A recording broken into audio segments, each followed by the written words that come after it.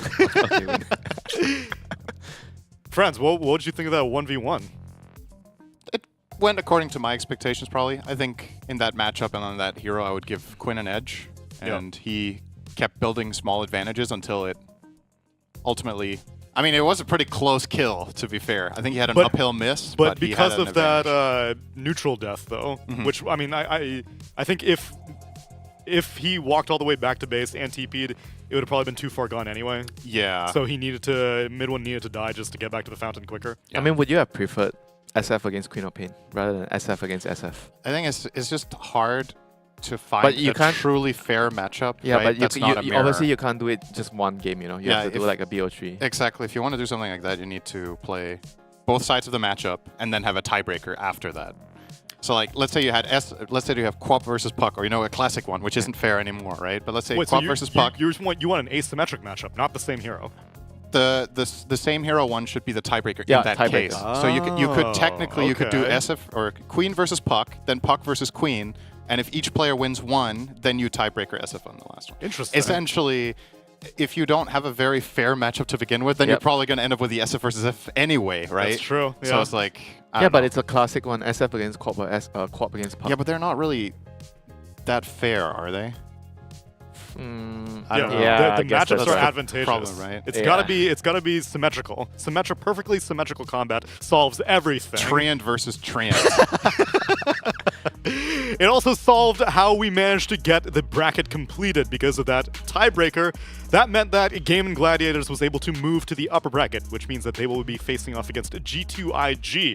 On this stream, we'll be covering Azure Ray versus Team Falcons. On the Ember stream, you can watch G2IG versus Game and Gladiators. And then once we go to the arena, the MyTech arena, then you'll be able to watch the lower bracket games. The first of which will be Team Secret versus Team Liquid, and then Tundra Esports versus a BetBoom team. Well played, Neil. You got it right this time. MyTech arena. I think the only thing I'm a little bit surprised by is seeing Liquid in the lower bracket. That's something that I don't think they've ever exited a group stage over the past year where they start lower. That's a good question.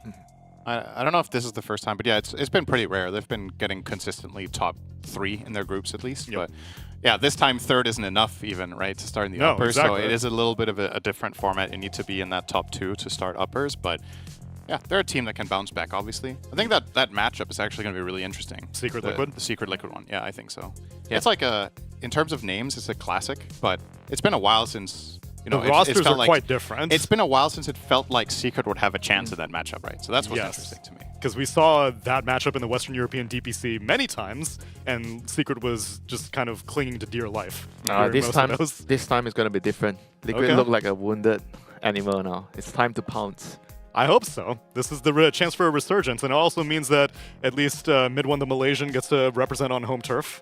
Afu as well, the coach. So it's encouraging stuff. And not only are these teams playing for the glory of being able to match up at the MyTech Arena, but they're also playing for ESL Pro Tour points. Yes, that's right. We have our leaderboard of, well, the DPC doesn't exist anymore, but we still need to figure out how you get to events. And I suppose at the end of this tour, we're going to have a big event, which is the culmination of the top 8 teams will get directly invited to it. And the other, I believe, 12 teams will have to fight through qualifiers.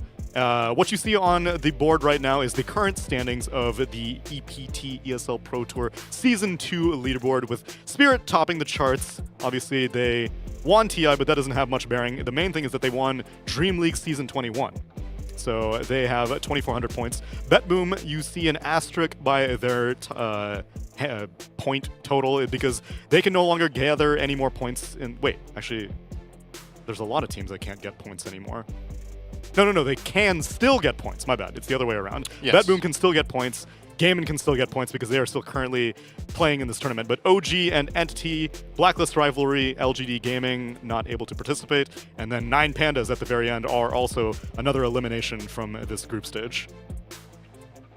Yep, there's a good chance that BetBoom could close the gap to Spirit. I mean, obviously they will get some points, right? Depending on... Yes.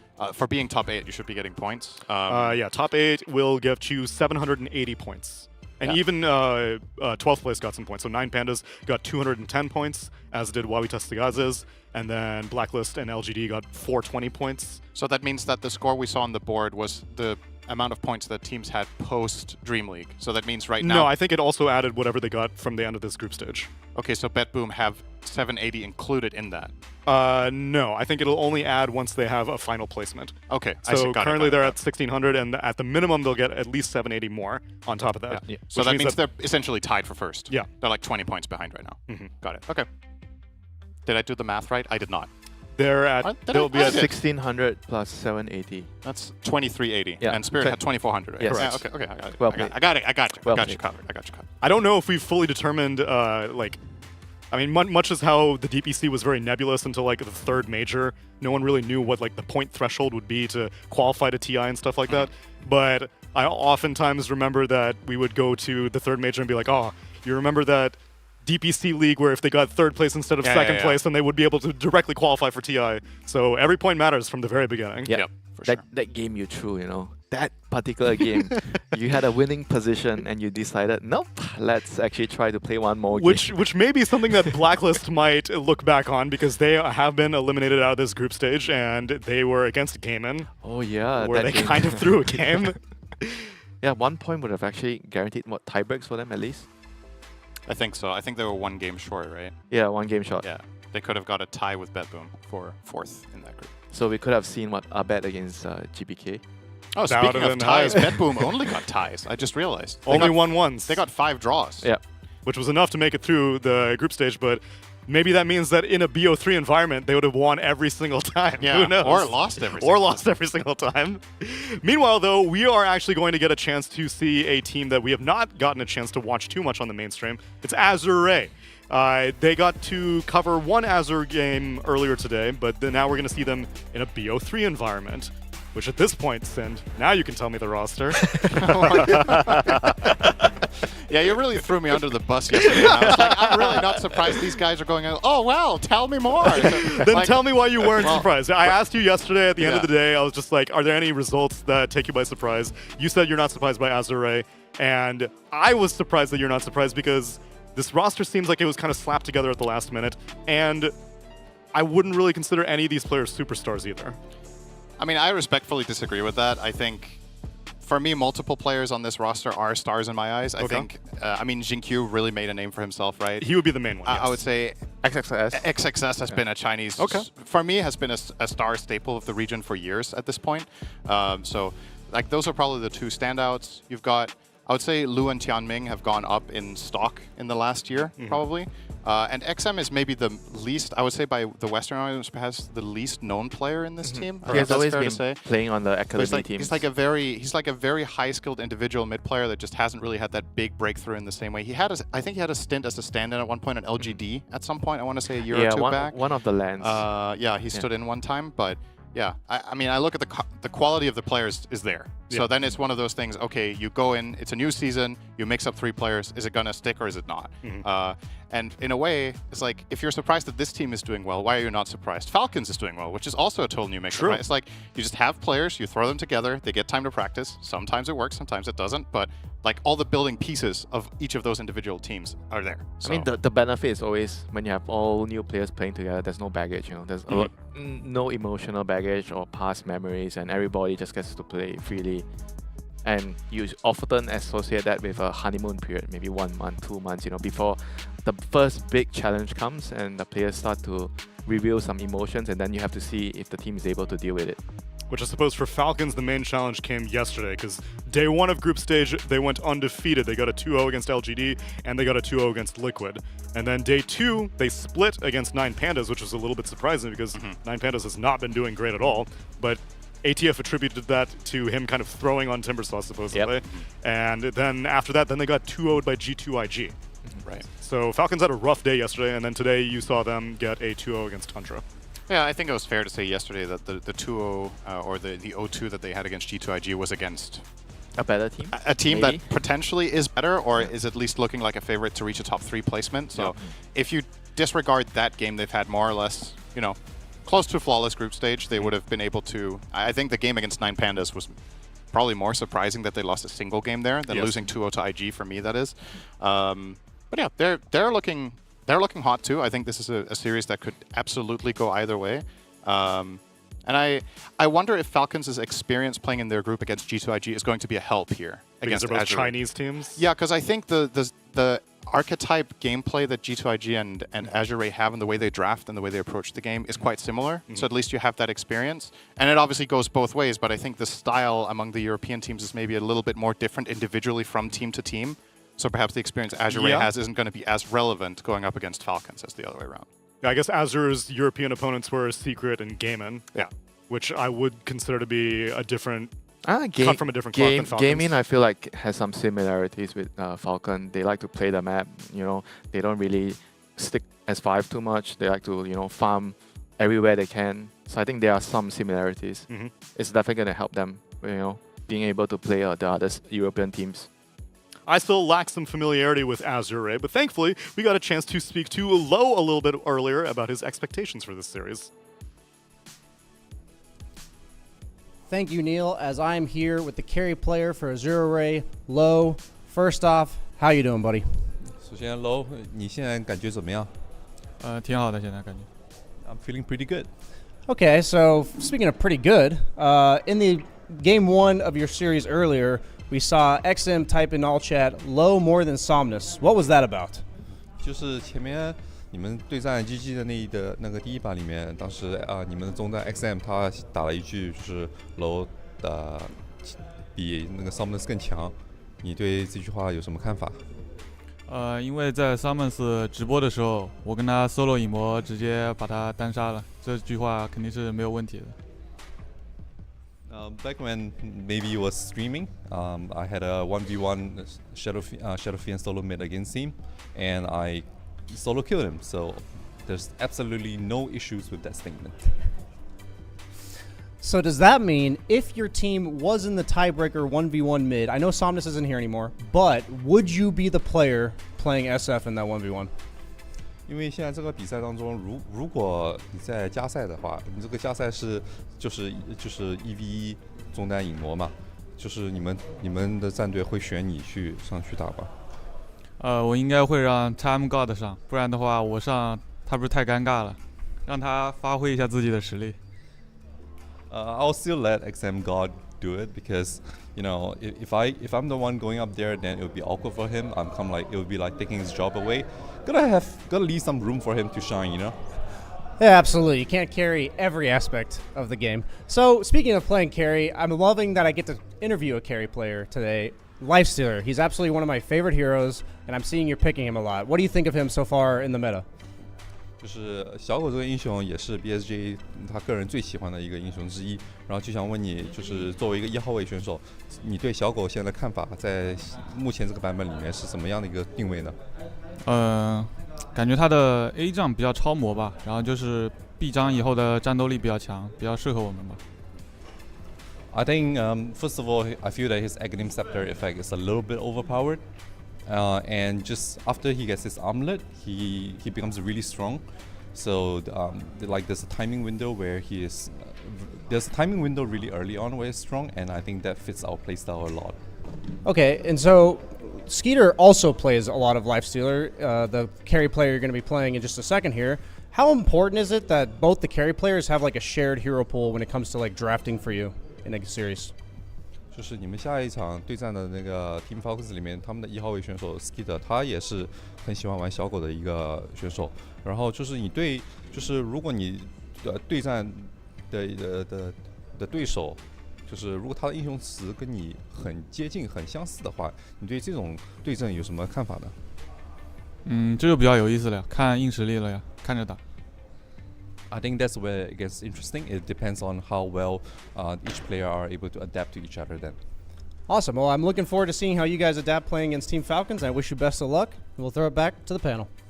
There is indeed a lot of overlap with Lifestealer specifically. So Lifestealer has only lost one match this entire tournament. One game, right? One game this entire tournament. Yeah. And Shiro was the only one to lose with it. Skitter won with it twice. Lo won with it 4 times. and Shiro lost with it. And then the only other one was Crystalis, who also won with it. And so it's 7-1, 8-1, 7-1, 7-1. Yeah, and between these two players, Skitter and Low, they've played it 6 out of the 8 times it's been picked at this tournament. I did not expect the hero to be this popular. I mean, it's a hero that's very difficult to kick out, especially when you look at the Falcon games. They like to pick cores that can't be removed from the lane. And I think Lifestealer is amazing at that. You need to bring so many heroes, and you need to have the right heroes. If you don't have the right heroes, you just can't kick him out of the lane.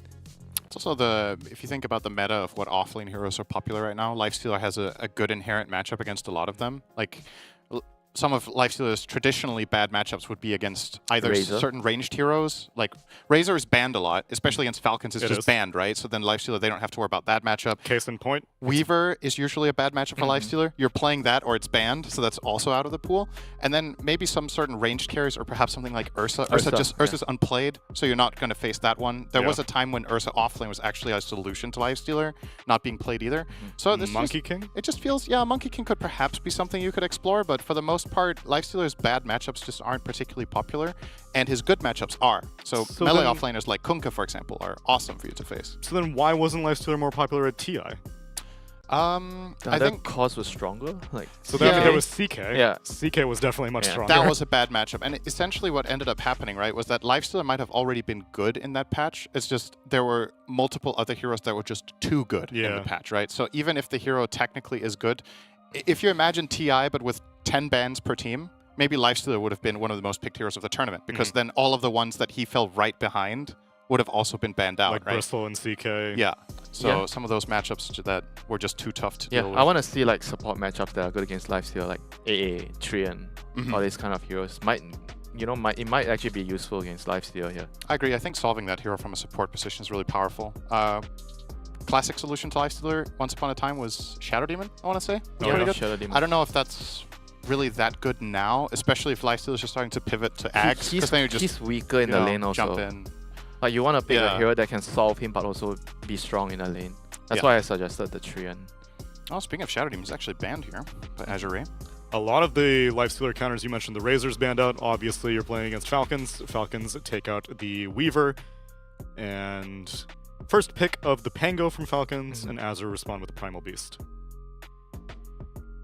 Yeah, so I think for both Azure and G2IG, Primal and Magnus seem to be two of their absolute go-to first phase picks. So this time they're going to get one of them, with Falcons feeling the need to ban out Lone Druid. I think based on some of the drafts that we've seen in this tournament from some of the teams that are at the top echelon right now, having signature bans that need to be targeted toward you seems to be a really big advantage. For G2IG, it's the Meepo that teams are banning against you. Oh, yeah. And for Azure, it's the fact that you need to ban Lone Druid as Falcons, because then that suddenly opens up. Just that one extra ban means that you will get your Primal here, right? Because that ban otherwise could have gone on that slot. So, Would you say, like, if you have a player that plays all these niche heroes, then it would be better for you to be on the first pick side? Because normally we hear teams saying that, oh, we rather have the 24th pick on the second pick. Right. That's an interesting perspective. I don't know, because if your niche pool is big enough, then being second pick, you're also going to get it, right? Yeah, I guess. So it depends how much you share with the enemy team. Like, let's say Azure are really good at Lone Druid, but Falcons aren't, and Lone gets through the pool. You don't really need to worry about whether you're first or second pick. If you don't think they're going to take it from you, you don't need to worry, right? What, don't you get one fewer ban, though? Again, it's like all the things need to line up. It's getting quite hypothetical now. We're really going down the rabbit hole of how this entire draft would pan out in that case. But yeah, Chen's in the pool. I mean, Chen has been a really, really strong support hero so far in the current pace of game. Very strong in the lane. It's very, very aggressive. You can just twin gate, push down towers, gives your side lane cause a lot of support. I like this hero personally a lot right now. Chen has not gotten through very often, so he's one of the most contested during this entire tournament. He's gotten through, or he's been picked 8 times, 62% win rate. Yeah. You're gonna have to draft heroes that can deal with creeps, A lot of the supports right now don't really deal with creeps really well. You have to prioritize having something to defend those tower pushes. Yeah, you banned Ench yourself, which is what we saw earlier. Yeah. I think it was G2IG running the Ench into Chen. Yep. So you don't have that luxury right now. Classic Chen counters that Phoenix used to be a thing were Bounty Hunter, which I feel like doesn't really solve him anymore with the way Chen plays. You used to have heroes that would control his creeps like Crystal Maiden and Witch Doctor. Kind of also don't really do like the Clinks yesterday? Like, honestly, Clinks might be the best anti-Chen creep pick you have left Klink's now. Doom Lane. Eat all his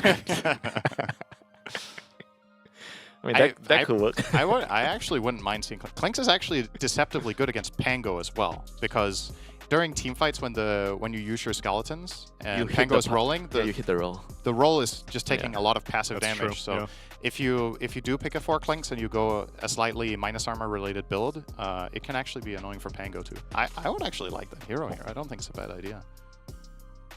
Do they play? I don't know if they've played it though, because that seemed a little bit like a Boboka special in the game that we saw it, right? No, and I think it's only been picked twice this entire tournament. Well, it was Boboka and Crit, right? Yeah. Crit played it once too. Yeah. Crit played it once. Yeah. He played it. Oh no, I'm sorry. It was both Boboka. Boboka played it against Pandas and he played it against Falcons. And he won both games. He won right? both games. Yeah. But they do still go for like some sort of hero that can deal with the creeps with the Shaker, you know.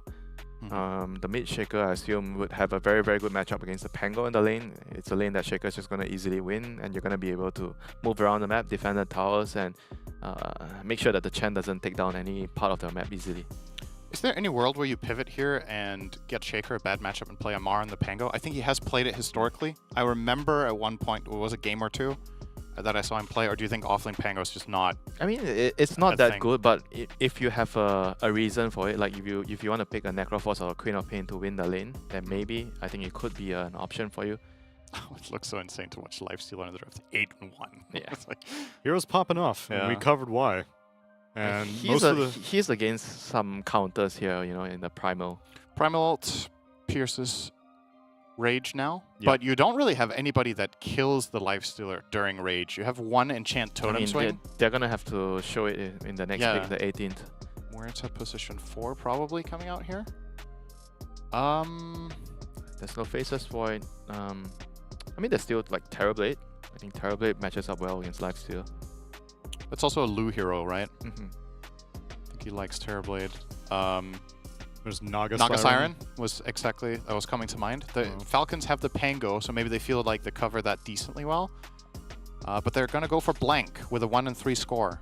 I don't know. 1 and 3 for blank is not very encouraging. I kind of like this actually. I feel like they shouldn't reveal. How about this? If they don't reveal the hero, we need to guess what it is based on the rest of the draft and what bans come out now. What if we had full blind draft? So I think it might be a Terrorblade. It could also still be the Naga though. Yeah. You know. Let's wait for the last ban. You know, we might find out. Well, now you want to. What are you going to do with your offlane? Do you like the idea of putting a Pango in ATF stands, or you want to give it to mid to Malrine to go up against an Earthshaker? I think the mid matchup against Shaker is a bit tough, but you can Pango can do okay against most heroes. The thing with this team is like they prioritize the lane matchup a lot. So I think what they would do is they're gonna pick another mid laner and they just move the Pango. And they will play Pango 3? Yeah. I mean, especially if this last pick from the side of the Dire, or the previous pick rather, was either Terrorblade or Naga, I think Pango offlane actually fares okay in both of those. Oh, it's a Doom. There it is, it's Doom. So well then, that changes things. So Shaker as a support? It's probably Doom 4. Doom 4? Doom 4 against Chen? Oh, maybe? he wanted to eat his creeps. Okay, fine. I guess. Yeah. It's a Klinks, in a way. Yeah, it's not really as good, I think. I mean, it's an anti-heal too. Maybe they feel like they need that against the Chen. Yeah, the anti-heal is also nice against Lifestealer, to be fair. Yeah, I guess so. Dooming Lifestealer feels really good. That hero does not enjoy being doomed, but a little bit concerned for Azure that maybe this is getting a bit too cute. Like, you're playing these triple melee strength, which isn't necessarily a problem, but I don't know if your lane bottom is going to do anything to Lifestealer. It's like double melee with the Chen support for Lifestealer. If it's Doom Primal against Lifestealer, like you can't do anything in that lane the way I see it. So then you need to do some like gate play then with Phoenix, but no, even if the Phoenix, even if the Phoenix comes over, how are you gonna kill I still don't know if that's even gonna do enough. So I'm really looking for a gotcha last pick here from Azure. Probably what the position 4 is going to look to do is maybe try to focus on stacking for the Primal. I don't see what he can do in the lane at this point. Is there a world it's a carry Doom? For Lu? If it's a carry against Lifestealer, how bad is that then? Yeah, actually that might actually be a better idea than a 4 Doom.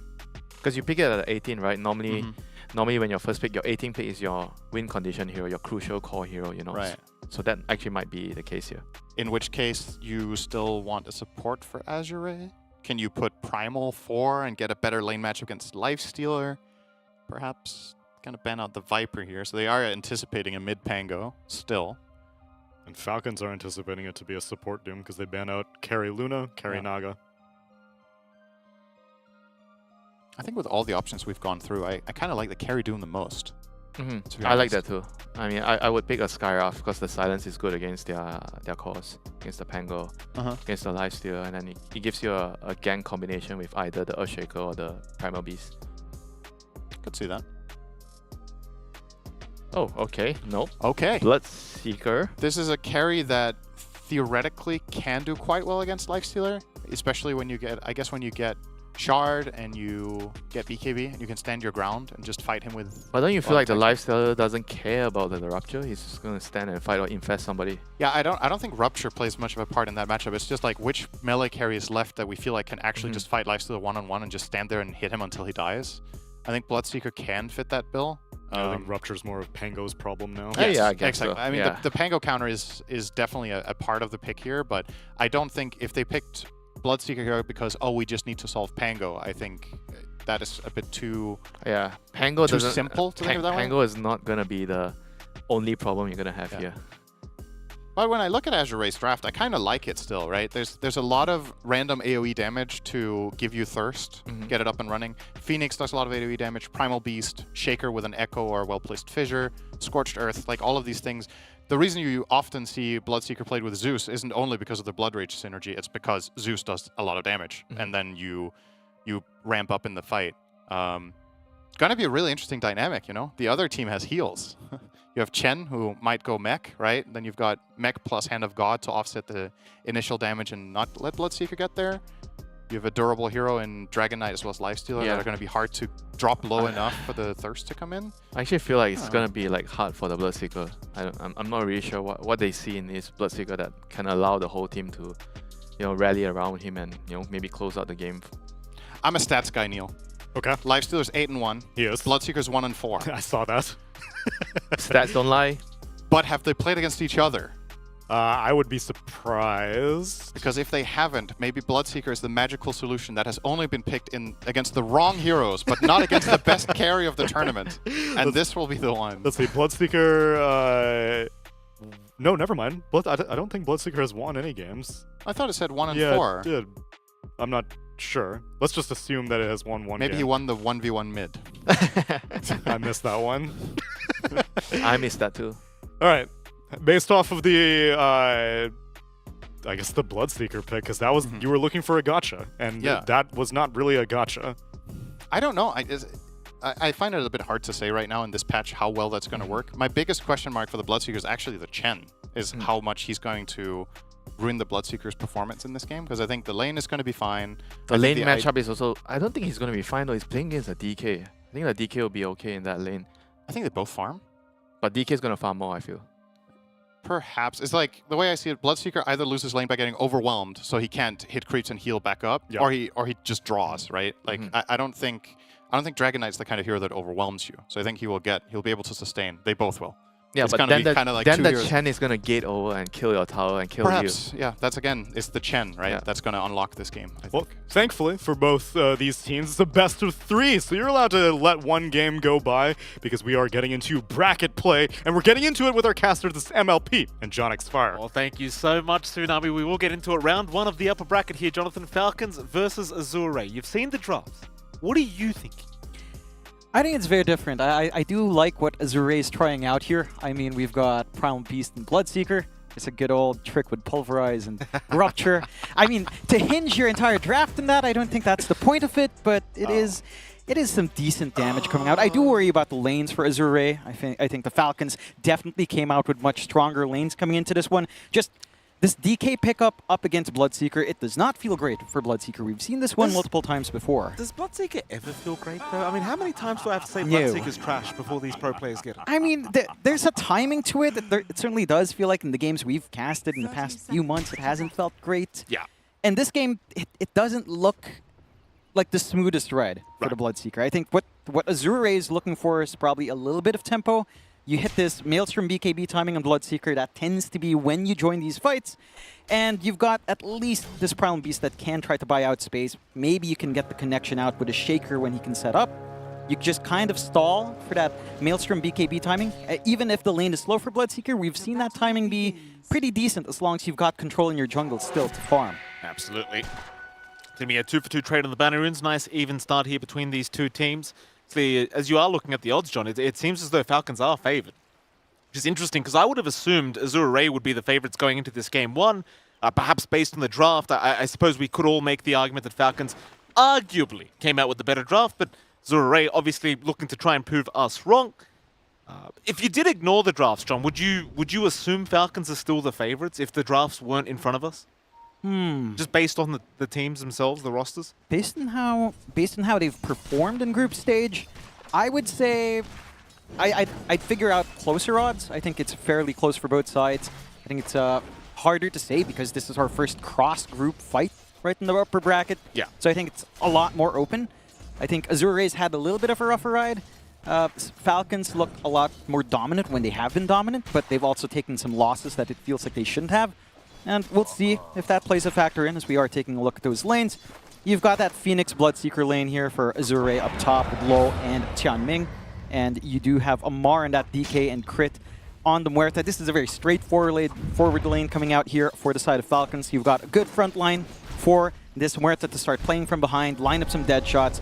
Melee matchup for Bloodseeker does not feel great into DK, especially as you approach level 2, level 3, once you have a lot more durability and the spammability of Breed Fire down the line, or even just the Dragon Tail into denying movement here for Amar.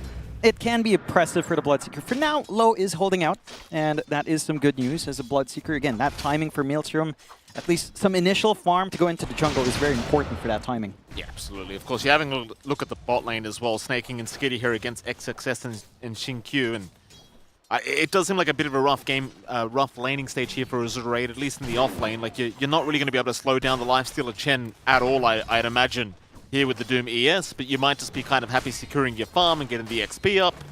Because that is just all about just kind of being stable in the off lane here for Azure Raid. That it is. They've at least blocked off the small camp really early on, so they're preventing pulse, preventing any impactful level 1, level 2 creeps coming out here for the Chen. And that does take away some of that bite. It was also mentioned by our panel by Winter that the Doom can just devour the creep. You already have a pretty nice creep here for XXS. He does have the mana burn creep, so that will stave off some of the aggression. But overall, Skitter's not going to be feeling too pressured here. He is finding good farm. Snaking's getting some good spacing. This is the issue with Shaker in lane. Like, you start with Fissure, you can try to block, you can try to set up your lane's equilibrium at the start, but looking for aggression, looking for trades, it takes quite a while for the Shaker, and Snaking has free reign to just chase down and right-click. Yeah, absolutely. You're looking crit, getting chased down here by Tianming, but he's going to be just fine. So ATF having a great old time here up at top lane against Lo. And I suppose the one lane we haven't really talked about so much was Maureen, of course, in the mid lane against XM. And it seems like it's going pretty evenly for both sides. XM slightly ahead on the Primal Beast, which is something you would expect, but overall still very, very even. Yeah, really stable mid. It does provide opportunities to rotate. I would say if Azure Ray had the time to contest at 4 or 6 minutes in, that the Shaker at level 3 is going to be a really big aspect, just blocking off the area, having the Primal Beast charge in, opening up an opportunity to get some chip damage on. You're not going to go for a full push on Azure Ray. It's not like they have the DK on their side. But to drag the attention away from the side lanes, open up that farm for the Bloodseeker and the Doom by forcing rotations in. And these side lanes of Azure Ray do need that space. So you will want to drag that attention onto the mid once it feels appropriate. Q trying desperately to get this large camp pulled off, but Snaking's just being such a nuisance here. Still get it though, Snaking unable to really interrupt, so Xinkyu can be pretty happy with that. XSS I'm sure is going to be just as happy. Top lane Lo will get stunned up. ATF happy to tank the Blood Right. Crit in the meantime right behind him on quite low HP, but staying out of range. Has the dead shot and the calling available now if necessary, but doesn't seem like they're going to really find an angle to go for a kill attempt here at the top lane. Eventually, Azure Ray just going to leave the area. Though Lo does have to be a little bit cautious now, because if you do connect with a Dragon Tail into a dead shot and the calling, that's a problem. That is a massive problem, of course. The one thing as well that I'm looking forward Here we go. Calling's out. Deadshot does land. Low, dropping low. ATF doesn't have the follow. You're keeping the Bloodseeker very unhealthy and kind of on his toes here. Yeah, and mind you, this is without any rotation out from Snaking. The panel mentioned this. it's the Chen on on the bot lane. You've got gate access. You've got the army. They don't even need the army to apply that pressure. But if they keep dropping low, slow. That's a nice Fisher. Oh. That is a very nice Fisher from Xinkyu. Snaking, trying to run, but it's not going to be enough. Xinkyu, able to secure first blood. And considering the laning stage, it's kind of incredible he found that opportunity. That it is. He hits level 3. He has the value point to go for the double stuns available now. Again, a little bit not what you'd expect. A Shaker, it does take time to get aggressive there, but they managed to just stall out. That's down to Snaking's movement. Again, dragging this attention away from XXS, allowing XXS to still find farm in the lane. That isn't the easiest for the Doom to kind of handle with the Chen. And just soaking his own XP by not going too far away from the lane anyway. So they managed to get that first blood, lining up for a good tone here on the side of Azure. Just a little bit more. Again, for Snaking, he has access to other camps in his jungle. He can start to stack up. He can try to help secure the rune mid. No, it doesn't look like we're getting too much commitment there, but you get the TP out from Xinkyu as well.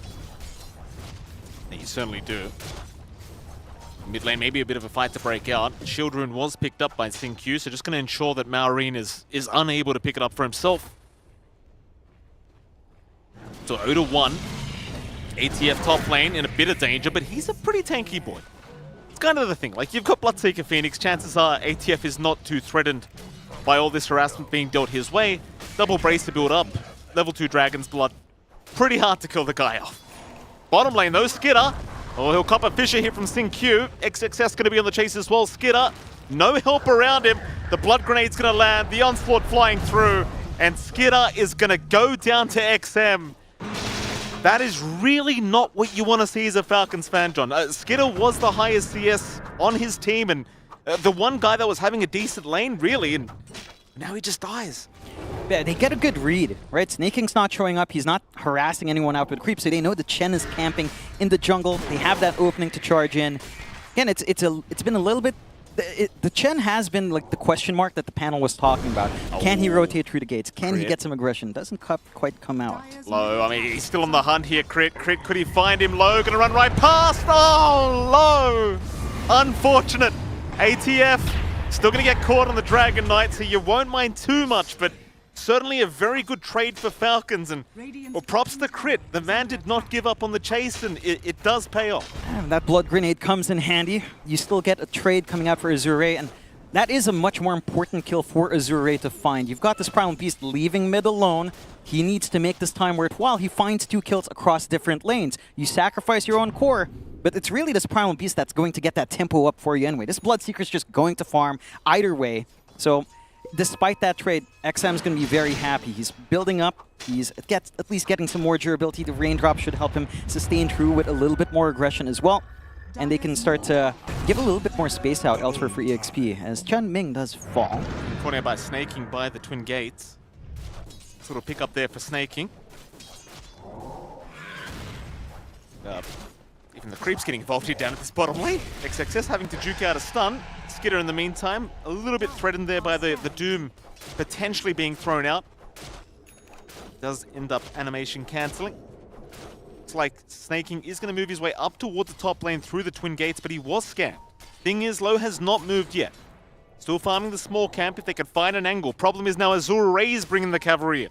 You've got a 3v3 engagement here. XM has not been spotted quite yet though, Crit. In fact, he was spotted. There was a ward that saw him. So they are fully aware though. They are still going to make the jump in on Low. Low maybe baiting for his team as now they are incoming from AR. XM will show himself once again. Snaking going to show himself to boot. Rolling Thunder towards the south. Meanwhile, Skidder being chased on the opposite side of the map by XXS. Nobody's died at the top lane yet. It's Skidder that's the one in danger. He's barely going to survive for now. Rage is up and will be able to get away. So everyone survives across the map somehow. And that's a lot of commitment from both ends. It felt like this movement up top was maybe a bit optimistic for Azure. They were smoked up, maybe mid. Onslaught, gonna connect perfectly from XM, but now he's feeling a little bit pressured seeing Crit TPing in. Just wave the Pangolier goodbye. Just ensure he does not risk his own life. There's a lot of tension in the air. Falcons finally getting this movement out from Snaking, which was what we've been looking for from the laning phase. XM still not done. Why would it be? Pulverize was up. Crit does get a nice dead shot with the calling. XM not going to be able to continue to to go for the chase here onto Crit. But this Primal Beast is looking rather scary. On top of the net worth board right now is XM, and he's a big boy. This Primal Beast, we've seen what they can do when they get ahead after the laning stage. Crit at the very least going to be able to deny the regen rune away from the Primal, but you kind of get my point. This might be a pretty big issue for Falcons. And it can be. I think the one thing that Falcons have set up for is, again, this really good vision forward. And this ward behind the top tier 1 in that top jungle, the 2 wards down mid. They've got a good grasp as to where the movement from Azure might come in from. And now they've got the protection to make this movement onto mid with a Chen army ready to go. They've got that pressure going for themselves now. Xingqiu trying his absolute best to kind of lag this push out. Obviously does not have a level 6 yet on the Earthshaker, so you can't really rely on the Echo. And that'll be the tier 1 mid tower got. This is something we continue to see from Falcons. Mid tier 1 tower, top tier 1 tower, take over the map. Thing is, yesterday we saw G2IG, they dealt with it very, very well. And so far as Azure, they don't seem too pressured by these towers going down. I mean, the big thing for the side of Azure is that they showed pretty much both of their supports down mid. That means the side lanes are very open. There's no gank attempt, so Low is happily farming. XXS is building up on the Doom into his Midas now, coming up next. You are still getting good farm as well from Falcons, but we talked about this with Azure. This Bloodseeker's not gonna be active until Maelstrom BKB. Your Doom is also not gonna be comfy until he can get at least maybe like a Blink or a BKB in this game.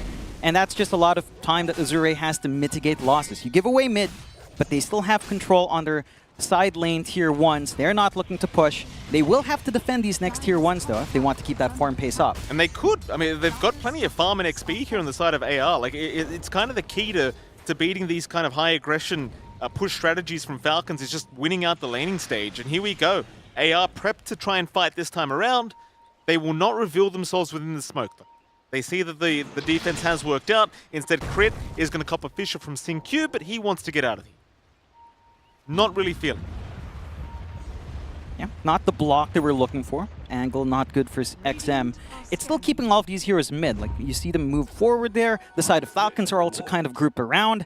And again, leaving these side lanes open for the rest of Azure to just play the farm game. I'm a little bit surprised Falcons haven't been able to try to jump forward. They've got the levels on Mallory, he's got that defusal. Maybe the smoke leads to his first piece of big activity here. Skitter though. Skitter's the one being hunted, it seems, though Falcons are maybe using him as bait to try and set up as Skitter. Going to cop an onslaught. They'll go for snaking first. Snaking. He'll pop the Hand of God. XM taking way too much damage. Rupture's going to come out on Maureen, but XM still dropping low, does go down. Meanwhile, the Doom committed. They are still trying for the Pango, but Maureen just stand his ground. He finally goes down, and now Xingqiu! Oh, Xingqiu! What an initiation! Right on top. Where did he come from? Just walks right in, doesn't have a blink, has the setup with the egg. All their attention's dragged into that area. They'll find one more. And Azure. Replay, please. Ah, man. He just walked up. They were so focused on trying to clump around that egg. The Doom running under Pangolier. They didn't have that forward vision. They had the ward here on Azure's end. 3k damage. I believe just from the Echo alone. Here we go. I didn't even see him. Here we go. Xingqiu. He's a cheeky boy, just hanging around the tree line. Where does he come in? Like, you see XM go down. It looks like a bad fight, and Xingqiu right behind ATF with the Tumbler's Toy, and my God, that is beautiful timing from our Earthshaker. Now that's some great coordination with Chan Ming and Xingqiu. Like the egg going in right in that spot while all of the attention's being brought down on trying to chase down XXS on the Doom after he commits his spells. Whoa. These aren't prime targets. What's with these Chinese Earthshakers in this tournament, Jonathan? Every player from a Chinese team playing Earthshaker, they just land every Echo Slam. It just comes out. They're feeling it. You know, they're in their right time zone. There's no jet lag. There's no culture shock with food. They're happy here in Malaysia. Yeah. Food to their liking. Their spirits are high. Good for them. Good for them. You know, questions were being raised as well. Is China back?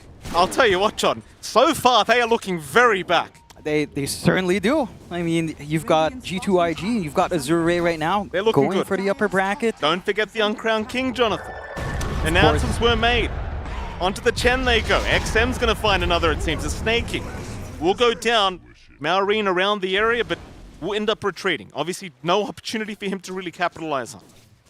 Yeah, and this is, in terms of activity out from Mallory in this game, it's definitely a little bit different in comparison to his DK, where, you know, Falcons have this really dead-set plan of camping mid, taking the tier 1 and applying pressure on the side lane towers. They've taken the mid tier 1 here. They haven't been able to transition into those side lanes. You know, Amar, in comparison on this DK, is more than happy to just play the farm game. We're not seeing him take activity. He went for the Midas. Nothing like that early Blink and the Manta coming out that Malgren would do. So basically, that means the map pressure that Falcons normally applies with the DK isn't there. Amar's just playing his usual farm, and that's providing Azure, you know, no pressure. Tier 1 still standing. No one's rushing in. You've got the Chen. You're not pushing. It's fine. We're happy. It's a problem. Low. Crit is hanging around. The Low might go for it. He has Rupture up. Problem is they don't... Well, they do actually have vision on the Twin Gates high ground. Maybe assuming the team is smoked behind Crit. Speaking of smokes, Crit will buy one out now, so perhaps he wants to go for one. In the meantime, Greencore now built up on XXS, which is going to be a little bit problematic if you are Falcons. It's going to accelerate this farm pace. Not necessarily looking for the kills, but just more devours, more Midas. Speaking of problematic, what did I just see SingQ pick up, Jonathan? It's up. Blink's ready to go. It's coming. And that's, again, really good tone for Azure. They haven't really needed their cores to come in outside of just the Primal Beast. It's almost always just XM. When Doom's available, XXS shows up, but the ones moving across the map are just these 3 heroes, the 2 supports and XM on the mid with the Primal Beast.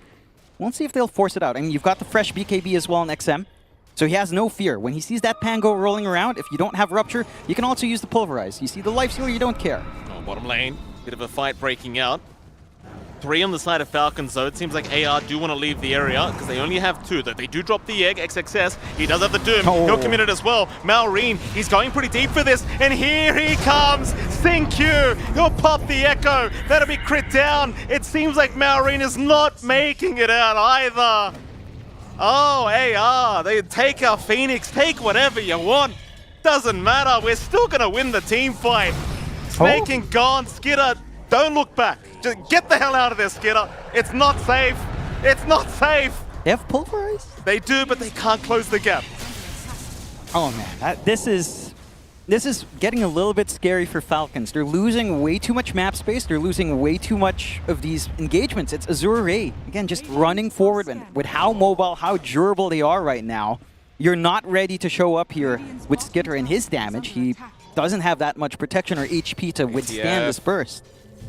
He's not safe either here, John. SingQ is all over the map. XXS gonna purge him up as well. ATF, I mean, he's a tanky boy, but not quite when the sun is against you. As the sun ray comes in, SingQ takes another. Oh boy, SingQ. He's shown up today, let me tell you, John. That he has. He's all over the place with his quick blink timing. Now, with these kills, it's actually really great for the Shaker to have. He's going to have his shard up, even more control to come in, following through from that fissure with the aftershock stuns. Again, for Falcons, I think where all of this kind of is missing out is... Yeah, Snaking caught. Skitter, I don't think you can help right now, sir. Pulverize comes in. Snaking still burning, barely makes it out. That they would love Skitter if they had a chance at him, though Skitter gonna retreat. They are missing the egg, they're missing the Echo. Doom just came off cooldown, so you don't really want to force the fight too hard here. It's ATF. He's going to TP in, but can't really do too much, and it seems like this is a scary smoke. Because you've got Doom now available, you've got Egg now available, and what's the cooldown on Echo? 13 seconds. This is a risky timing for Falcons to try and go for this fight. Luckily for them, AR, they are split up. XXS is going to get spotted out here. XXS...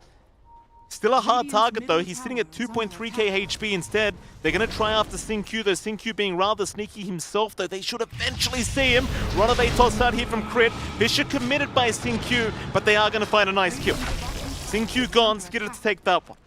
It's a massive streak to find. Not a core pickup, but you have Skitter infested, you need to get an investment back on that time. They can invade the top jungle off the back of this, but the side of Azure, I mean, again, it's just time to build up. BKB just comes up now for low.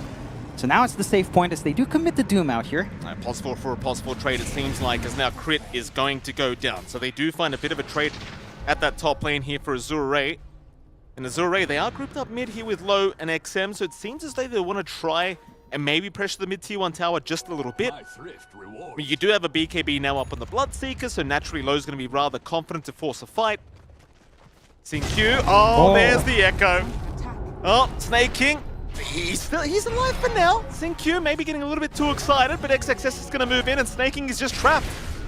He is just trapped by the cliff. In comes Lowe, thank you very much. Skitter, Save a Buddy Syndrome is well and truly intact here as Skitter. I mean, trying to survive, trying to hit somebody, but there's the big fella. XM comes in and takes care of it. Lowe with a double kill. And Falcons, they've got to fly away.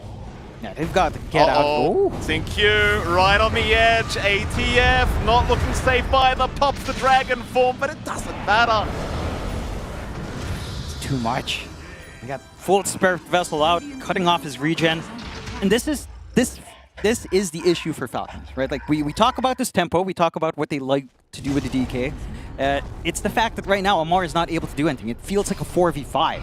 He has no impact. This movement onto snaking, not only is it a really nice kill, they force out a long cooldown in that Hand of God, so they don't have to wait too long to re-engage here in Azure. Now you're going to lack a little bit more of that sustain, and it's going to make it a lot easier for Azure to play this burst. They've got the heroes that can take moderately long fights with their kind of lineup. They've got very low cooldown spells, especially with that the Octarine up on XXS. So their downtime for this kind of aggressive move, it's not there. And again, you don't have to worry about regen at all. Yeah, just considering that you forced Snaking to heal for himself, not for anyone else in that gank. Very rough affair now. 10k behind is Falcons, and Zure sitting in a very, very confident position. XXS top of the net worth board, of course, closely followed by his own carry being low. And if you are Falcons, you are just playing the catch-up game now. But that is not going to be a very easy game to play, that's for sure. As they're going to go for the 3-man smoke. They'll use Skitter as bait down to the bottom lane, but there is a big group up from Azure, and they've basically got all their spells. The only one lacking is the Echo, but it's up in 3 seconds. Here we go again. They get scanned out by the Roshan pit. This could be a big problem for Falcons.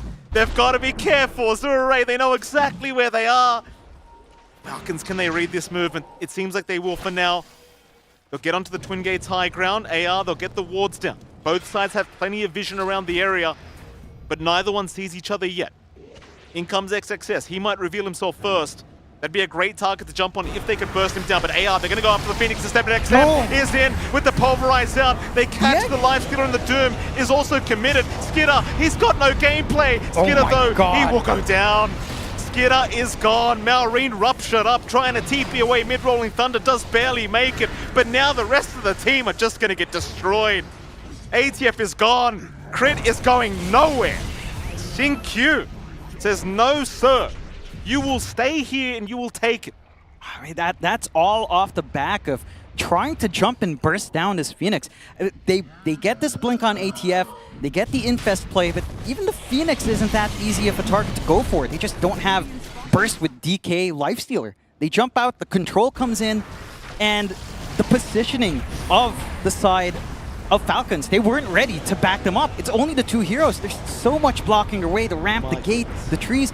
They couldn't back these two up jumping in. The coordination, it's too much. It really is. Like, who do you jump? There's no burst potential. There's nothing. It's so rough. You show yourself for 1 second and suddenly AR, they're just a well-oiled machine. Everyone knows exactly where they need to be. And it's proving to be rather impossible this game one. Now 14k behind is Falcons. They are not out of the game yet. But it is getting to that stage where you start to question what they need to get done to give themselves a chance back into the game. They'll take their Tormentor back. Snaking will get a shards for himself. AR will do the exact same thing. Low will take the shards on the Bloodseeker.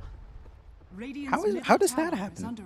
With all his farm, he gets a freebie as well. That's the exact item he needs to have that pure damage trades with the Lifestealer, so he's not going to lose out in the direct 1v1 in a vacuum. When you're winning, you just win more, I guess, with that kind of pickup. For Falcons now, we have seen that they're willing to jump around. I mean, Amar, again, he wants to get activity. He's had just Midas double Bracer for so long. He gets the blink, but the damage isn't quite there. Their next best bet with this kind of lineup, just apply pressure in the lanes, right? Like, just use the Chen army. We've seen Snaking willing to do this before, but buy space for the team. Just go forward, clear out some part of the map, force attention onto yourself, and just try to play the stalled game until more comes from, honestly, onto Amar. It does feel like the DK, it's not at the point where it's frontlining all too comfortably, and it's not really applying pressure with this kind of initiation yet. A BKB might sort that out. Okay. Syncue. His Spidey senses were tingling here for Syncue. They'll take the Courier XXS, but they could not care less because ATF, he's a much bigger Courier. Syncue will take that one. Meanwhile, bottom lane, they'll try to set up on low, but he's got a BKB. He'll just walk out of it. It is not safe on this map. No. You show on the map for 1 second, Syncue is going to be there. You'd think he's playing Nature's Prophet. Yeah, you'd think so. And the beautiful thing, it's Azure Ray that's also not biting the bait that is snaking. Right? He's showing top, he's shoving it in. They don't care about that, Chen. They know what snaking's doing this game, so that strategy that I just suggested is already not panning out. They've got the Spidey senses going on Azure Ray. Syncue is just going to get poked just a little bit. You've got some good scaling on Falcons if you can drag this game out. Crit's already working onto a Shadow Blade, more than likely into that Silver Edge, but at this position for Muerta, bottom net worth, a pipe dream to kind of hit that point where you are like a big damage dealer. But you do kind of need that. Like this Ag's timing as well for Malrine, it can help the cause with the swashbuckles flying through. But for the Pango this game, it just doesn't feel like a safe game. You're not going for something like the Lincolns as well. So Rupture, Pulverize, both of those will still be issues for you when you're trying to just roll and do some damage in the middle as well. Absolutely. Look at the lines being drawn out right now on the minimap. They know exactly where the side of Falcons are. Checking through the south. Crit's going to reveal himself here. Immediate TP away though. ATF still around. Pings were coming out. Seems like they know he's there somewhere. Maybe a bit of a pincer maneuver. Who's coming from the north? Never mind. Seems like they'll go for the farm instead. So ATF might just be okay. In the meantime, AR just going to take the bottom T2 tower. ATF going to try and creep cut while he can. But here comes XXS. They know where ATF's gone and Syncue. This guy can't miss. This guy can't miss. ATF, run, sir, run. No running from that one. Get your steps in at least. You're getting something out of it. Yeah, it's a 4-man rotation out. So again, there's a little bit of space for Falcons. That's all they can really hope for right now. Malrine? Malrine, he's ruptured TP. Doom, no. Never comes out. So this whole mess is all your fault? They're just forcing Falcons back every single time. They're not able to reach into the jungles as much as they'd want to. They're trying to maximize this lane farm, but the response is all there from the side of Azure Ray. You have to contend with the Ags being up from XM. With that break, doesn't feel comfy as Crit. Just ran down. He's not comfortable either, John. XM going to take him out once again. 18k net worth advantage now. And Falcons, I mean, they are doing the right thing. Right? They're just desperately buying themselves time. Like, you're at the stage where Skidder, he's getting to a stage where he's going to start hitting quite hard, but you need ATF to get some more farm up. You kind of need some secondary carry to come in. Malrine's got plenty of farm, but just they need a lot more. I'd say at least another 10-15 minutes of hitting creeps here for Falcons to feel like they can actually fight back. For sure. I mean, this DK will hit critical mass at some point. Maybe once you get, say, the Ags, this Octarine that Amar is queuing up as well. He can start to consider split pushing if he does kind of itemize for a Manta, although it does feel a bit late for that as Azure. ATF's going to show on the wave. ATF shows, Fisher is out, XXS jumps in for the Doom, and well, ATF, he's got help on the way, but they need to get there faster. XXS, well, they do have the Infest. So it seems as though ATF is going to be able to survive the initiation. XM. But here comes the rest. XM still chasing ATF, still not looking too healthy. They'll pop the BKB on XM. Skidder's forced to jump out, but the Fisher will stop him in his tracks. Meanwhile, Malrine trying to stun somebody with the Rolling Thunder, but nobody's taking it. Though XM maybe going a little bit too far. ATF tanking through it. XM's the one to go down. All right. Sometimes a little bit of feeding can go a long way for the enemy team.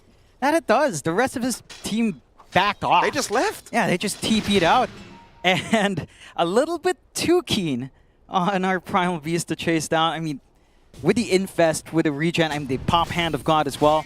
you're not doing enough damage on the Primal Beast solo up against a DK. It's just even something like Lifestealer at this point, so rather difficult. The Pangolier has the Satanic up. They needed to commit fully as a team on Azure Ray. They cut their losses.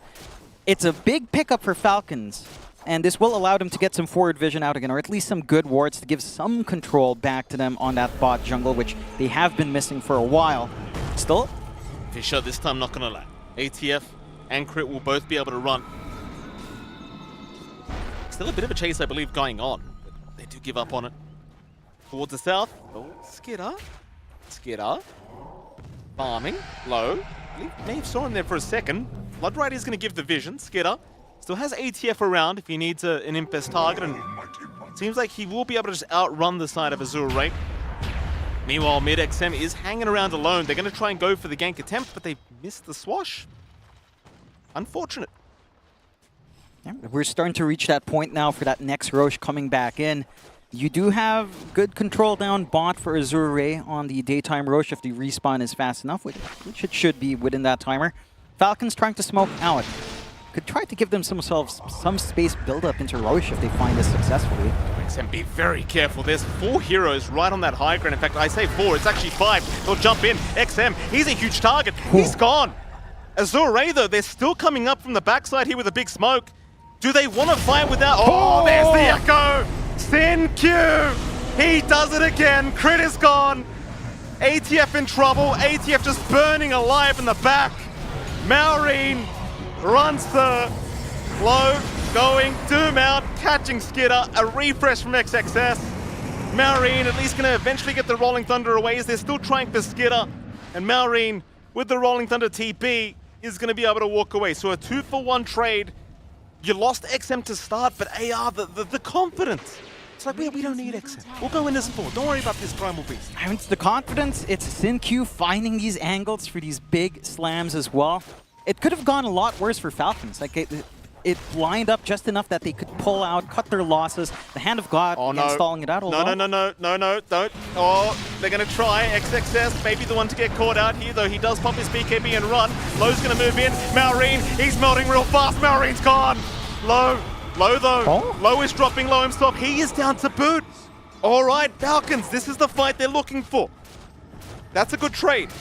That's a massive trade in the favor of Falcons. The side of Azure Ray just feeling so confident. The damage output coming in from Crit, just in his Pierce the Veil, doing pretty much half the damage total done to...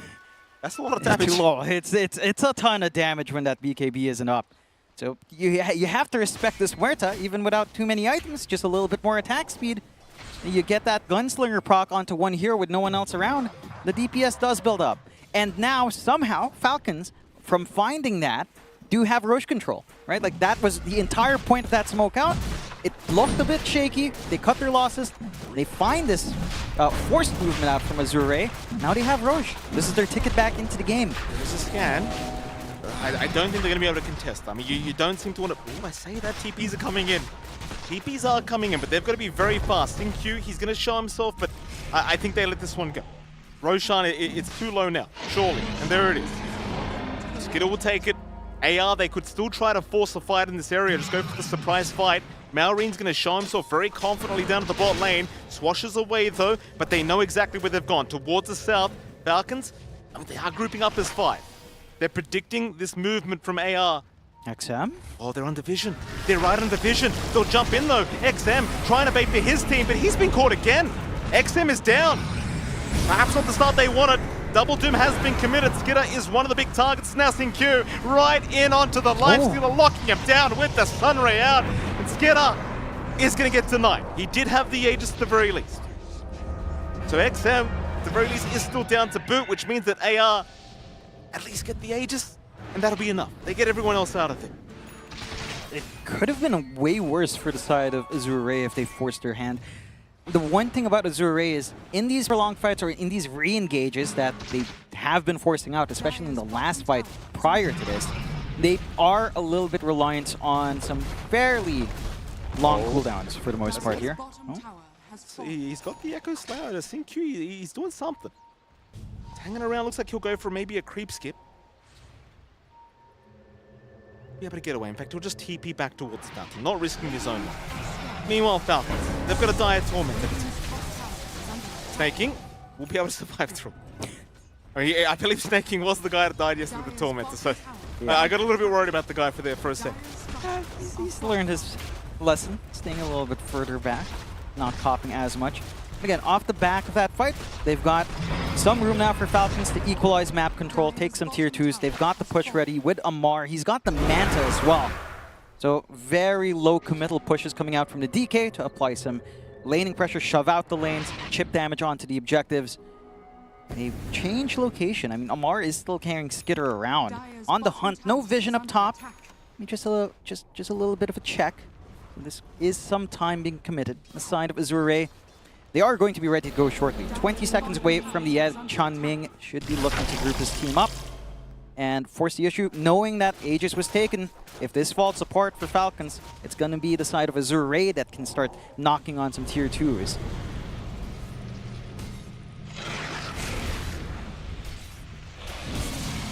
10k advantage is the only net worth lead he's standing for AR. Like, it's not such a one-sided street anymore, right? Like, it's not a one-way street anymore. It feels like AR, they've got to be a little bit more careful as Falcons are finding a way back into this game slowly but surely. Yeah, and this is something, again, that this lineup can do from Falcons. If it drags on, you're going to get crit. That's going to be basically an additional carry. He's got that Shadow Blade. He's going for the full Silver Edge. So his damage output is going to be amazing. The break factor onto the Bloodseeker or even the Primal Beast is going to be pretty nice to have on hand as well. You've got the eventual Ags upgrades that are lined up as well for Amar. So the Black Dragon form with the Manta, allowing you to safely split push on the side lanes and do some decent chip damage, allowing the main hero to just go for these kinds of infest plays that they are gunning for. It just makes it easier for Falcons as the game drags on. For Azure, all of that factors are still in. They've got the full Ags on Malrine, which we mentioned earlier as well. So you have more output, a little bit more durability when you use your Satanic as well, just a little bit more sustain in the middle. And not to mention, 350 gold away as well for ATF on his ads. Yep. That's... It's going to be big, that Elder Black Dragon, right? Like, split pushing with the Manta, clearing out the waves, getting some chip damage out, allowing your main hero to just constantly hug Skitter. Skitter and Amar have not left each other's presence for at least a good 2 minutes now. Just been hanging around together. So, again, it allows Falcons to just dictate this game, to stall it out, to reach this farm, to reach that point where you're going to be doing damage on 4 heroes.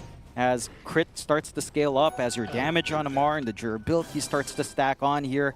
Azure, it doesn't quite get too difficult for them. I would say it gets less straightforward for sure, as we do finally hit that Ags timing on Amar. Again, Elder Black Dragon, ready to split push, ready to just apply some laning pressure on the side of Azure. They're going to try to poke while they can. Taking care of that top tier too. Well, Sin-Q, he's got his own BKB. ATF going to show off his Ags. Sin-Q going to show off the BKB, but they are both going to run. So the chase is actually continuing because ATF, he wants to keep the vision up. He's feeling confident. Fisher out onto ATF, he'll be fine. In comes Low. Who are we aiming low? Jump in, XM, he's on a crit. Meanwhile, Low's been caught out for a moment, but he's still safe. It's now the Pulverize, out onto the Muerta. In goes XXS looking for the Doom out. He found Skitter with that. Meanwhile, ATF dropping really damn low and is gonna go down as it seems like Falcons, they need a run. XXS moving in for more. A beautiful onslaught out for XM, fighting 2 targets. Malorine's not safe, they're still trying. Skitter with the Infest will heal him up a little bit as they're gonna try and turn. There's your buyback, Snake King, he'll come back into the fight. XM, he's been left behind. There goes your Primal Beast. As XXS with the BKB going to try and TP away, and he will make it. He's got enough time. I believe it was actually a 2-for-1 trade if you count the buyback committed by Snake King. And this game, it's feeling a lot closer than it should be. And it is. 13k lead for Azure, but Falcons, they can bite back. They've got durability, they've got damage of their own starting to pour in. They've got this push that can translate. It would be a lot better if Amar was still around, but don't quite have the Dragon to help set up these lanes. The one tool Azure has gotten since that last fight is the refresh up on Sin-Q. He didn't have to pop it last time. I mean, there's 4 heroes there. Skitter very confident though. Yeah, okay, gets away with the tier 2 mid tower. Mind in the meantime, I believe Xingqiu did pick up a refresher orb on the Shaker now. Yeah, so you've got... You're going to have double in what, 15 seconds? Yeah, he didn't pop it in the last fight, so he's got the double ready to go. That is something that they can leverage now on Azure to try to get more going for themselves here. Falcons, the one thing when you're playing against Falcons here again is if this game keeps stalling out, someone's got to be able to try to handle crit in the back. Like, we've seen them be able to isolate this Muerta. There's still no defensive items out in crit. Does feel like the priority has to be in that backline, because when crit has a free time, when it's Amar, when it's Skitter soaking in all the damage, this Muerta is insanely strong, just twacking away when that Pierce of the Veil is up, even with like literally not many items up here. Here we go again. Falcons grouping up, looking for a smoke. They'll pop. No vision around that area to scout this out by AR, but they're also grouped up by their triangle. XXS, he'd be a great target. They'll jump in. They want the Doom down, and with the bashes out, XXS is gone. AR, they need to leave the area.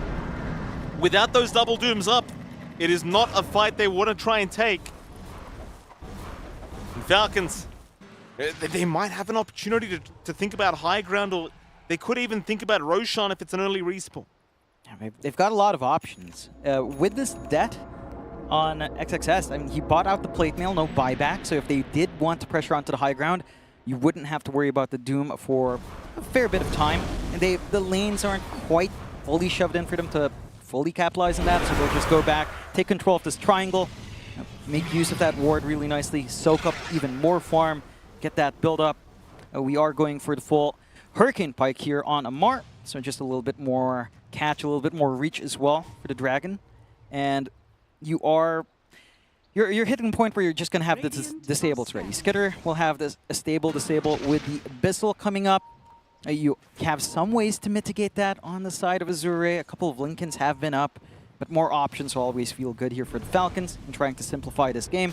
Basher as well for Malrine, which is really the big one with the Ags already up and running on this Pangolier. Just a random swashbuckle bash, a random bash while you're jumping around in ball can ruin these team fights for Azure. Not that they're going well at the moment anyway. Now Roshan available. Everyone's going to be up. The Doom up in 1. All spells are available apart from, I believe, the Order Dragon form. ATF will have that in 1 second. So now we officially have every spell available. AR trying to rush towards the pit. It's not that fast for Falcons anyway, so they're going to go for the fight instead. Xingqiu barely missing out. Low may have the initiation onto Snake King. They're going to find the Chen. They'll try to blow him up. Snake King, he is looking to go down, but no, he'll heal up for now. Still not down. Snake King finally will die. Malrine, in the meantime, also caught by Low. So you've got 2 down now for the side of Falcons, as it seems like Crit, he copped the Doom, so he's got no way out of this one. He'll just try to focus down a Courier in the meantime. Meanwhile, ATF, where are you going, sir? He'll run north, but the chase is on. 3 down for Falcons, and AR, they'll have pretty much a guaranteed Roshan at this stage. There's the take.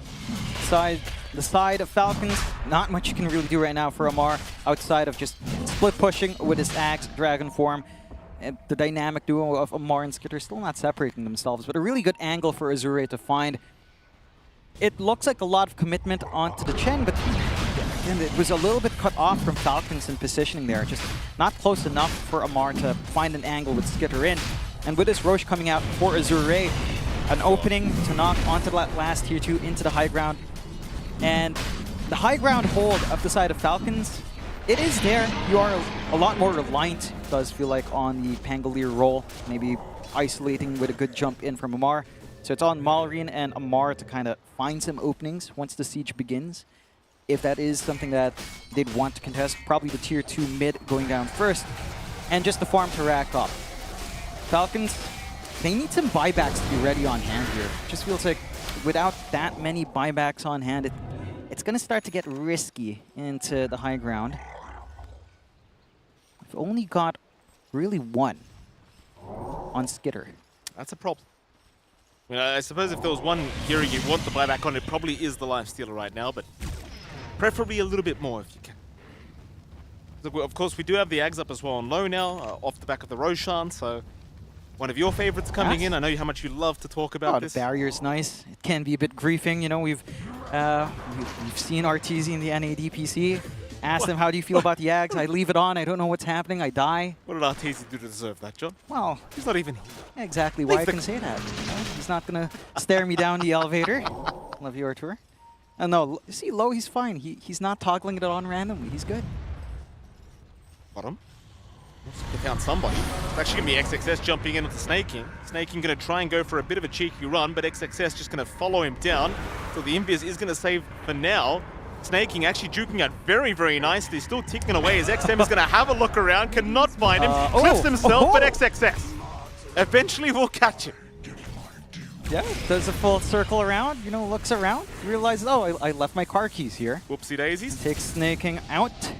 He is giving information, right? Like he's scouting forward, he's copying the ganks, he's allowing some breathing room to come in here for Falcons. Like Skitter is very safe up top with all that commitment. Although mid is going to receive a little bit of a shove in.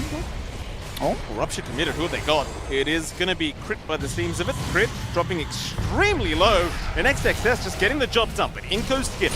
XXS, he's a tanky boy. Now with the Doom committed, Skitter does need to be a little bit careful. They do get the Pulverize into the Sunray. Skitter is gone, and now the Echo comes out. Crit will get caught. That'll be another instant buyback. Maureen is trying to salvage this scenario, but it is not looking too great. XM will get caught by the Rolling Thunder, but there's zero backup. I mean, ATF does not even have the Dragonfall. I love the way that Azure are finding these angles. You see that Lincoln's, they never leave this Purge skill on XXS. Just allows the Lincoln break into the Doom, into the Pulverize, no problems with the chain control. And that's all off the back of the fact that they killed Crit first. He is the backline damage. This Huerta has been doing a ton with a full Silver Edge up. And if she just gets bursted up front, you have all these tanky heroes. You don't have that hard burst on hand on these isolated ones. No fear in the world, just jumps in again with the onslaught, but will not really catch anyone. Keep in mind, you still have an Echo Slam available here from SyncQ, so you can't be too optimistic if you are Falcons to try and go for a fight. So even bought the Octarine Core out, so lower cooldowns now available. Into the mid-racks they go. ATF still trying to delay this as much as possible, but the Fisher will land. He'll still be able to get force-staffed away. Low, though, will be able to finish off the mid-racks. At least the melee barracks for now. It's Low getting quite low on HP, but does still have the secondary life with the Aegis. And it seems that the Sunray coming in from Tianming going to keep him alive. They will go for a bit of a reset. Still 1 minute and 15 seconds available on the Aegis. As XM just onslaughting in case Low is going to get jumped. Yeah, just a lot of caution. Really heads up to cover their bases on the retreat here for Azure. Falcons, they get to hang on onto one range rack mid and no further excursions onto the high ground. So again, a little bit more time, but a minute left on Aegis. If the side of Azure were feeling cheeky, if they find an opportunity for a pickoff, they can kind of line up for it. They've got a decent ward by the ramp area. They didn't manage to drop wards on the high ground, so they're not going to be able to scout out the positioning for Falcons going forward. And Falcons, for their part, they're still trying to go out. I mean, Amar and Skitter, again, are just constantly together. They've got the Dragon form ready with a little bit of the shove from the Manta if they so wish. They will try to hunt. SyncQ would be a juicy target if they could find him, but again, no forward vision. So it is a little bit optimistic, and they're just going to have to sit back and relax. Their vision is very defensive right now on the side of Falcons, just watching some entrances by the triangle, watching that entrance across the river up top. Azure, they're just hugging bot. They're just keeping it shoved. Aegis does expire, so perhaps it's the waiting game unless a pickoff presents itself. But they have that forward vision. They've got vision in the triangle as well. And again, that ramp vision down, it's just oppressive right now for Falcons. You're playing fairly dark in the map.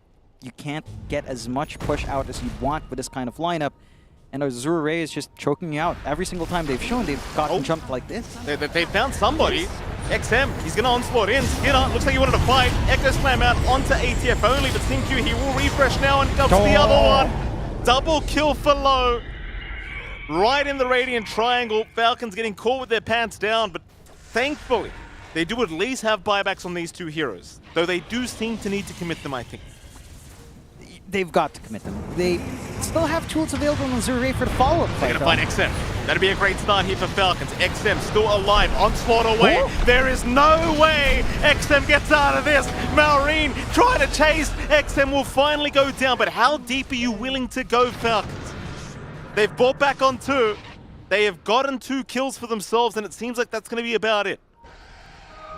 I mean, with the buybacks forced out, the side of Falcons need to get as much as they can. If they can, try to stabilize the map, get some control outside, get some vision, and build into the Roshan. They need that safety net now on Falcons to secure the next few fights. Azure, not going to be sitting around either. Buyback immediately forced out on Sean Ming, so he doesn't want to allow too much movement out. He does have the egg ready.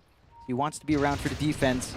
And Falcons going to try to force that issue, shoving in or cutting waves where they can. Mid is shoving in, but not too keen on fully committing. There is still a buyback ready. They know that the refreshes were popped, but single uses of Slam and Doom are still available. Just invade while they can. They get some vision out onto the enemy triangle on Dire's side. There's a little bit more room for them to try to play in. They'll smoke off the back of that vision, maybe hold a high ground position and try to see if anyone takes the bait. Just looking at the net worth graph, like Lowe's got 42k. And it as hard as he hits, it feels like Skitter with 26k is able to contest him now. And I think this is what Syndrome was saying on the panel. Just, do you really want to pick Bloodseeker into Lifestealer? This is the part where you start to question it, right? Like, I realize we're 50 minutes into the game, John, but this is where things are getting a little bit spicy now. And by the way, if they need anything, it might be just another 9 minutes. Yeah. Just wait for those neutrals to come in. Maybe you get something juicy, maybe some Giant's Rings. I see a DK. I would love a Giant's Ring on Amar, of course. You know? It's a big boy. Just cover the screen. We don't need to see anything else with the DK pushing. DK decides to use Manta. All right, all we'll see is a push. I think if DK gets Ags plus Giant's Ring, he should turn into a Blue Eyes White Dragon. That's what I think. It's copyright infringement, Mike. So you think Yuki boy? Float. Jump in, is there, ATF, they found a great target, but Float, he's got the BKB up, in fact he's going to go for the man fight, there's your Doom out, they caught Skitter with the Lifestealer, it's not looking too good, and StingQ just creating absolute havoc in the middle of the fight, there's 3 down, no buyback, all of them 4 no down, buybacks. no buybacks. How long does it take to They call? call it? There it is, GG is called. AR. I mean, maybe getting a little bit rocky on the tail end of things, but eventually they put a lid on this game. As XM and Maureen having a bit of fun together. Yeah, I mean, that was explosive coming out from Azure Ray. Almost reminiscent a little bit of G2IG and just how explosive they are in their games. The side of Falcons, we're finding some openings. The big issue, in my mind at the very least, is that, you know, again, the panel was talking a lot about what Snaking had to do on his chin. You know, cross the borders. Look for more. I mean, StingQ, he's allowed to be happy. He should feel himself on that shaker. The cleanest face I've ever seen here from StingQ. I'll tell you what, the water pressure is very high in the hotel room. He has no choice. Faces will be washed this tournament. Power washed. Oh, it's like a gurney out there. My goodness. Anyway, we do have a lovely panel on hand, so let's throw to them, see what they thought about this game number 1. Well, initially I was shaping up to call this a shellacking because Azure were cooking, and I don't know, like what was the timing that Doom managed to finish Octarine and Midas? It was like 1540, I think. That's insane. Yeah, he was rich. He was out of control. But then Falcons were able to stem the bleeding, but never really make a full comeback. Right. I mean, my conclusion on that game is just JinQ God. I think Yes. it was an incredible Shaker performance, probably my single best player hero performance of the tournament. Like I think he did everything right on Shaker this game. Yeah, everything from how itemization, can you kill the positioning. Chen in the lane? A double melee lane, killing the Chen? Yep. That's crazy. That's a Shaker. So let's try to recap quickly what he did. Okay, so they played Shaker Doom off lane, and they managed to basically draw or win that lane. Basically, They won that They lane. won that They lane. won that I think it's lane. fair to say they won the lane. So they won a Shaker plus melee hero lane. He kills Chen in the lane. Yep. He gets Tumblr's toy, which isn't to his credit. That's, RNG. Masterful play from He StingQ. chose Tumblr's toy. Good choice. With that, he finds a 4-man Echo bottom and wins them the first huge team fight of the game. He manages to keep farming to get Octarine Refresher, and then in the late game, he gets, I think, 3 or 4 3+ hero Echo Slams in the game-deciding fights back-to-back. Just stellar. It was incredibly well played. Yeah, you have Shaker and Phoenix. I feel like whenever it gets to late game, you're going to be very happy. Like the fact that the opponent. Falcons, they drafted a Chen and Muerta, which is supposed to win both their side lanes. Did not actually win both their side lanes. They won neither, right? Yeah, we were talking about how the Shaker won his lane for the Doom, but we also have to talk about how the Phoenix and the Bloodseeker won their lane against the Dragon Knight Muerta, which I felt like probably should have favored the Dragon Knight plus the Muerta. But maybe I was wrong, because you also felt like the Bloodseeker should be able to farm in this lane.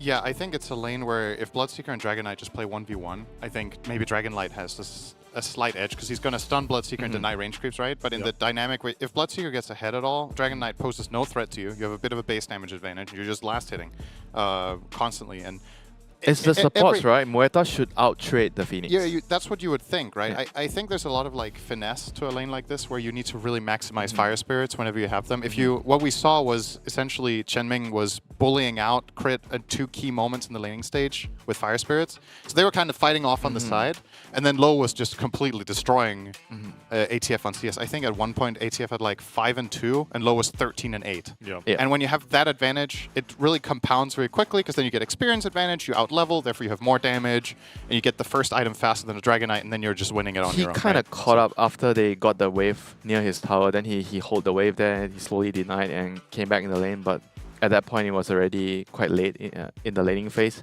But I was also wondering if the reason the Bloodseeker won that lane was also because the Doom was winning his lane, because the Lifestealer was always low. So then the Bloodseeker had the buff. That's so maybe that kind of contributed. That's always a wild card with this hero that I think can't be underestimated. How the laning stages go for Bloodseeker is always dependent on your team's performance around the map. And yeah, maybe, what if the bottom lane went poorly? Would you also have lost top? And at that point, are Falcons actually bringing out a clever draft here where things just failed that aren't supposed to fail, right?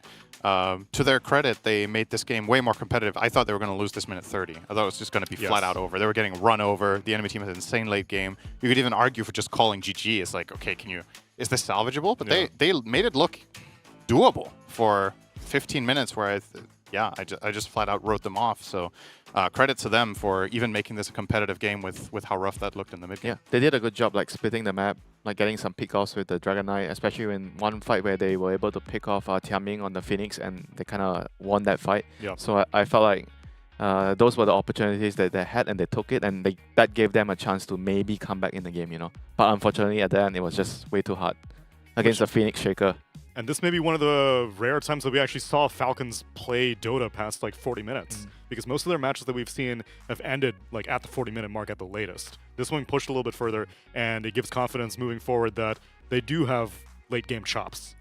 Yeah, I think what's maybe worth keeping in mind in that whole context is that a lot of their lineups are tailored to win in that frame. Exactly. Right? In that 20 to 30-minute frame. That's why they pick Luna. That's why they pick Chen, Dragon Knight, these heroes.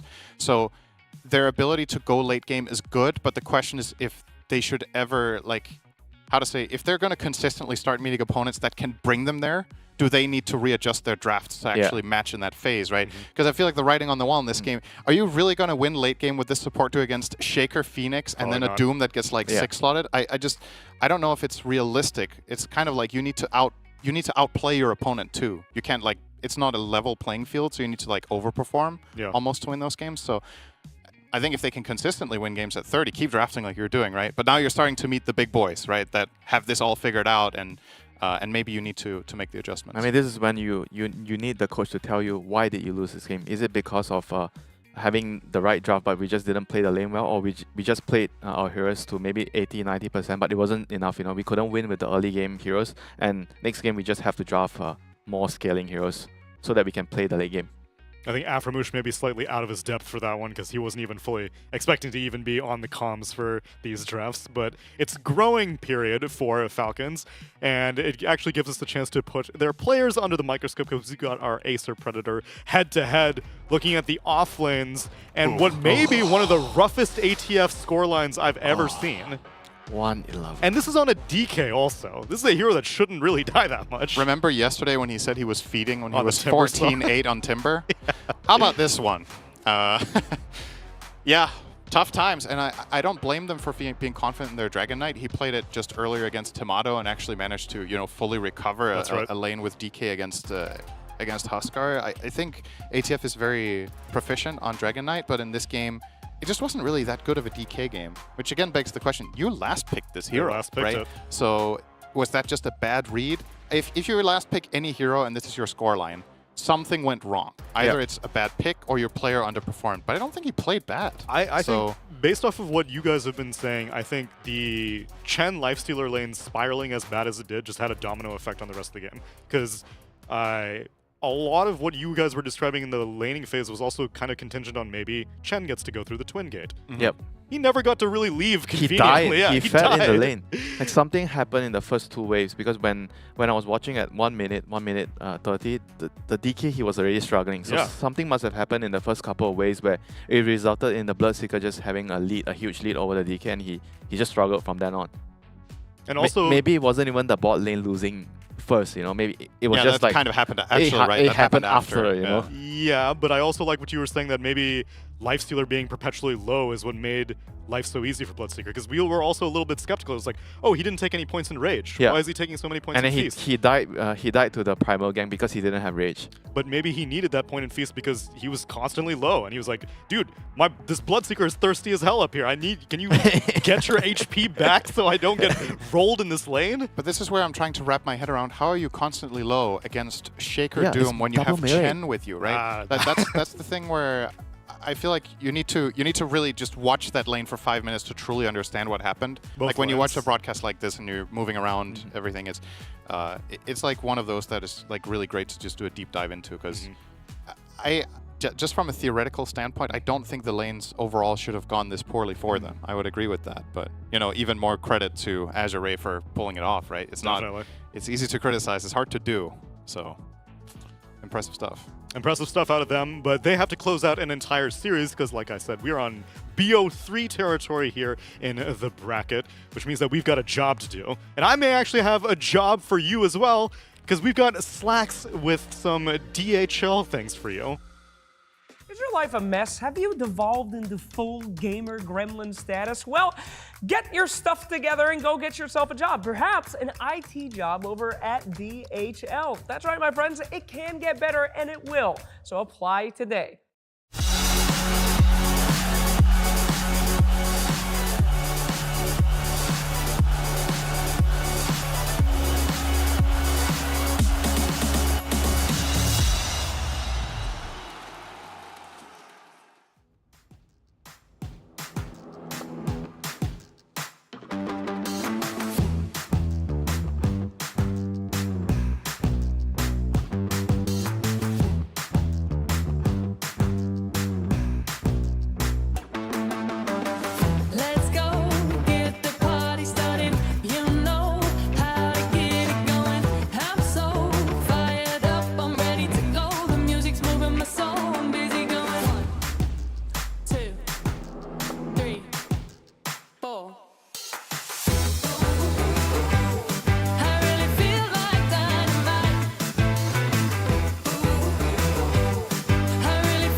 time for game number 2 of Azure Ray versus Team Falcons, where I can also give you fine people on the main stream a little update. Elsewhere on the Ember stream, G2IG is also facing off against Game and Gladiators for their upper bracket match. And G2IG won with a Meepo. Everyone's been banning Meepo against G2IG because in JT's hands, it's a force to be reckoned with. And Gaiman decided, well, it's in best of 3 territory now. Let's see what they got. And turns out they definitely have a Meepo. It's okay, it's just one game. It's just know? one game. You have to try to break your opponent's secret weapon, you know. If you can actually win against the Meepo in the first game, true. How are they gonna play the second game, you know? Their morale is gone, you know. Absolutely. It's worth it to try it on one game. They were trying to make sure that it wasn't a case of Shiki TI5 Lesh, where He knows Lesh, right? where every team banned Lesh because Lesh was the hero, and then at some point they laid it through and it's like, wait, this guy actually doesn't play the hero of the tournament. PPD I'm not saying masterminded it. Meepo is the hero of the tournament. It's just fun if it's like at some point it's just smoke and mirrors. Like teams are just constantly just copying bans of other teams. And it's because one game in a scrim, these guys were really good with Meepo for some reason. And it's like they don't even plan on running the strat, you know. But it was not. They were not pretending. Yeah, they by the actually way, had it ready. I would like to bring something up. So in the first game, Falcons, they had Radiant and overall last pick. Yep. And Azure had Dire and overall first pick. Wouldn't you say that either you get 24 or you would prefer to be Radiant most of the time? And they were able to get think both. so, yeah. Well, they lost anyway. Yeah, so it says something, you know. And this game, it's Falcons having first pick and Dire. So, yeah, I wonder what the pick priority was in the first game. I'd imagine that Falcons chose Radiant because Azure are Radiant this game, right? I don't think Falcons would ever... I think in this tournament, nobody has chosen Dire with pick priority, I think so, right? yeah. So that means Falcons... that means that Azure rated first pick higher. Yep. In the game 1, which is quite interesting. I mean, because it might have something to do with you have the 7 ban, and then you move into the overall first pick, which I felt like it was pretty strong on the first pick side. And what I was kind of leaning towards more was to pick a core right after that. Right. But if you have a hero inbar hero that you would like to get right away, like something like a Chen, then maybe that could also work for you. Oh, it has happened 1% of games. Maybe it was that one. Who knows? So what is happening, guys? So we are back to the overall first picks. I was just gonna say, what year is this? Hero. What year is this? Chen versus Ench, first 2 picks. Get me out. Get you out? Man. Why? I never liked the this. The fun meta, you know, all the creeps coming to your tower goes down in 5 minutes. No one has ever enjoyed fun in the history. In fact, I don't think that there's ever been such a this strategy is annoying patch as whenever IceFrog added Glyph's refresh, because Zoo was just so irritating. I was like, all right, you take a tower, I'm giving the Glyph back, so you cannot go down. Fine. How about I put it this way? These 2 heroes have very high influence in the laning phase, so it shows that both teams prioritize the laning phase very, very highly. Okay, fine. And we were talking about how all right, traditionally Chinese teams, they don't really prioritize the lanes as much. True. Compared to the Western teams. That definitely feels like the biggest upgrade in this tournament, and I would also say, no, actually specifically in this tournament compared to what we've seen out of the Chinese teams in the previous year, it does feel like there's some sort of reflection going on about why is our region not able to compete with Western Europe across the last year, right? And then we saw here at TI where we had 2 Chinese teams in the top 4, but what did they lose on? They got absolutely run over by Game and Gladiators in the laning phase. It's like, okay, we really have to dig deeper in this stage of the game and find solutions. And I mean, so far so good, right? Both Azure and G2IG are definitely, I would say, massive upgrades in terms of laning prowess than we've generally seen out of the region, and it's paying off. So being able to do this against Falcons is very, very impressive, you know. How well they held in the laning phase in the first game. Falcons are going to ban the Bloodseeker, and that opens up Azure to take the Pangolier this time that they counterpicked with BS last game. So then the other counter is like, what, Quab? I think Quab is a decent counter to Pango. You beat him in the lane, and then in team fights, you just have to show up, throw your Sonic Wave, and disrupt the role. Yeah. Is that a Malrine hero, though? I'm not sure. It's not an anyone hero. Quap's only been played twice this entire tournament. It was picked on Quinn. Both times, actually. I mean, it's a Quinn hero, right? Yeah, he's kind of the only one that plays it. I don't even want to say consistently, because that's not even true, right? No. Plays it sometimes. Wasn't there like this one Dream League that he just kept picking Queen of Pain like in the first phase? Yes. Was it 20? Yeah, it was 20, I think. I'm thinking mid lane heroes for Falcons that they would traditionally play against Pango. yeah. Shaker is one of them. Huskar is obviously also still in the pool Oh, if yeah. you want to go in that direction. Shaker's That's a very a bad matchup nice for one, Pango, though. but yeah, Shaker should do fine. I think the last time we saw this matchup played, Shaker wins, but he doesn't like obliterate you to the extent that something like Huskar does. But picking Shaker this way keeps things more open. And of course, worth keeping in mind that they could flex it too. Crit plays a good Shaker, and we just saw in the last game how well it worked for Azure, so maybe you take a page out of their book. Yeah. But why suddenly Shaker is back? Like That's this a good hero, question. this hero has been ignored for quite some time because of how weak or how little he contributes in the beginning of the game. And in the first game, we saw how Xinkyu, he was able to actually prove that wrong. You know, he was able to do a lot in the lane, secure the Doom, his farm, Do you kill the reckon? Chen. Do you reckon it makes a big difference that you're Shaker against Ench instead of Chen? I feel like that matchup should be a lot harder Yeah, if you should be play harder. support Shaker, right? So Falcons are actually going to go for Skywrath. All right, it's a very interesting hero. Double-edged sword against Ench. You're one of the heroes that can really kill her fast during a stun, but in the laning stage, this is not a particularly good matchup for Skywrath generally, because you have nothing against creeps. 0 armor. GG. Yeah. But I would say that when you pick this hero, it does open your offlane hero pool a lot, because when your position 4 is a hero that does a huge amount of burst damage, and he's decent in the lane, I would say, with the slow, so it might be picked because of Amar's hero, I feel. Do you think there is a hero in Dota that can win this lane against either lane? Clock or Ench Luna? Like, what three would you pick? If you could pick any hero you wanted with Skywrath, and your only objective is to win this lane, what's the best hero? Because I can't, nothing comes to mind for me right now where I'm like, oh, I'm just going to Dawnbreaker. Dawn Sky against Luna Clock or Luna Ench? Is that winnable? Or rather, is I mean, it at least it favored? gives you a chance, though, I feel, because Dawn gives you that burst that Skywrath needs to kill heroes. Right. I feel Centaur? like whenever... Yeah, Centaur's fine too, but... yeah, maybe Centaur could be a yeah, thing. It might be better. It's a bit dangerous again. It's just a lot of these offlane... I guess what I'm trying to get at is a lot of these offlane burst heroes that like playing with Skywrath don't like Ench. So Nobody likes Ench. You have the luxury as Azure of if you identify that is going to be a problem, you can really you can commit the Ench to being the safe lane support instead of the Clock. And right now you obviously have the option of playing Clock Luna. It's not a bad lane, but if Falcons really want to focus on that lane, you could pick an offlaner that can float with Clock, right? It already in the last game worked quite well for them to have Shaker Doom, so there's no saying you can't run like Clock plus. I mean, if I'm whatever, AR right now, I'll definitely prioritize shutting Amar down. I feel like I'm not going to give that guy like a free start, you know. If I have a strong support, then I get a choice between choosing to protect my offlaner or safe laner. I'll want to protect my carry against Amar. Right. It's not really an Amar hero, but maybe if you just want to bypass the lane, you could give him Axe. Axe, I guess. Axe with Skywrath. Yeah, it's a classic combination, but I don't think X's matchups are that good in this game. I don't think X is that good against Pango or Clock. The Luna can be decent with the right timing. Have we even seen X this tournament? I don't really think he's getting much love, so. So far, there has been no yeah, Axe. they're banning Centaur and Dragon Knight, right? Standard setup stuns for the Skywrath, so they are thinking in that vein. Sand King. How about Sand King? That is an Amar hero. That's actually true. And I think it could deal with Clockwork quite well. That's... I've got a couple of Sand Kings in my games. Felt like the hero had some potential. Yeah, he's not good against Ench though, but then again, what is, right? Yeah.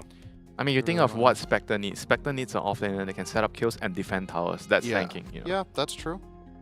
I don't really, I'm not mad at the idea, but I don't think it's going to shut down the Luna then. Like, Sand King doesn't win lanes. Yeah, so that's his problem forever. He can win against very specific melee carries, but against Luna Ench, there's just absolutely no way he wins that lane. I feel like nothing wins that lane, except for maybe trying to draw like a Centaur, you know. Or if there's no Centaur, like I said, like the next one is like Dawn already. You have to try to kill, you need to try to kill them instead of trying to play the lane for CS. If you try to play the lane for CS with a Sky, I think the lane is just going to go really bad for you. Is there a world where you go super aggressive with a Timber without reactive armor, and then you play Timber Sky with like 2-2-0 build on Timber, you just run them down? Because Ench has low health pool and so does Luna, you could just obliterate them. Is that possible? You have to destroy the lane so hard to make it possible. Yeah. I'm kind of, you know... But I'm thinking good. Amar. I'm thinking, what is Amar thinking, you know? Yeah. If that's... Yeah, but it's definitely a good way of playing this lane. Like, even though I'm not sure whether the Timber will work, but I feel like the mindset should always be on trying to kill the Luna and actually instead of trying to trade farm. Azure also need to think of their offlaner, the pool god. Pretty small. Falcons banned out Viper and Brewmaster. And need to protect their Spectre. Yeah. You know, they could just go back for the Doom, I guess. You Doom and you eat the Enchantress Creep. Oh yeah, I'm actually surprised Doom slipped through all the way. But Doom is like a bit expensive on the budget, you know, and you have a Spectre. And Doom doesn't have like a short cooldown to play around with, you know. Well, there's two ways of thinking about Spectre. We've seen teams, I want to say just a month ago, were picking Night Stalker into Spectre because it was like, hell yeah, free lane. Night Stalker is not good in lane, but Spectre is weak too. Yeah. So you can pull that off. With that mindset, Doom is kind of great, right? Because this is a lane where Doom will get farm. So definitely shouldn't be any concern whether he will be able to get his, but then it's also a matter of, okay, what's the bigger objective? Is it getting XXS farmed, or is it shutting down Skitter in this game? And honestly, I don't know what's more important. If I'm draft, if I'm looking at this, I want the draft to be able to protect the Luna if I'm AR. So something like a Tide comes to mind. Like Tide against Spec, against the Chan Creeps is great. And in team fights, you have a Rare Witch to protect the Luna. Gush is also nice for your Pango and your Luna. You know, for first picking a Chen, I'm a little bit underwhelmed with the level of push Falcons have. They don't really take structures very well. Yeah, it doesn't seem like that's the idea for them in running. You pick Chen with Spectre, so what do you expect, you know? Yeah. Spectre's not going to allow you to do that. There you go. Nice call. All right. XXS on Tide. Probably XXS, I'm assuming. Yeah, and it's also going to give them a pipe carrier, you know, pipe carrier against Skyrath, Radiance potentially on the Spectre, Shaker, Kunkka. So do you think the reason that they didn't run the Doom here is that they were concerned that their team fight was going to be too weak? Yeah, the Doom. If you have Doom and Luna, I feel like the cores don't really interact very well with each other. But when you have a Tide and Luna, it's very similar with Tide. TA gives you everything. Tide Luna also kind of gives you everything. And Tide really likes to have a core that wants to stay behind and dish out all the damage. Doom doesn't like that. Doom likes to hide and wait for something to happen and then jump out. Yeah. Okay. Which I guess enough jump is going to be coming out of the Clockwork and the Pango. The offlaner doesn't need to triple down on it. You don't want to have too many heroes that have the same job in the game. Yeah. Okay. You're sold. I'm sold. I'd like to purchase your game number 2, and my merchants for it are going to be John X Fire and NLP Dota. Oh, thank you so much, Tsunami. It is indeed MLP Dota and John X Fire. Jonathan, game 1 didn't quite go the way of Falcons. Game 2, though, a brand new draft. Do you think perhaps we can get to a game 3? I mean, I like the Falcons draft for the aggression. I think there's a lot of early tempo that this lineup will have to play. You have to kind of play around with level 6 spikes. Maybe we can see some activity from snaking through the gate that was lacking in the last game.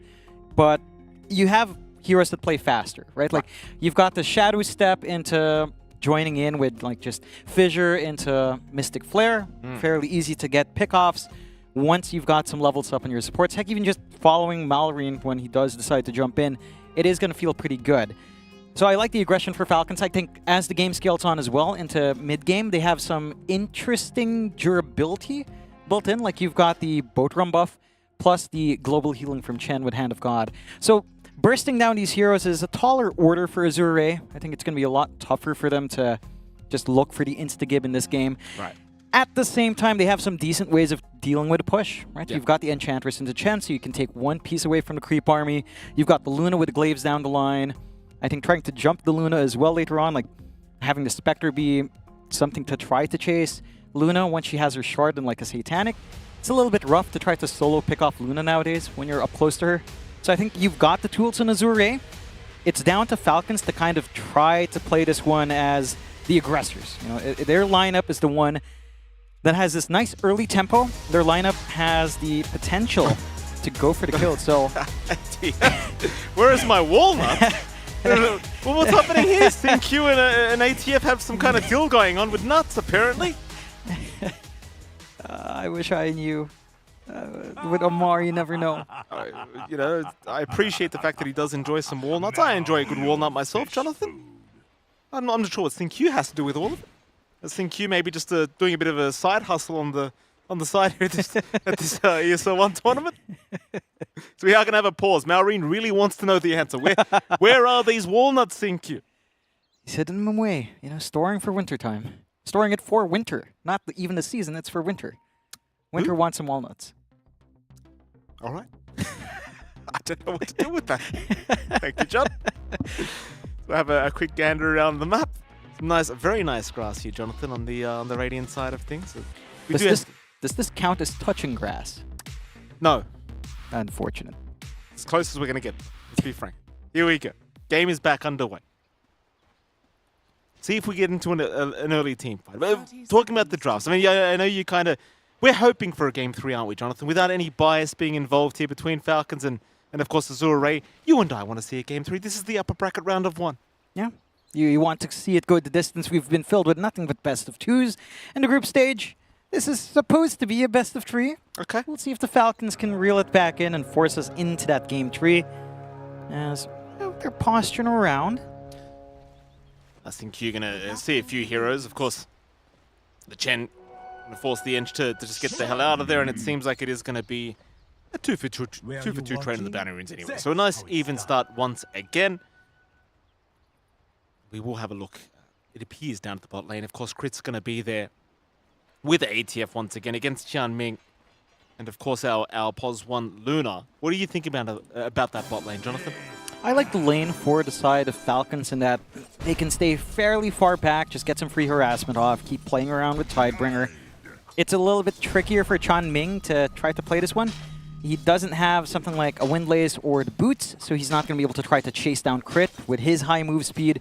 And Crit's just always going to be able to get the concussive off and get some free right clicks, although does manage to gap close onto Amar, but they're splitting their damage up.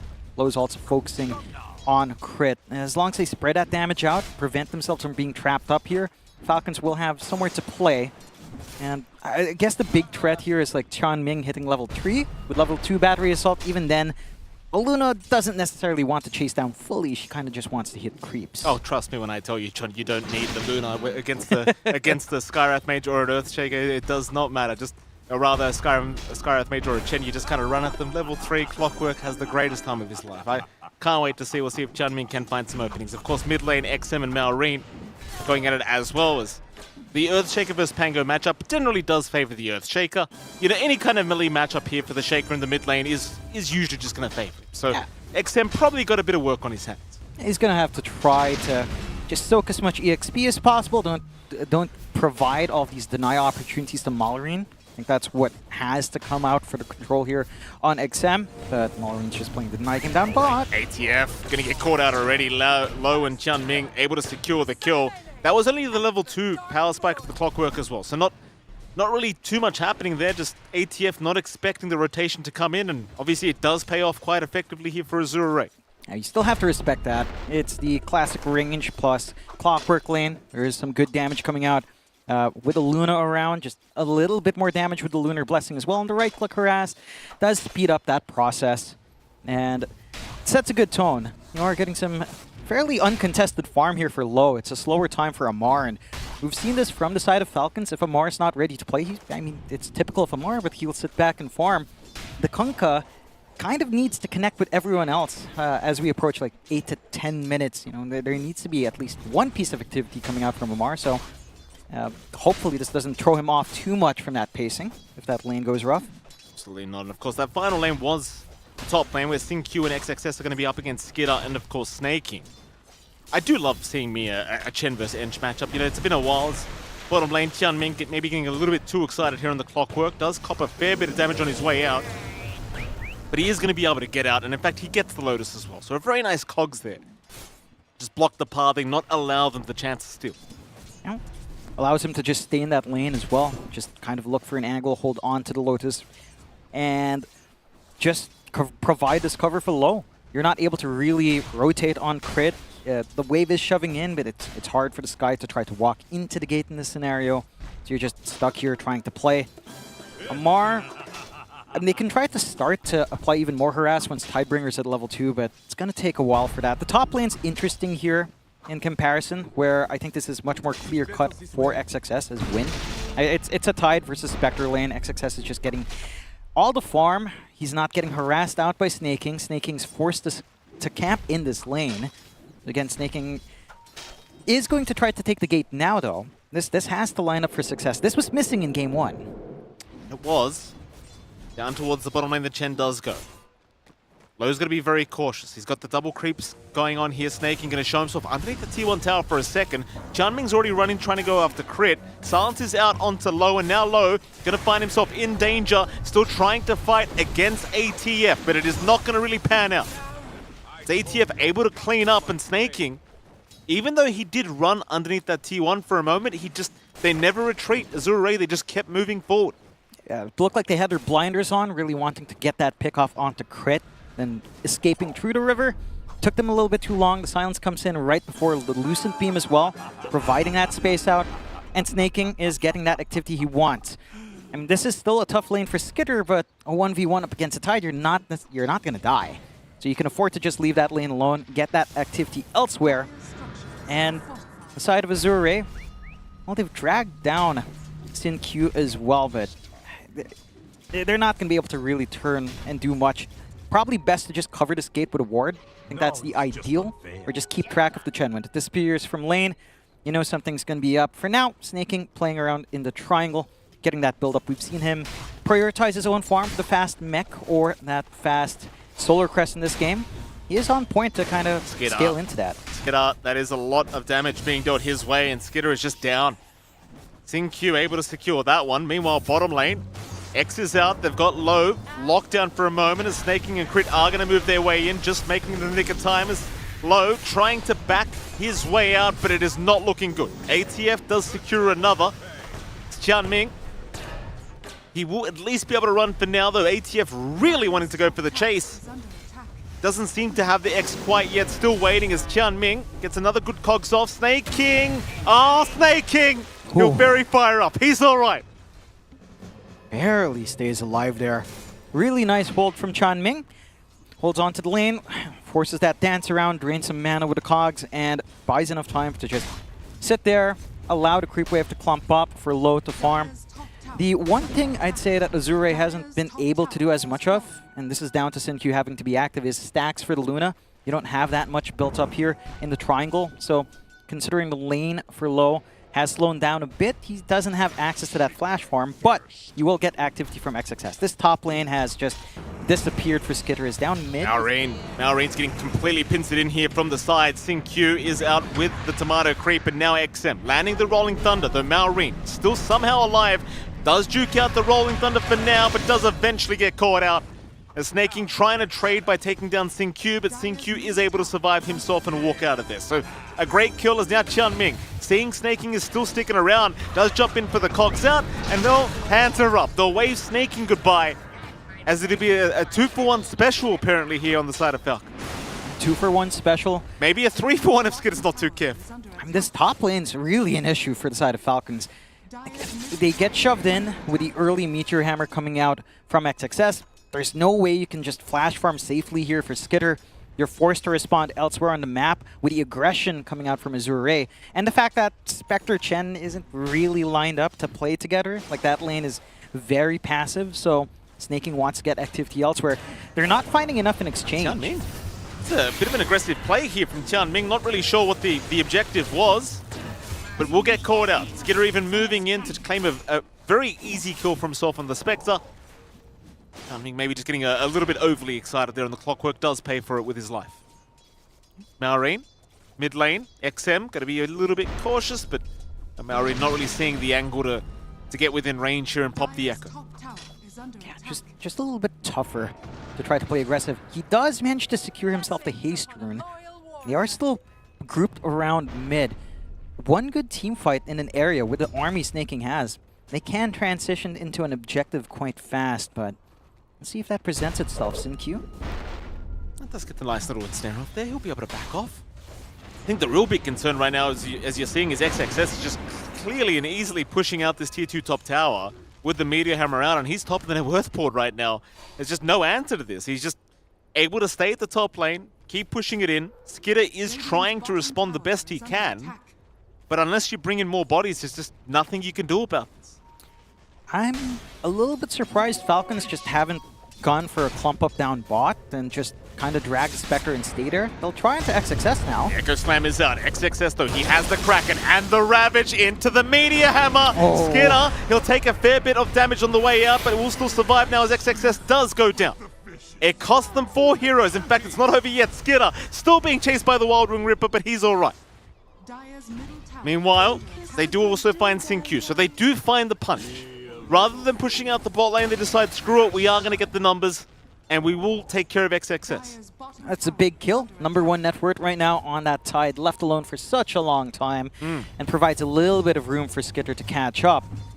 You're still getting a lot off the back of that for Azure. Like, this Luna is completely uncontested, so you sacrifice some of that on your Tide, but your Luna's still way ahead of your Spectre here in this game. The Manta timing's not going to be too far off. Their own push on the side of Azure just skyrockets once that's up.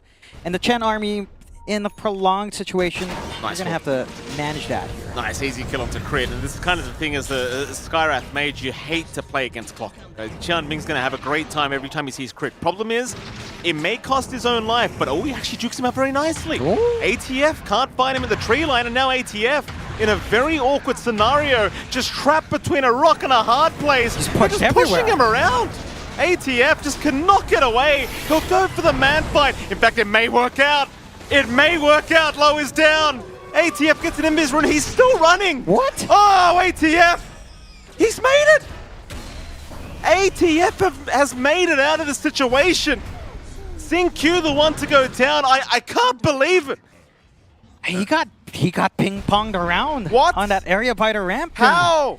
He just gets access to the invis rune. He's perfectly fine. Oh, yeah, they were making him walk the plank, John. He just abandoned ship. He just jumped out.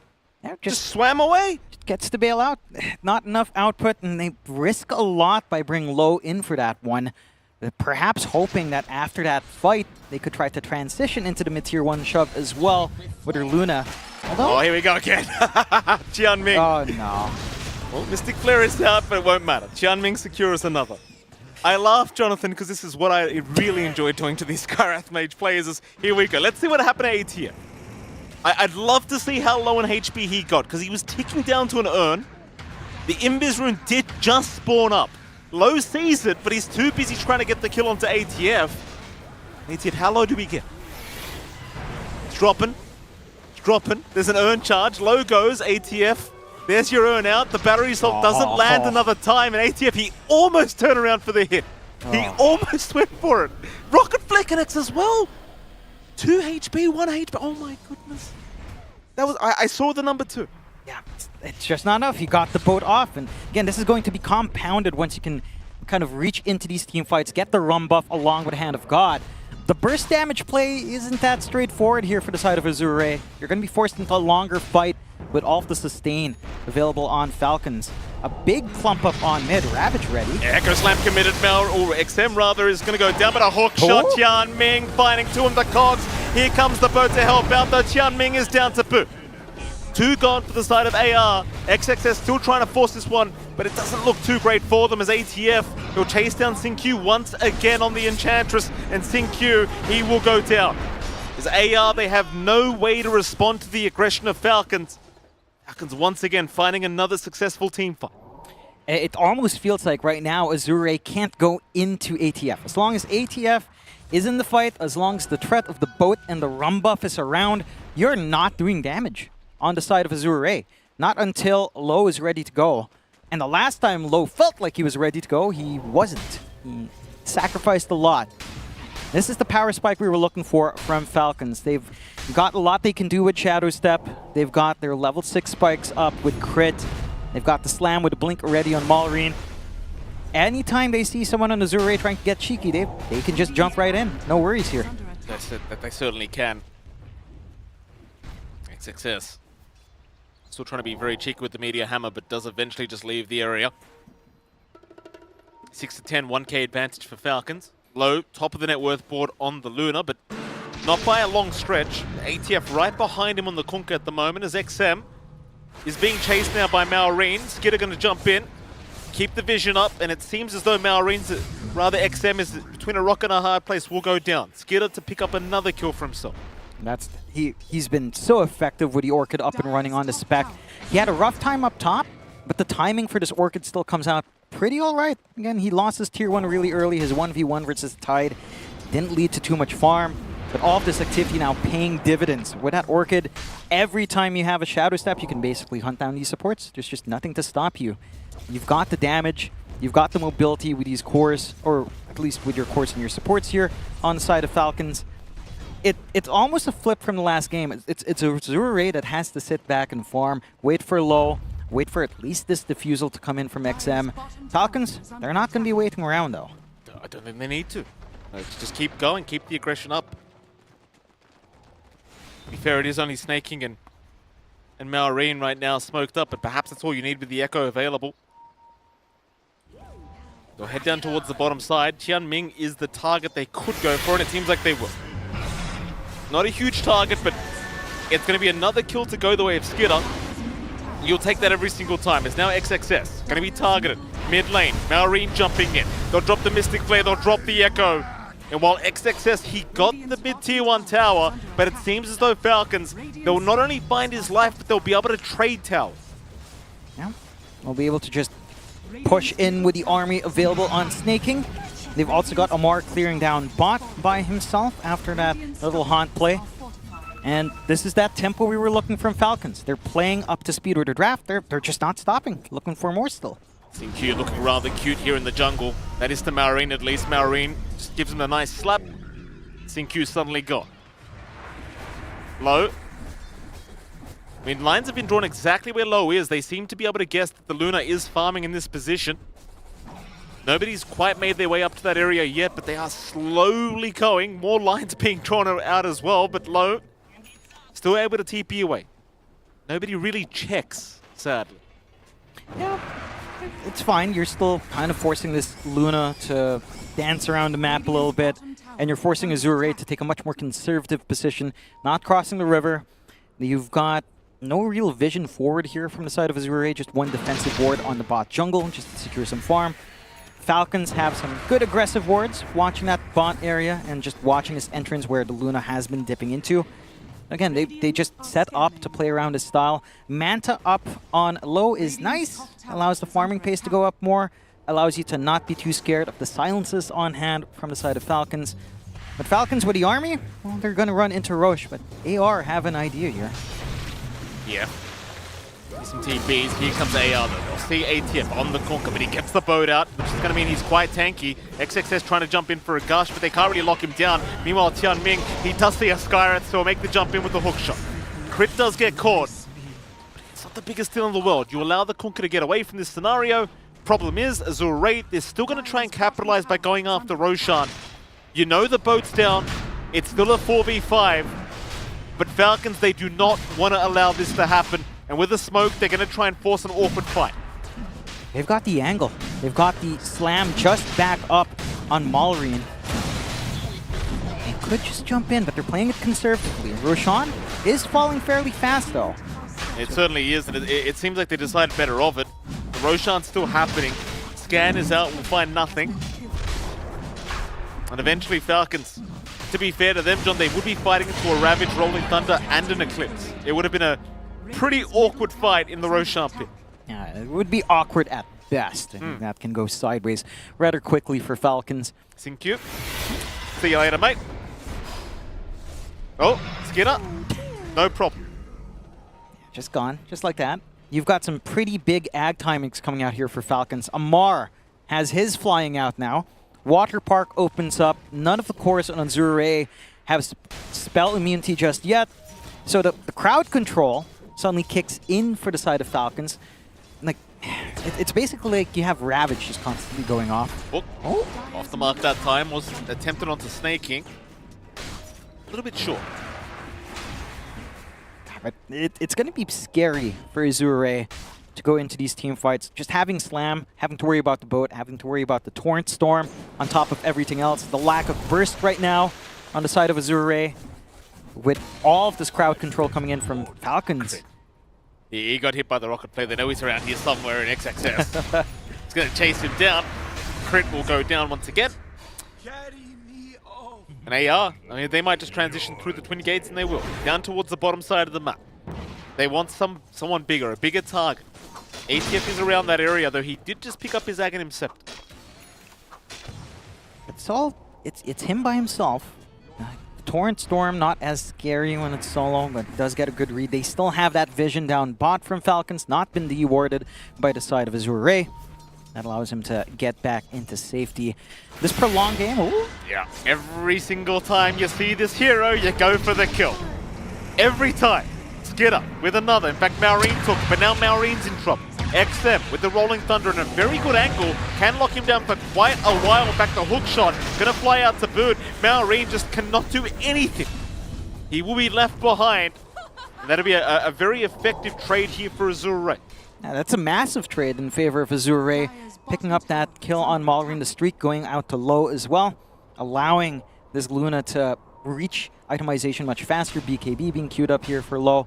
It's much safer. Needs that spell immunity up against the potential threat of the Ags of Amar. Heck, even just dodging out the X, dodging out the boat, and, you know, just dodging out the combination from the Skyrat Mage is massive here in terms of finding some durability. So some tools are being built up by Azure Ray.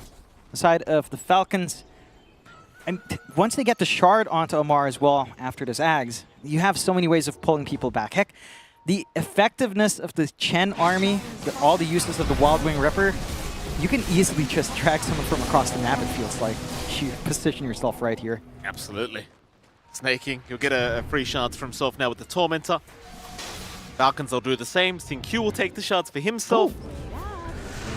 And Crit, of course, going to be spotted here on the Skyrat, though he is doing a lot of damage to XM, but it won't matter. Crit will go down again. It's just, he's getting info out. You know, he's trying to just ensure that they get this forward vision down as well. So he does manage to get this ward right on the left side jungle. Should allow them to, again, try to play with that information, try to see if it's safe to get that shove top, if they were gunning for that at some point. This stalled out timing is starting to play fairly nicely for Azure Ray. Like, you have escalated quite a fair bit on low. You've sacrificed some of XXS's farm, some of XM's farm, but this is kind of the Luna show anyway. Like, she's going to hit into the Crystallis, perhaps the Silver Edge this game, get the shard, disassembly on Mask of Madness, the Satanic, and then all of a sudden the Luna is the one that's ultra durable. You know, that damage reflection or damage reduction on the shard, 25%, 75% of her attack damage coming out. You've got a Spectre, a Kunkka, a Shaker to try to jump the Luna. Like, it's a long ways off, but it can become an issue. Yeah, and Low just casually walks in, takes the T2 tower right in front of Skitter. Sadly for Skitter, he did not have his teammates around to try and punish Low for that. Lines being drawn down as well here from Low. He wants to head down towards the south of the map and try to find himself a team fight. Falcons, though, they are prepped. Maureen's got an Ags up now to boot. Low, he'll cop the run of Atos, but Crit! Oh, he misses the Mystic Flare! I mean, look, we've all done it, to be fair, John, but a little bit awkward with that initiation. Yeah, it's a little bit tight of a window, especially with that Manta style up. I don't think even if it connected, it would have been completely It wouldn't have been clean. a kill. You also miss out on a little bit of a hook shot on Chan Ming, so no one wants to push the envelope further. Falcons, though, still looking to run down. I mean, XXS is all by his lonesome here. Yeah, they've got Maureen moving in along with Skitter to boot, and, well, XXS, he's a tanky guy, and he's got the Ravage out onto 3 targets, and here comes the cavalry. Low, he'll come in from the back, the Eclipse pop, now the Rolling Thunder, XM, locking them all down. He'll at least lose blood. Maureen is now ATF, still just trapped in the cox here with Tian Ming, though surviving, trying to man fight. XM, he'll be the first to go down. ATF will slowly follow, and now Low. Low's the big boy. Low's the one they really want, but can they finish the job? Low is still going, but there you go, Skitter. He'll finish the job eventually, because it seems as though AR, Tian Ming threads the needle. Not the way you'd like, though. As Skitter is going to be able to walk away, and Falcons, they'll be happy with that. A 2-for-3 exchange. You got the carry Luna, you get Skitter out of there. It's probably the best kind of scenario you could have asked for right now for Falcons. That's a huge win for the Falcons coming out there. They force all of these responses out onto XXS. We see the effect of how much durability they're getting out with Hand of God and with the Boat Rum buff. The Torrent Storm as well, you only had the BKB up and running on low, so everyone else is kind of held back just a little bit more. And they can just pick apart this fight, you know, just dance around. It looked decent for AR in terms of coming in with a counter fight, but it's just too fragmented. And the Spectre is a bit of an issue. You're not, that durability we were talking about on low, he's not at that point yet. This is the moment for Falcons to force these movements out. And now they've got room for themselves. Oh, just... I've done that a few times myself, John. You know me. Yeah. I love me a clockwork, but these things do happen. He was like a pixel. It happens. I think just doubly hurts for Chan Ming. That's, I believe, twice in a row. It just hasn't connected, so it'll come together. You know, you miss twice in a row, surely the third one will hit. Now look on the bright side. At least he's not in a pub where your teammates are going to start pinging every time you miss. That's true. His teammates could still ping him. That is true. Even though it's not a pub. I wouldn't recommend it. Q doing okay, just farming himself. Mid lane, Falcon's going to address the creep wave. Do we go for a bit of a smoke here, Falcons? And for now, just going to remain grouped up. So not really rushing in for a big fight. There is safety in numbers, of course, and well, this game too, kind of reminiscent of Game 1, right? Like it's feeling like a very, very close game between these two teams. It very much is. Like for Falcons, they've been using this aggression really nicely, but at the same time, the aggression hasn't lined up for objectives. Roshan's still down. They haven't been able to line up for even the tier 1 up top. These fights have been taking place down bot. Falcons don't have the forward vision. Azure, they're not ready to fully commit onto these fights by themselves. They've been finding some decent pickoffs and some decent trades, but the win conditions to outright win these fights aren't quite there. They're having to sit back and farm.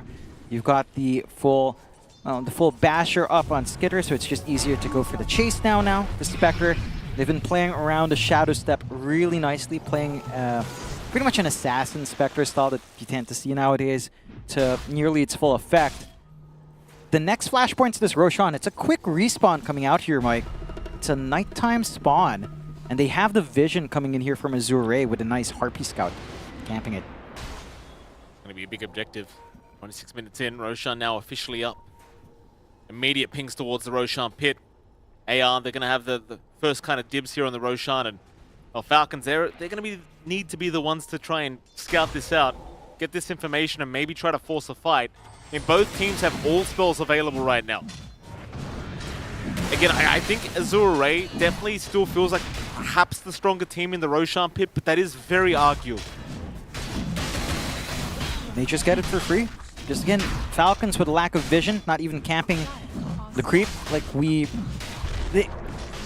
Snaking could just send one in to camp the Roche. Scan is there, just a little bit too late. And now you've got the secondary life and the cheese ready to go here on Azure. You've got some big tools coming up here. I love this pickup from Q going into the Ags for the little friends on Ench. That root duration is a stupid amount. It's 0.5 per unit, but that counts every unit that gets affected by little friends, which is literally all creeps. So you have the Chen army around, you have 10 units, it's a 5-second root on a 20-second cooldown with added attack speed. Chances are you can get more. Like, I've seen this root last for 6-7 seconds in some games. It's a dumb amount of control onto one. Well, who do you target with that, though? Like, who do you want to root with that ability, do you reckon? Like, is it just straight up, like, Skitter jumps in, we're going to root him up, or...? I mean... It's probably Skitter. You also have Malrine as a decent target with his Blink plus his Ags. Sure. So any of these two mobile heroes are fairly nice. And just prevents them from trying to play the long haul. Skitter, I believe. Popping the ulti there for a moment. Yeah, not going to react too much to that. But Tianming almost did go down, but Q just going to give him a reset. Tier 2 bottom tower, going to be targeted here by AR. Same thing could be said, though, for the side of Falcons. They are looking towards the top tier 2. I believe they might just back off and not risk having to have a fight here against the Aegis and Cheese of Azure Ray. Like Low, going to TP towards the mid lane now to connect with his team. And Falcons, they are indeed just retreating. At the very least, you want to maybe just wait for this Aegis to expire if you can. At least let Azure Ray come to you, and Low, he's about to get right to them. Snaking has been spotted. Rocket players are going to connect. Nice fish to block the way, though. Maori knows something is wrong, but they will lose the Ancient Creeps at the least. Snaking still being hunted. So much vision being provided by Tianming. They just see everyone. Maureen on the high ground, waiting patiently. Jumps in onto Tianming. That wasn't the target, I don't think. But Skidder, he's going to come in and finish the job. Clockwork is down. They'll reset the fight with this Torrent Storm. XXS being dragged back towards the side of Falcons is in a bit of a hard place. Maureen. He kind of slams the ground, but it won't matter. XXS is gone. Meanwhile, the Pango has jumped in, eats the cheese, but is still in huge trouble as now the Eclipse comes out from low, but it does nothing. What a mess. Azure getting a little bit too excited. They are going to pay for it. 3 down, and all 3 are core heroes. In fact, I say 3, 4 down if you count the buyback of Tianming. That's a wild fight for Azure to even force out. They don't manage to get the Ravage off on their tide. They're jumping in very deep in to the side of Falcons without any real vision outside of these flares. They commit a long chase forward. It looks really awkward for Malrine in that fight. You know, his positioning, jumping into the Clockwork, not the ideal target. But they split up that fight again. Like it's the same conditions where we find Falcons win out. They drag all of these heroes of Azure all across, chasing individual targets. And they're just not able to focus on one. While they're jumping in, you saw Low wasn't willing to jump in. He was sitting on the back line because he popped his Moonglaives a little bit early. When he does jump in, his tide is dead. XM can't help. It's just disconnected in that movement from Azure, and it was Azure getting that chase out. Skidder, trying to go after Tianming. XXS around the corner, and he just jumps right back out anyway. In fact, Tianming still just kind of almost going down, but looks like he will make. Falcons, though, they have infiltrated that Radiant Triangle. ATF seeing if he can be a little bit cheeky here with an X, but will not find himself a target. The rest of Falcons are around to back him up in the mid lane. Azure, I'm not really sure if they want this fight, but they do at least still have the Ravage to play with. In fact, they even have the Rolling Thunder. Perhaps you do want to fight. The Echo is down. Shadow Step is down. Hand of God is down. So Falcons, they do have a few less spells to play with at the moment. So Falcons not really going to give the opening anyway for Azure to try and jump in. Just play it patient, play across on this bot jungle area, get that build up. It is a little bit hard to be sneaky with Tianming having that Ags, like these rocket flares as we've seen before. Does provide a lot of vision. Falcons, last time around they baited him into that vision. Azure looks like they've learned their lesson. They're going to hold back. ThinQ didn't. Oh. Yeah, ThinQ. All right. You'll learn the hard way. You know, you got to do it at least once, I guess. Just sit forward. That is more than likely the tier 2 just set to fall. Although Fortify will stall it for a little bit longer. But you're at the point now where Falcons can just keep camping around his bot jungle and prevent the build-up. The side of Azure, though, Low has managed to sneak across. He's shoving in top. There is a siege creep with this massive creep wave, so response is being forced out. Skidder has the Shadow Step to kind of join in a few seconds anyway. But this is the exact move Azure needs. Just find farm where you can. Satanic, not going to take too long to finish up on Low. That's when the durability really kicks in with those glaives, with all of the lifesteal coming out. But this time around, we've got to see Azure connect. And we need to see a lined-up Ravage with a really well-timed Rolling Thunder from XM in an ideal position. This could also be, down the line, a really good game for Low to consider the Ags build-up on Luna. It's probably not an early priority, but an Ags Blessing would be massive as they find ThinQ again. I mean, he does have his team around him. ThinQ, he could actually set up for his team. In fact, Rolling Thunder does come out. XXS also jumping in on Snaking. They'll pop the Hand of God for now. Torrent Storm also committed. Crits the target. Tianming, though, is the one that goes down. And Maureen unable to finish the job quite yet. But Tianming, still being chased, does go down. Azure moves to it now. Maureen, right onto 2, has found Low, but needs to back off as the backup is not there. XM has kind of been left behind, though, and that'll be the 3rd to go down for Azure. That's their opening. They've got the army ready. There is still a Ravage ready to go on XXS, so there is that tool left to hold on to. But, oh no. Skidder. No. Skidder took game 1 personally, John, because game 2, he has been fantastic. That he has. Even Snaking giving the tip out to Low, trying to reach for it to farm, but that ward, that vision, that's just not being taken care of from the side of Azure. And now it's their turn to mount these objectives. Snaking with a creep army doesn't take too long. Fortify already forced out. You've got Ravage, you've got Respawn in 10 and 20. Without that Luna, damage just, it's not there. Q just cannot get away from the side of Falcon. In fact, ATF even dragging back XXS there for a moment, but XXS will be alright. They don't even want to waste their time with the Tide. This bottom racks is what they really wanted, and they'll take it. Falcons onto the mid racks. Onto the mid tier 3 tower, that is Low not looking to buy back. Looks like he's going to hold out. They do still hold onto the tier 2 top tower, so you've got kind of that to rely on as they can't get the megas up yet. You could think about tier 4 towers, but I highly doubt Falcons want to risk. No. Not in a game like this, not when so much is on the line. Amar's still hanging around here though, just being annoying. X back TP to reset. And we'll just play tag a bit as they will go for that tier 2. Roshan only a minute away, so they won't need to try to kind of force this with Respawn coming out in low. And could opt instead for the safer play of just camping Roche. They've got control. They will smoke up. Maybe try to catch someone off guard, but the Zure, it's at this point in the game you're just kind of stuck in your high ground. Your high ground defense is theoretically there. You've got Ravage, you've got the Rolling Thunder, you've got this Luna. The damage just, it has felt extremely underwhelming. You know, I heard our panel say that Luna and Tide is just like Tide TA. I'm not getting everything here, though, Mike. Don't you dare throw the panel under the bus. That was Winter. Oh. You throw Winter. Thank you for clarifying. Of course. We'll have a chat with Winter after this game. Maybe a bit of a performance review. Top lane, the push is slowly coming. AR, I mean, they're prepped for this one. Low still holds on to the buyback gold, I believe. So, looking for this team fight. Falcons taking their time. Heatwave is again slowly making its way through the top lane. You do also have the option to just go for Roche. And that may just be it. The Falcons obviously just wanting to take the much safer option. First dibs on Roshan, but Azure immediate 5-man smoke. They cannot afford to let this go the way of Falcons. Nah. They scouted out with a flare.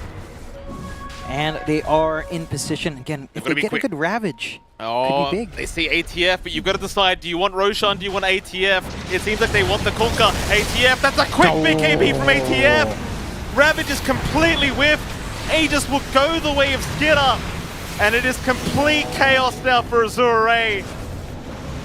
Oh, yeah, that looked like a complete bait from ATF. He knew they were coming.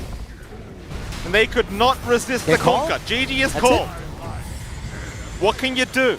I mean, they can't really hold at that point. No Ravage, no teamfight ready for the defense. A nice comeback coming out here for Falcons in the series, getting this game win done. And I think the big difference in comparison to Game 1 is that early activity, right? We see Snaking go across the gate. We see this kind of tempo being built up, just playing around, just assassinating with your Spectre and the Shadow Step and getting that activity. This time it's Azure that goes a little bit slower.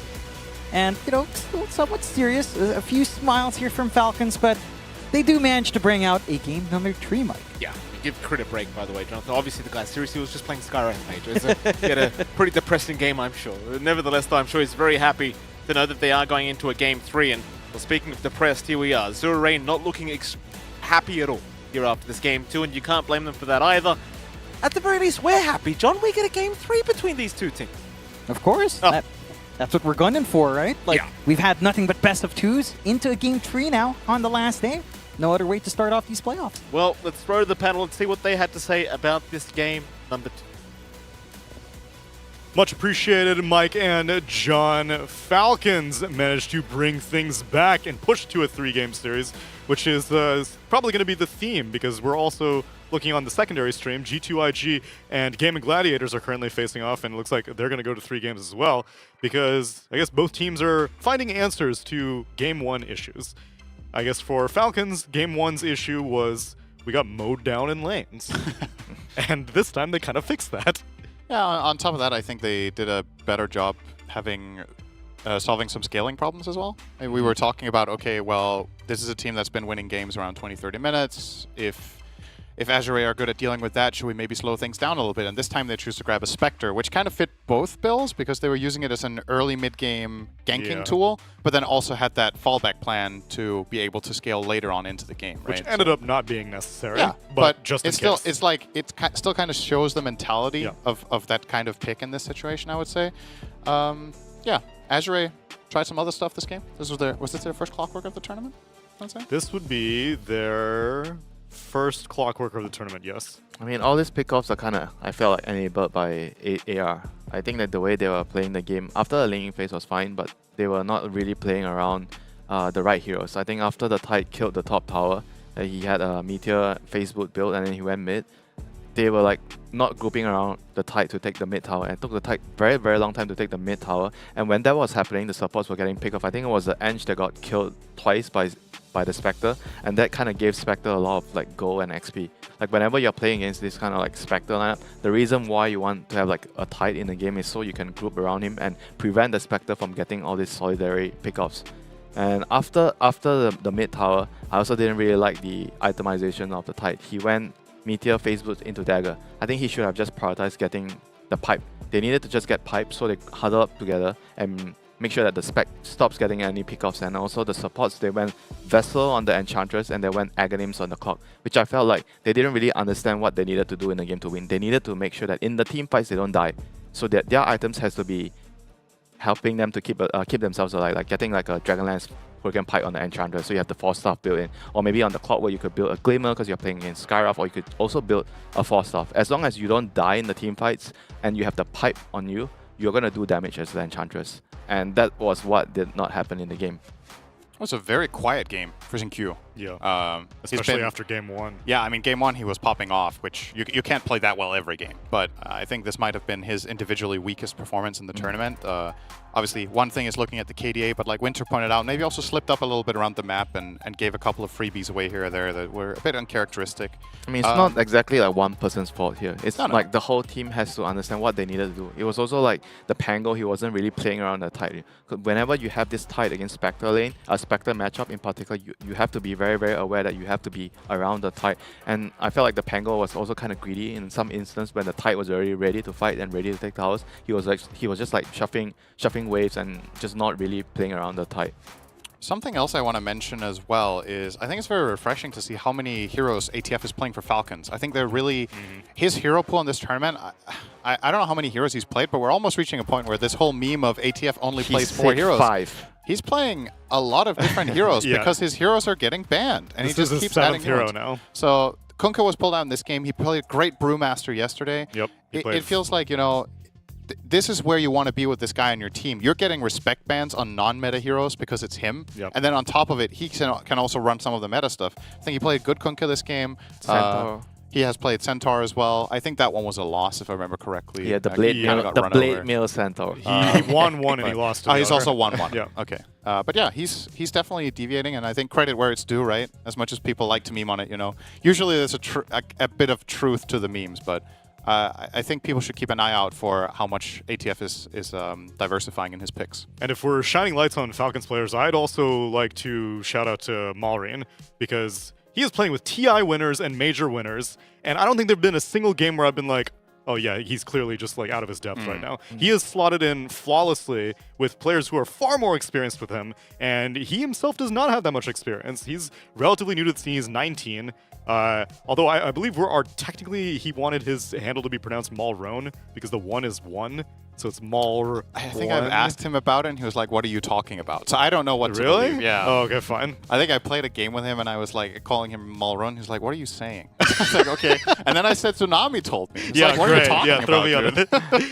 But regardless, I genuinely don't know. He has been I'm at no point being like, yeah, I can tell that he's the newcomer to the team. He's perfect in there.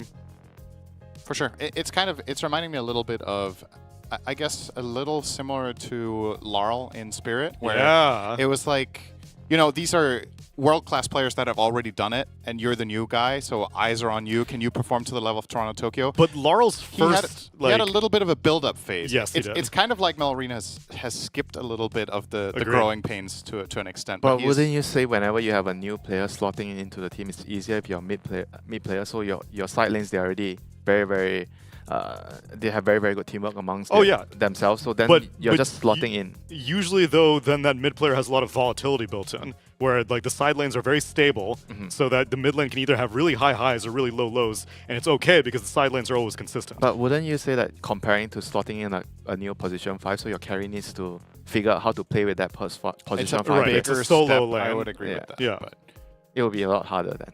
Yeah. Agreed. Whatever the case, though, whatever Amar saw in him in the creep wave days has remained consistent, and if they are able to close out this series, well, then that means that they're top 3 already for ESL 1 Kuala Lumpur. Yeah.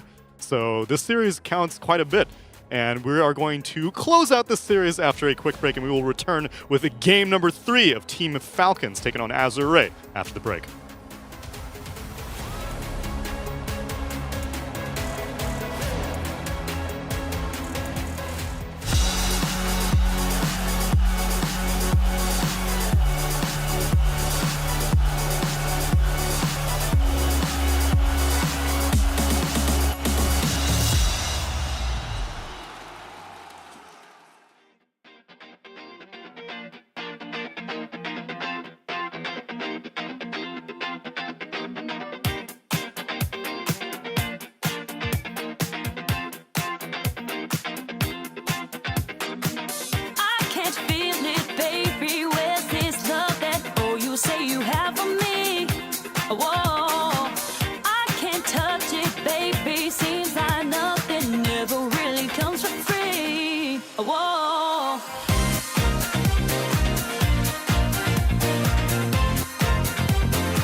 I'm not a king, I'm the king.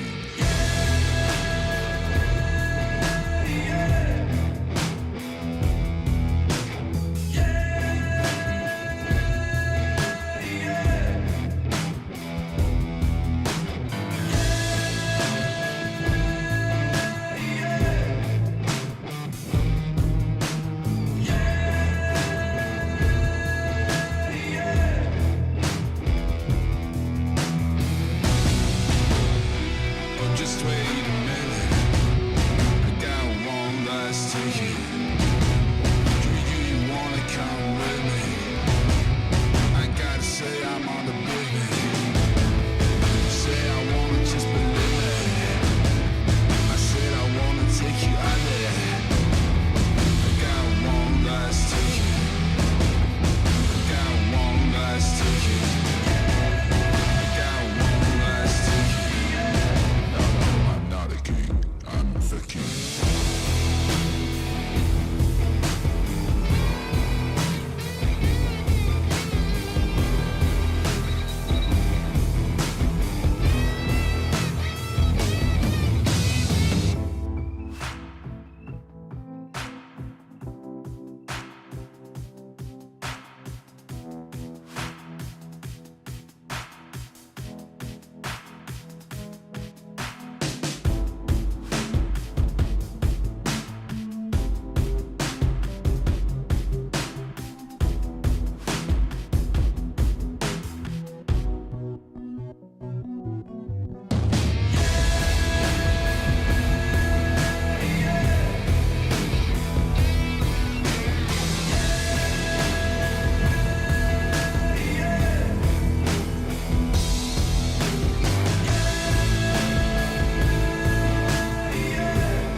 It's time to close out this series and close out the day. Game number 3 of Azure versus Team Falcons will be beginning soon.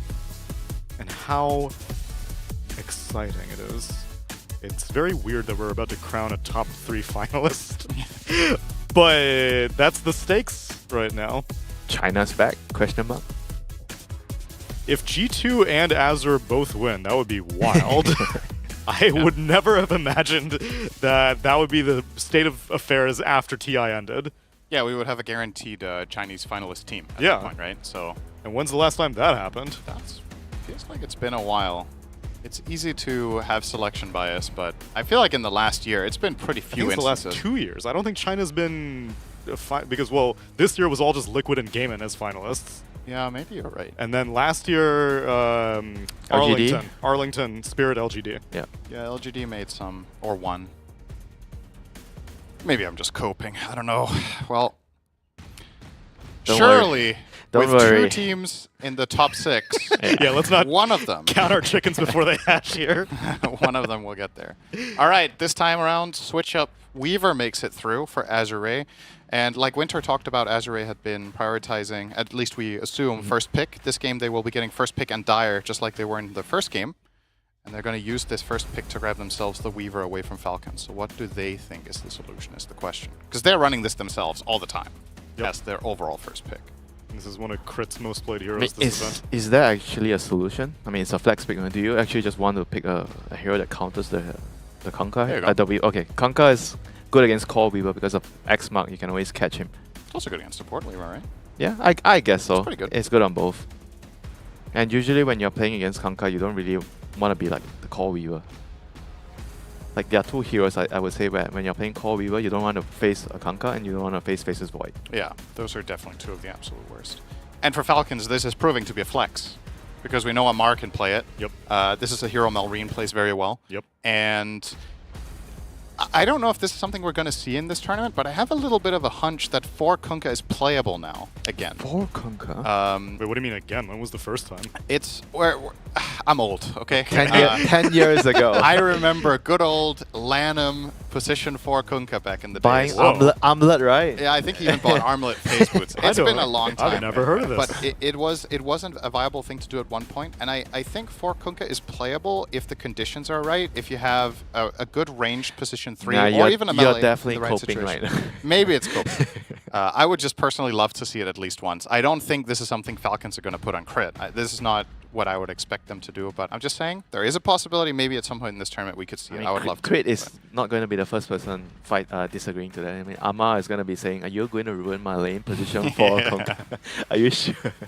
It's actually, I will say it's better in lane than you expect, but it's still not great. So again, it's a bit of a handicap in a way that the payoff, if you can get away with it, is massive though, because this hero can do so much from a supporting position with very few items. Even just getting a shard as a 4 Kunkka at minute 15 is massive. Your teamfight impact is incredible, you have an insane catch, but it's a matter of how much does it cost in the lane. That's essentially what it boils down to. Yeah, I mean, playing support heroes right now just comes down to which hero has the better shot, right? When you're looking at the supports, Phoenix has a really, really good shot, probably one of the best. Then you look at the AA shot, or you look at Treant Protector with the shot, then there's the Grimstroke shot, you know. Oh yeah? How about the Skywrath shard, Winter? Okay, you got me.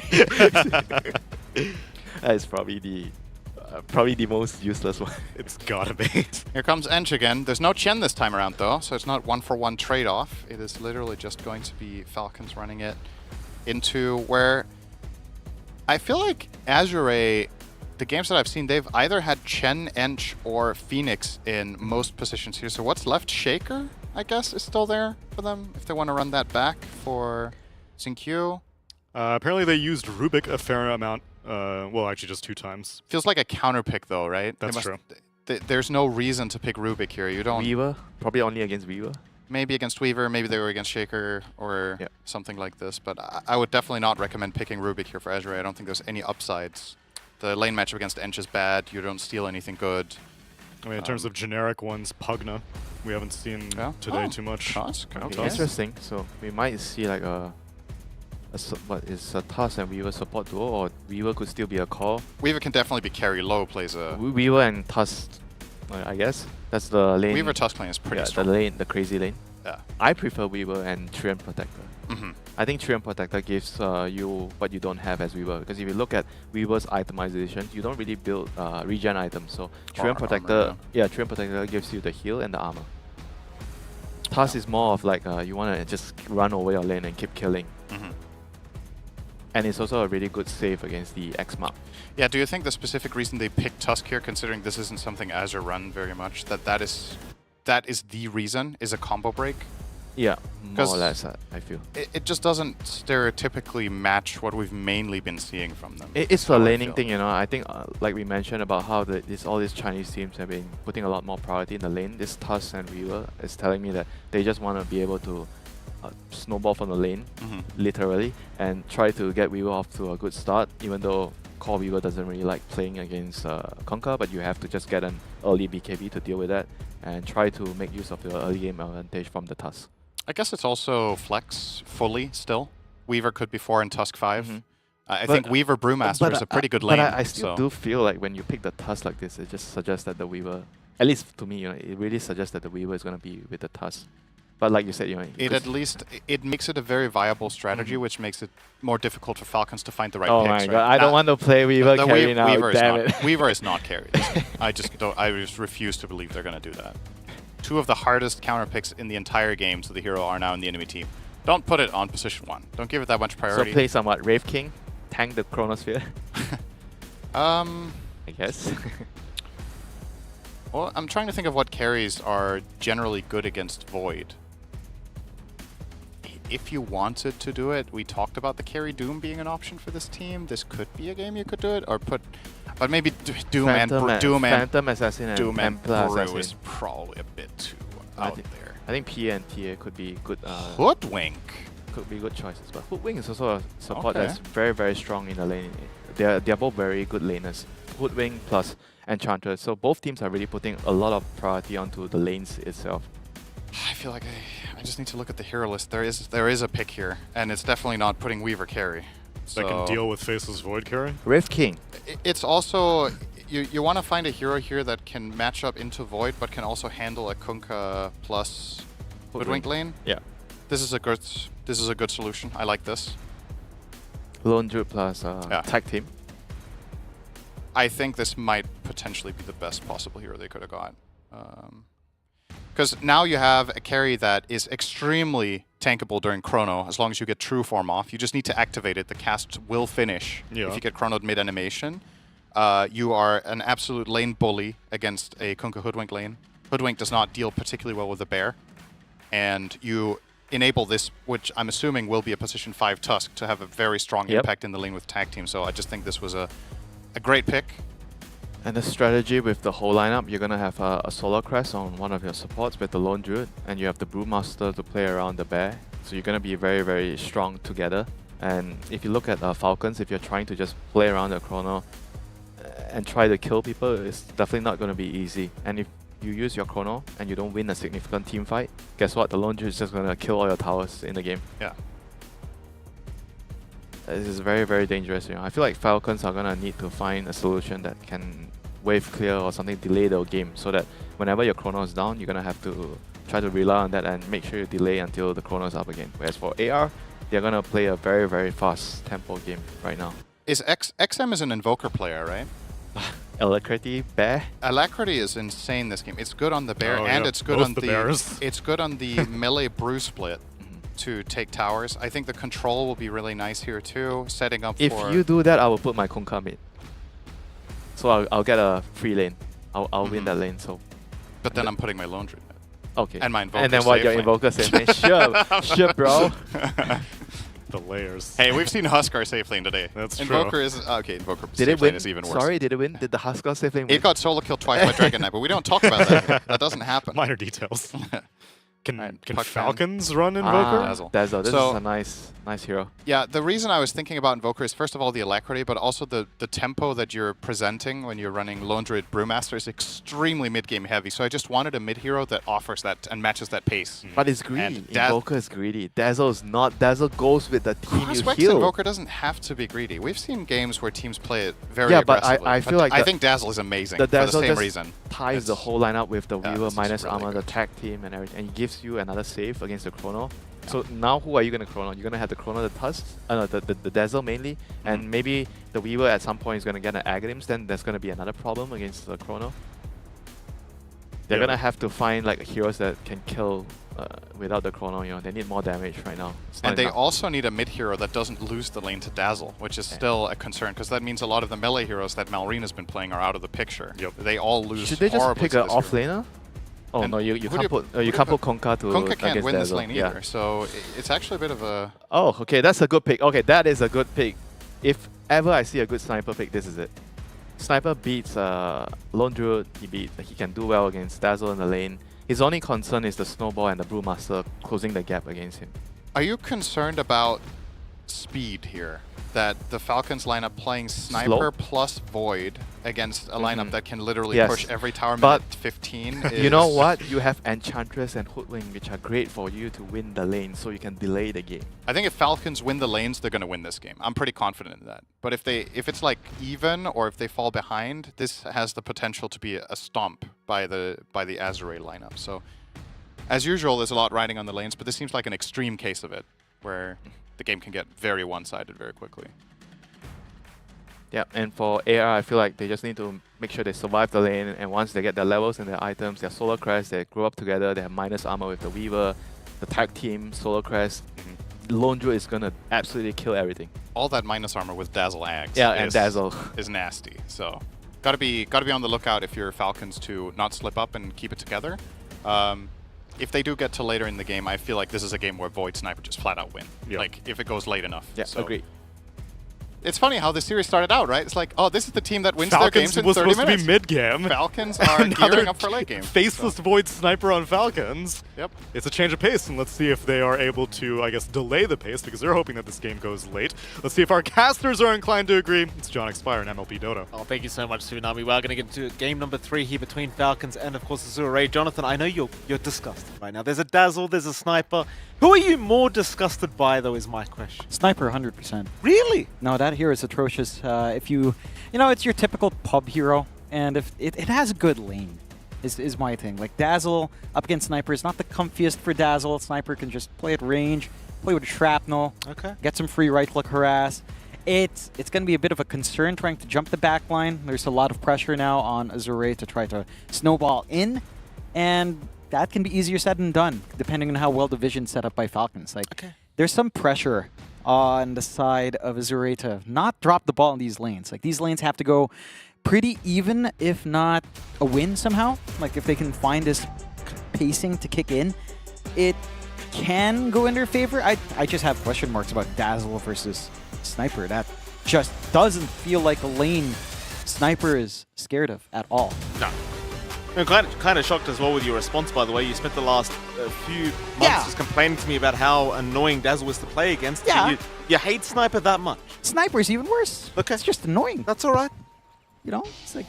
Oh, here we go. This might be a dream. thank God. Malreen's already caught out. Beautiful shot from Qianming. Malreen, he is gone. Are you happy, John? I am satisfied. I'm a happy little camper. No You're ops welcome. in this game, please. Ops are terrible weapons. Okay. We don't have Hoxie here. It's not GTO. Hooksy? Hoxie? How do you even say it? It's Hooksy, Jonathan. I don't know. It's just... We're not even casting that team at the moment. I made a CS reference, you know what I'm saying? Well done, John. I didn't pick up on it. Falcons? This is 0-1 for now. Fantastic start for Azure. You heard Sinrin talk about it, right? It is all about lanes, but if Azure get a great start with a draft like this, like you've got an LD, you've got a... It gets rather scary. You can't give Azure a great start, and well, sadly, they're already off to one. Yeah. They're still hanging around in this Oh, area. Qianming! Oh my God! He's got another one! I mean, this guy's just fishing at the moment. Crit does at least get a nice bushwhack, but it won't matter. Crit is down, XM to take the kill this time around. And you and I know from casting back in the day when Qianming was still new, this guy knows how to play Tusk. That he does. He's already setting up well. Just these shards, all these blocks have been amazing, and that's what we need to keep seeing in this game, along with some pretty good positions to find a snowball in, and that sets a good tone. We'll take a look at that mid lane. XM, just with a little kill, is feeling a little bit better. Is very close to just picking up the bottle onto the mid. Does have that Iron Branch and Fairy Fire to try to harass in. Level 1 to 2 for Sniper is not the worst. Dazzle is still going to be able to play that first level or two pretty nicely, maybe even into level 3. It's really by 4 to 5 that lane feels untenable, depending on the exact skill build Malreen would go for.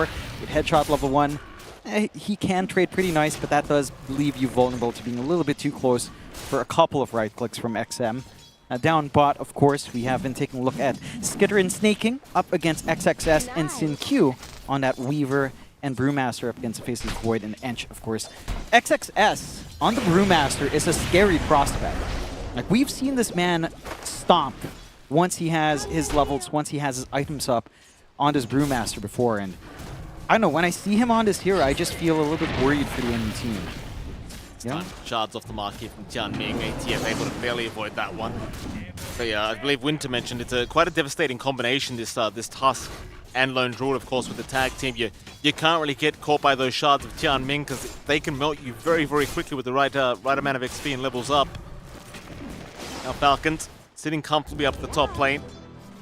Bottom lane, Xingqiu going to be slowed up a little bit by snaking, but it won't really mean too much. Not really much kill threat with a Void Ench here.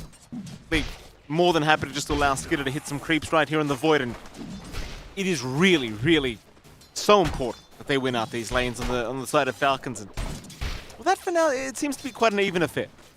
Yeah, you're having a pretty good time for Skitter. Like, the aggression from XXS, it's not going to line up. They already have the Sentry to cut off Xingqiu when he does decide to jump in. They've got multiple slow sources here as well, so it's not going to be as easy to weave your way in and out. And in a more passive lane, the Faceless Void is going to enjoy himself. Skitter just get that build up into Mask of Madness, Maelstrom, Farm Acceleration, heck, a Midas if he felt like his lane went well enough is not too shabby here either. And if this lane just holds steady, again, with the low kill threat in this duo, there is potential for Snaking to go for a gate adventure once more, if he does see the opportunity to do so here.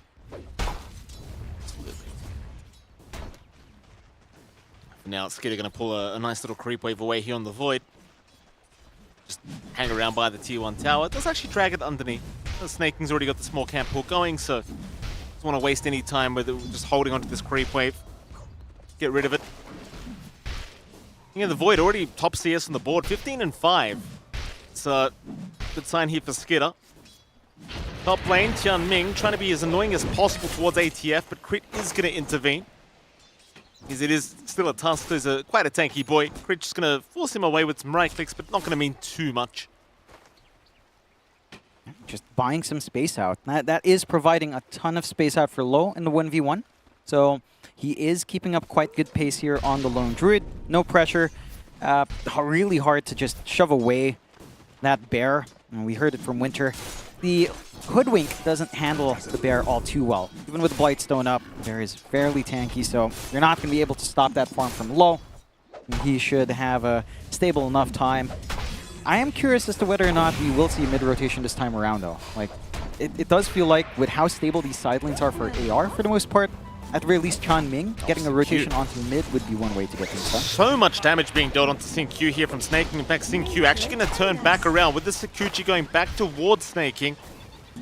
You're right. Get rid of the Wild Ring Ripper as well, which is probably the most important aspect of that. XXS not really feeling too threatened here down at the bottom lane, even by Snaking's presence. These lanes are going out pretty good for Falcons. As long as, even at bare minimum, if they draw even, you're in a really good spot. I am concerned about how much free space Malrine is getting. This lead the Sniper starting to build up is starting to be concerning. You've got the double Wraith Band up, you've got the Glove of Haste up, you've got level 3 headshot. It makes the prospect of even running into the Sniper a little bit scary. Although XM is trying, but every single time, he's going to lose a quarter of his HP. Skitter, jump is there onto the Void. He will be able to time walk away. The pressure is starting to be applied here onto Skitter. Snaking did leave the lane for a moment, which is why they take the advantage and just kind of move in like that. That mid laner, just having a look at the Sniper for a moment, seems like he's having a fantastic time as expected. In fact, hold that thought for a moment, because there was a Twin Gates usage here by Snaking. Looks like he thinks better of it. Shards are out, that will lock him in for a little bit, but it will not stop the channel of the Twin Gate. Just gets a little bit of a run in and out. Xingqiu now could, he does plant that ward, so they're ready for that kind of movement from Snaking. They can just kind of preempt it, get a read on it, and they're still applying decent enough pressure on Skitter, although again, it's not stopping that farm. The good news for Zure is they've got to build up top in Skipper. Yeah, Skitter's been left behind again. Time Walk is going to be up, but that was the only Time Walk he had. XXS happy to dive in past the tier 1 tower for now. Xingqiu still chasing as well. XXS, he's taking a fair bit of damage here. Skidder still not down. Will look to turn back around onto Xingqiu now as Crit does rotate and Xingqiu is dead. Very nice rotation from Crit, realizing they have gone way too far, and hell, even Snaking now moving in. XXS not out of the woods, so they do not have the enchant to purge him up. Skidder going to try with the time dilation, and now the bushwhack. Even the T1 tower is being tanked here by the Alpha Wolf, and XXS really regretting his decision to dive that deep. He will be punished heavily by this. Azure Ray unable to get anything done. No, just don't get their TP responses out. Their lanes are... Their supports are kind of static. I mean, again, Qianming can get stuff done, but he did opt for a 1-0-2 build, so no snowball, just heavily reliant on the shards, no way to actually just get some actual stun off outside of blocking people. So the counterplay with that deep tier 1 dive just isn't quite there. Nice bushwhack, Xingqiu not expecting the rotation, and Crit will be able to snipe the Wisdom Rune. Well worth his life. You take that every single time, no doubt about that. Nice freebie to take. That just leads into quicker timings for the level 6, which is when things start to feel really good for the side of Falcons. 2-3 start. Despite all these trades, the lanes aren't exactly even for Azure, but you do have, again, a very solid start for low. So this defusal timing's going to line up. The bear is going to be a force to reckon with, and the side of Azure is starting to emphasize that bot. They just keep Qianming here. He has 4. He has the value point in Snowball. Skidder speaks around. In comes Qianming. Skidder, he has time walk, but he's going to be very careful how he uses it. Snowball will lock him down anyway, and Skidder, he just never gets a chance. Great kill now for Azure Ray, and that's what they really want. Problem is XM. Gonna get ganked up mid lane now. The pincer maneuver out from Falcons, and XM is just gonna absolutely melt to the damage. Snaking to secure that killer. Xingqiu actually going to try for a trade onto Maureen. Gets the beetles off. Here comes Qianming. Maureen, though, still surviving, being healed up by Snaking. Can they get the damage out? It doesn't seem like it. Oh, hands up from Maureen. Waves him goodbye, and Snaking, he takes a double. They take the double kill. They've got the room to clear out that mid-tier 1. The movement from the support's paying off here on side of Falcons, and now they can start that invasion game onto that top jungle area, onto the triangle, cut off this farm that Low would want to build up on. They've got a good ward on the triangle area already, just by the ramp side to watch any movements across. And for the side of Azure, you know, in the concept of budgeting for winter, a Dazzle isn't a cheap core. When you're rushing Ags, it takes a long time. Like, we're not seeing that intermittent build for the Spirit Vessel travels and just being active on the map, because, well, the Spirit Vessel is going to be built up by Xingqiu. So your Dazzle's stuck farming. Your Lone Druid's going to be stuck farming. You're starting to lose objectives. And Falcons doesn't mind a farming game either. It feels like we've got to see when this bear is ready to go in, when this minus armor strat kicks in, and they can take a fight and melt objectives. We're nowhere near close to that yet. Qianming again onto Maureen. They actually have the damage for this. Maureen, he might just stand his ground. Shards are out. He'll get locked down. Xingqiu from the backside going onto the sniper. Hands up. Qianming, maybe a little bit early, is still going to find the sniper, but he will drop. A 2-for-1 trade, but it'll make it a 2-for-2. So pretty damn even at the end. You could make the argument, Maureen, he got quite a bit of XP before he went down, but I think Azure Ray's still okay with this. They have to be okay with it. Like, trading away Dazzle doesn't feel great. Again, this hero is a hero that really relies on almost like a quick Ags plus more stats to really feel nice here. But you are getting activity out from XXS, and he doesn't have to pop the split. So you're still ready to go with that primal split. You're still ready to have some counterplay to, say, a Chrono if Skidder sees the opportunity and doesn't catch the ideal one. The XXS has some options. He's also opting for the Midas, so he understands that they're going to have to try to get a moderate pace out on Azure. They're going to need to get some items fast after the fact and get some EXP and try to group around by the time Low is ready to go, which looks to be soon. He's taking the gate across. He's got that defusal on the bear here. That he does. Skidder leaving at the right time, as Azure now going to reveal that Low is indeed down to that bottom lane. But they are going to try and trade T1 towers, because Amar's doing the exact same thing up at top. In fact, he's going to go after Qianming. Crit's going to move in. Qianming going to try and snowball towards the neutrals, but Crit be okay with that setup. Does land the bushwhack, of course, into the sharpshooter, and Qianming No chance of survival. In fact, he even loses his courier. ATF happy to secure the kill.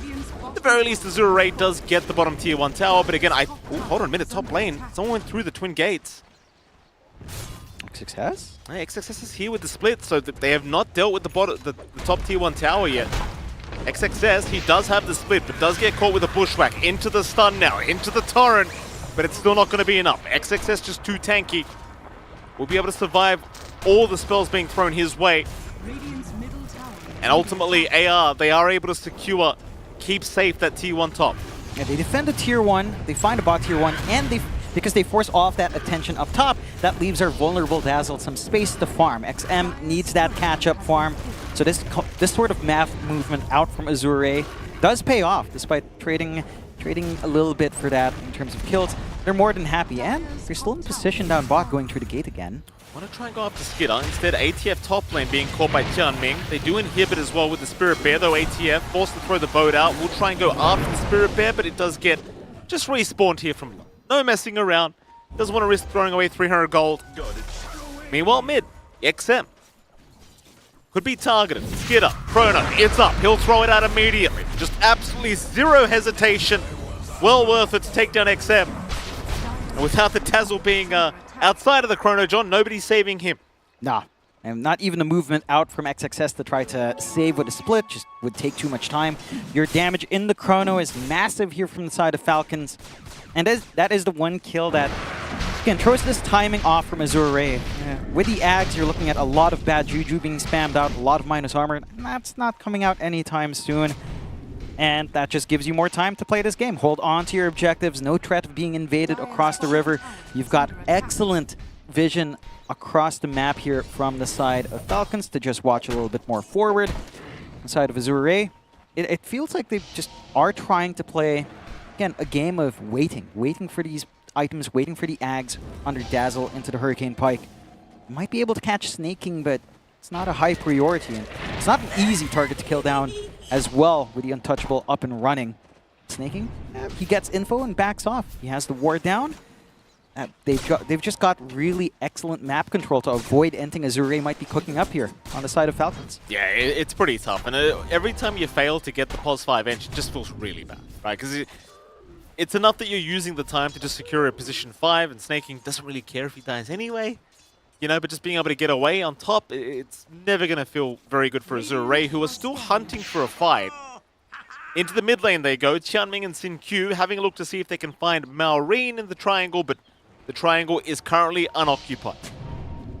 Instead, up towards the top lane they go. Perhaps they can find some heroes there, and in fact, ATF and Crit are both around that area, but I don't think you can really deal with these two right now. Xin Q at least, though, is going to steal away the Wisdom Rune, but nice snowball. That is a very nice snowball from Tianming. And Xin Q, he gets away with the Wisdom Rune. Yeah, just a nice little snag. This time around, they get both of the Wisdom Runes on their end for Azure, so they compensate a little bit for earlier on. You're still walking up. I mean, you've got Maureen finally farming here. Here we go again. Maureen, the big target. But with the tag team, you might actually just be able to deal with him with these two heroes. In fact, they do jump in. Spirit Vessel out. Maureen's got help on the way, but he's dropping really low. Skidder moving in. Maureen, he is still alive, and it seems as though AR, they do not have the damage to get the job done. Xin Q now being targeted, and Xin Q is going to go down to boot. Wishful thinking from the side of AR. Yeah, and they're trying to make these plays without any course following them. Like, it's literally tree farming course right now for the side of Azure. XXS, XM, and Low all just sitting in the jungle or shoving out waves, getting that build up. This is good space in the sense that it's enabling that. At the same time, Falcons are still building up a steady lead. It's not like they're wasting time finding these kills. They've got the 3K lead up. Maureen is becoming a massive issue, has the Dragonlance for further distance, has the Maelstrom coming in now as well for stronger push and just damage procs coming out here. You've got Skidder, who is just already has the Maelstrom and Mask of Madness. Going into the BKB, they spot Snaking. Yeah, Snaking. It's a classic Snaking play, just set up for the team. Here comes ATF. ATF there to back him up. Tianming not happy with what he's seeing because he's been caught out. Shallow Grave is going to keep him alive for now as ATF is being targeted by the side of Azure Ray. Still Qianming alive again as the smoke will avoid the assassinate. ATF in the meantime dropping low, but is still able to walk away just barely as low. Does get caught by the Chrono. He is gone. That's a massive one for the side of Falcons as they continue to try and chase down Maureen, though he has been healed up now. He's perfectly fine. Azure Ray still getting both supports, but they want some cores. They'll try for ATF again. Onto Maureen they go, but Maureen's fine. ATF still alive. Xingqiu's still trying. Xingqiu does go for the time-lapse and secures the ATF kill. Xingqiu eventually will die for that, but it's well worth his time and life. That's a massive back and forth. I mean, the timeliness of the Axe flying in for XM ensures that they still get a little bit coming out there, but yeah, the cooldown spam for Dazzle without the level 18 with maxed out Bad Juju doesn't feel as impressive just yet. I do like the idea coming out here from Azure. You see the Ags, even Low shows up, trying to play with that minus armor strat that the Bear would enjoy, but the burst damage still isn't there. They're chasing down this Enchantress. We've seen this time and time again from Snaking. There's more than enough time to respond. Amar comes in, and the durability kicks in. The control kicks in with the team fight, and there's just no clear backline jump. Look how spread out the fight is. Like, how are you supposed to target down the sniper and take care of everyone else? There's no clear angle. Yeah, I mean, that Chrono as well from Skidder, like, maybe just trying to ensure they absolutely got the lone drawn kill.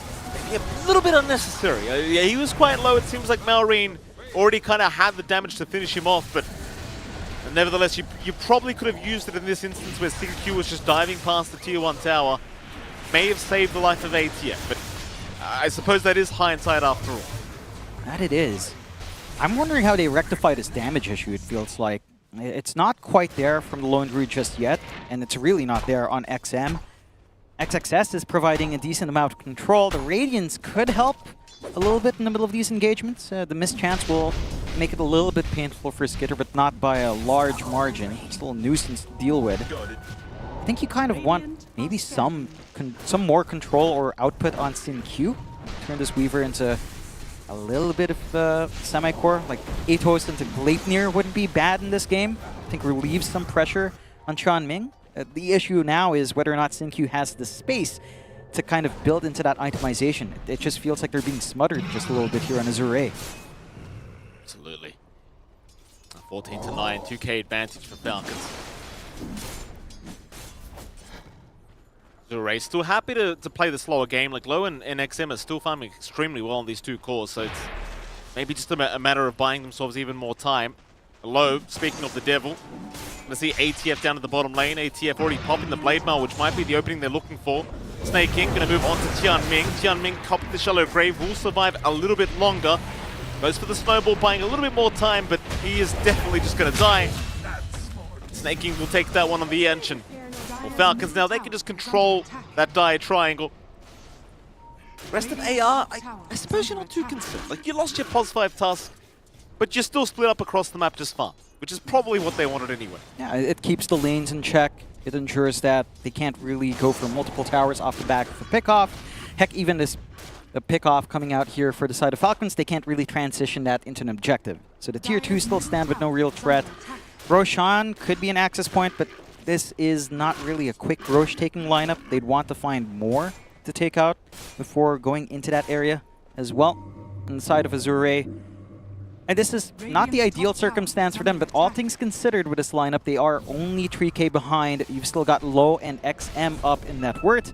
It's XXS that's kind of behind, and really most of the differentials on Qianming being fairly poor on the Tusk. This game is in rather even area, although... Oh, they found Low. Low, that is a lot of damage from Crit. Not quite enough to get the job done, but perhaps they could chase as ATF has been inhibited by Low's Spirit Bear. They will try at least forcing out the respawn. Low, oh, he's going to try and not have to commit anyone. Spirit Bear will be okay to run his way up. But Low's going to be careful. I mean, the Ancients, the Tormentor, everything attacking this poor guy. XM's going for the classic Dazzle play with a very Couriers all out. And they do go into the Roche here for Falcons, but the scan is immediate from the side of Azure. So I'm going to try to force it out. Their team fight potential doesn't feel as amazing. Chrono is ready to go. You've got the full Ags on Amar in such a tight spot. The Torrent Storm's going to ruin them if they're not careful. I mean, this is a scary fight for Azure to try and force. I mean, Falcons are the ones retreating for now, so it seems as though they do not want to fight in the pit, surprisingly enough.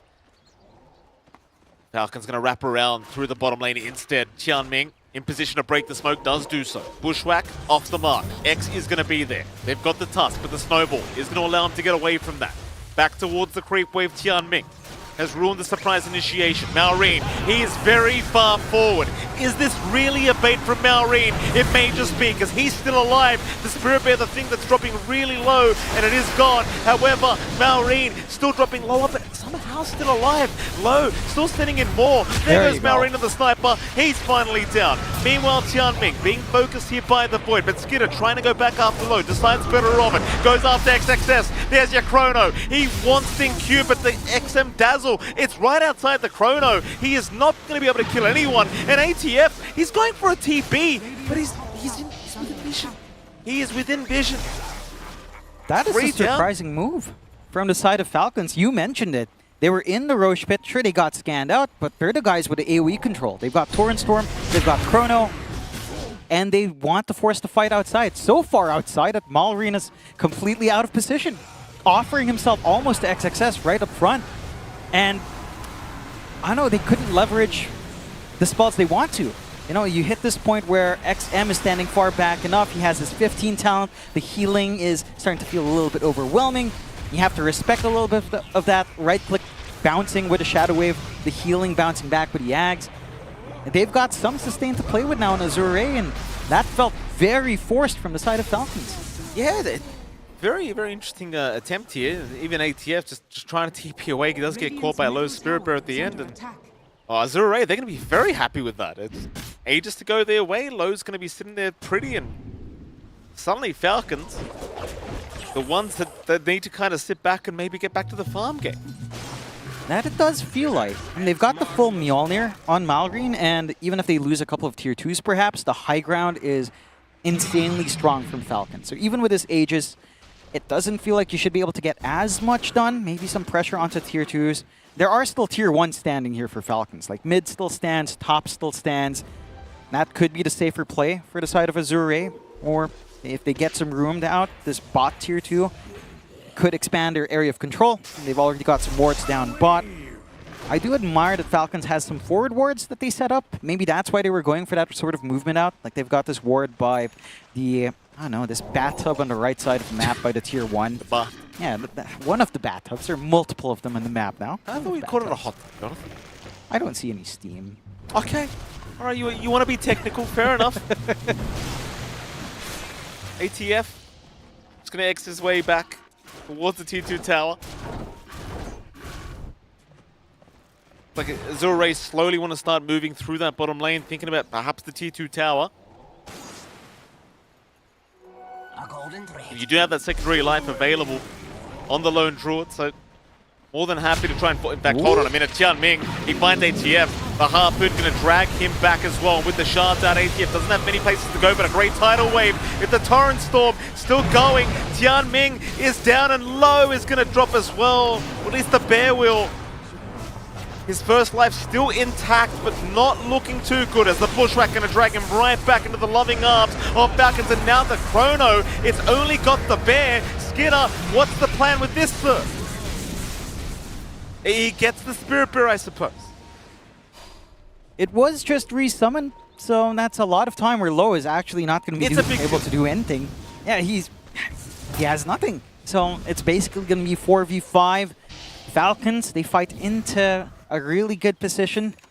Jumping Amar first with his lack of burst, with his lack of chain control without committing everything it's wishful thinking on the side of Azure. Like, this is a Kunkka with the Ghost Ship available, with the Torrent Storm, without many BKBs, without many protective items from Azure. And again, that AoE control is where Falcons shine. And it comes into play then. It didn't come into play in the last fight, but you can see why a fight in the Roche might have worked out in extreme favor of Falcons. Yeah. He's seeing a 3k advantage, still standing for Azure, but the game does feel rather close here between these two. And you know, going to the late stages of the game, of course, you're going to have a Void against you, you have a Sniper against you, you have a Kunkka against you. Just doesn't feel like it gets much easier with the draft of Azure Rays. Q, top lane, forward, bash, bash, bash. Q barely able to time lapse. The Skinner was just one bash away. All skill. Yeah, absolutely. Q knows. Some well-deserved tips. I swear that's probably one of the most tilting things to happen in Dota 2. Among the most tilting. Q may have to check the R button. It might be broken after how much he would have pressed it in that instance. This is, again, considering the position, it's not that uneven of a game. Like, you still have a marginal net worth lead coming out in Azure Ray. The map control, they've still got some good vision watching some key spots. One watching that Lotus pool out top, one watching this ramp area on their own top jungle as well, and one watching across the river. So they've got some decent reach to just play this farm game out. The side of Falcons only really have 2 pieces of vision, 2 pieces of control in the triangle and up top as well near the outpost. But it feels like it's Azure that's really choked out, right? And we talked about the timings of this lineup. We talked about what they have to achieve with the minus armor that Dazzle provides them with, the push that the Lone Druid will provide them with. They haven't even found tier 1s. Again, this mid-tier 1 still stands.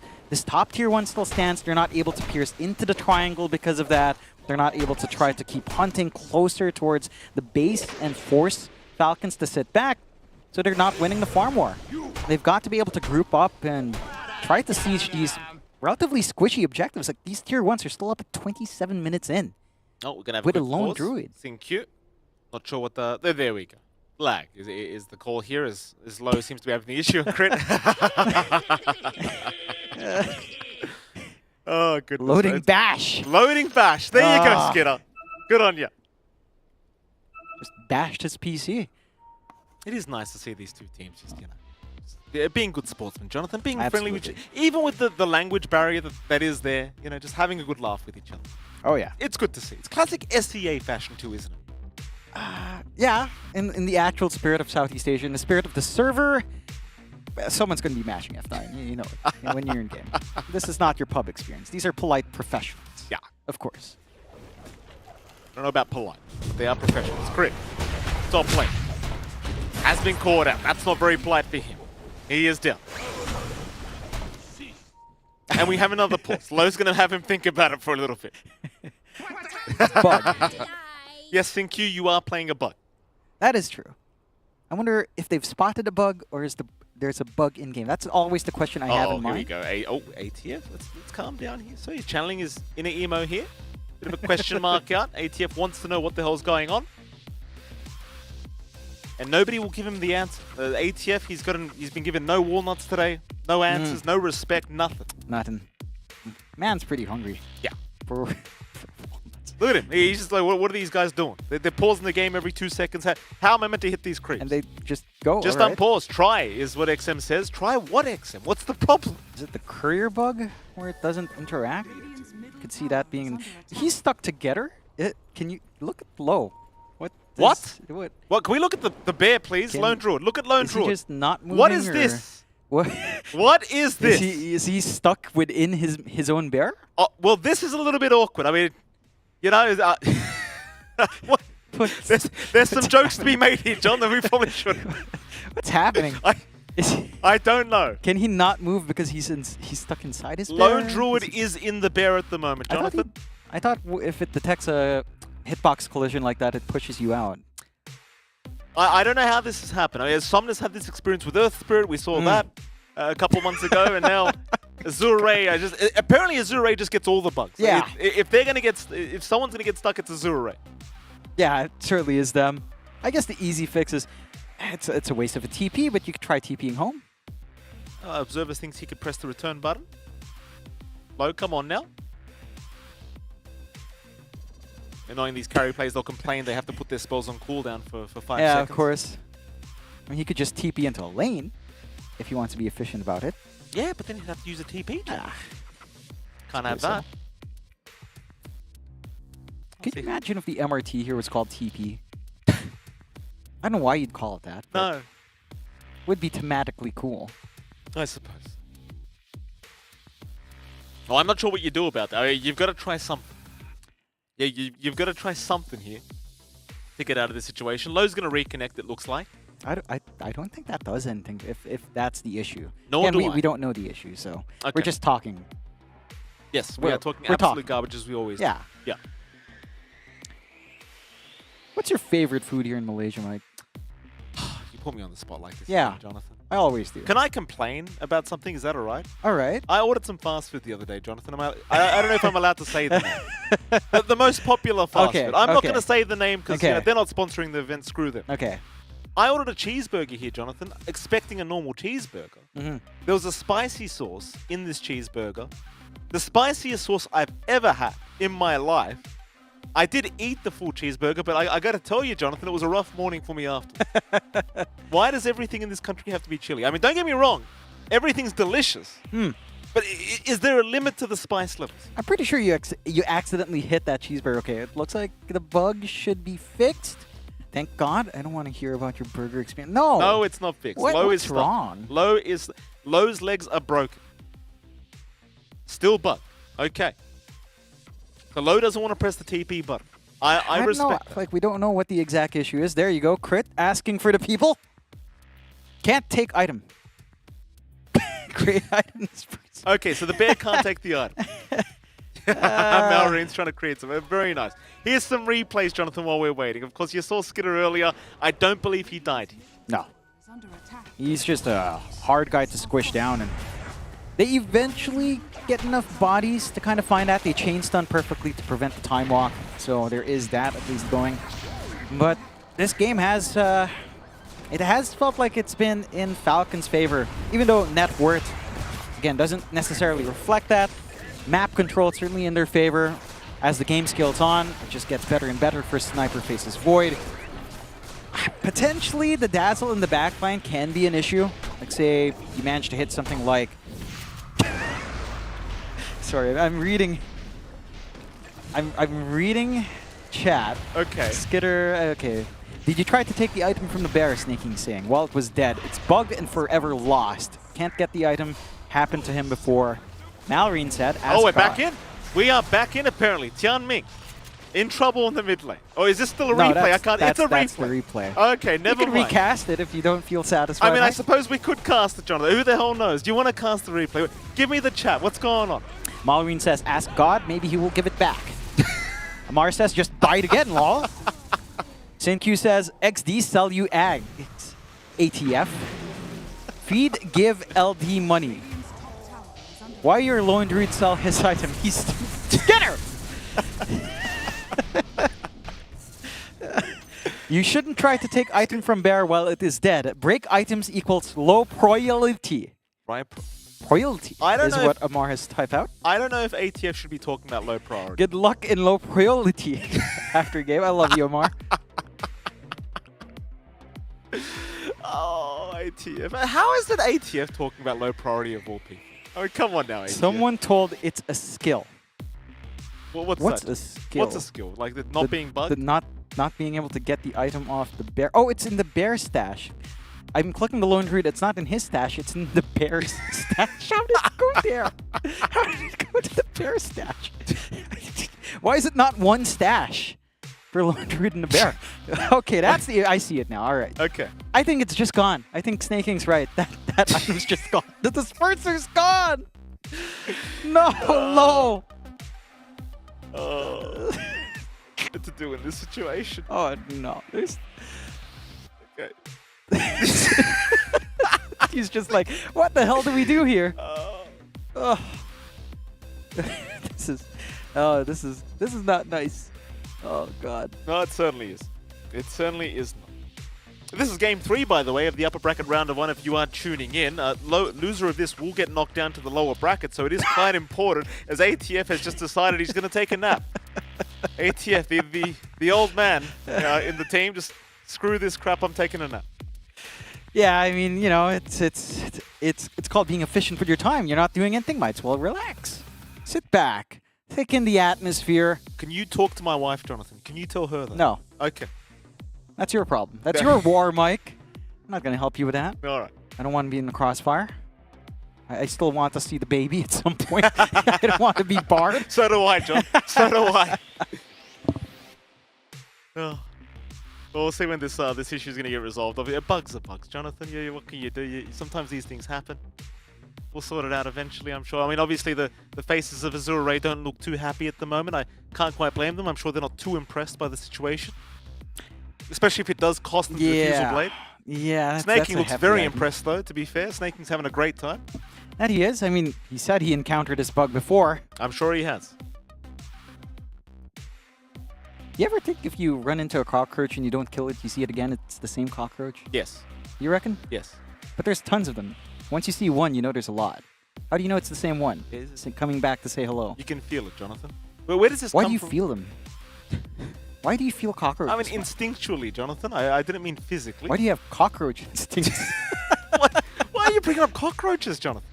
I didn't say anything about feeling cockroaches. You said about feeling insects. It's not me. Thank you for that, John.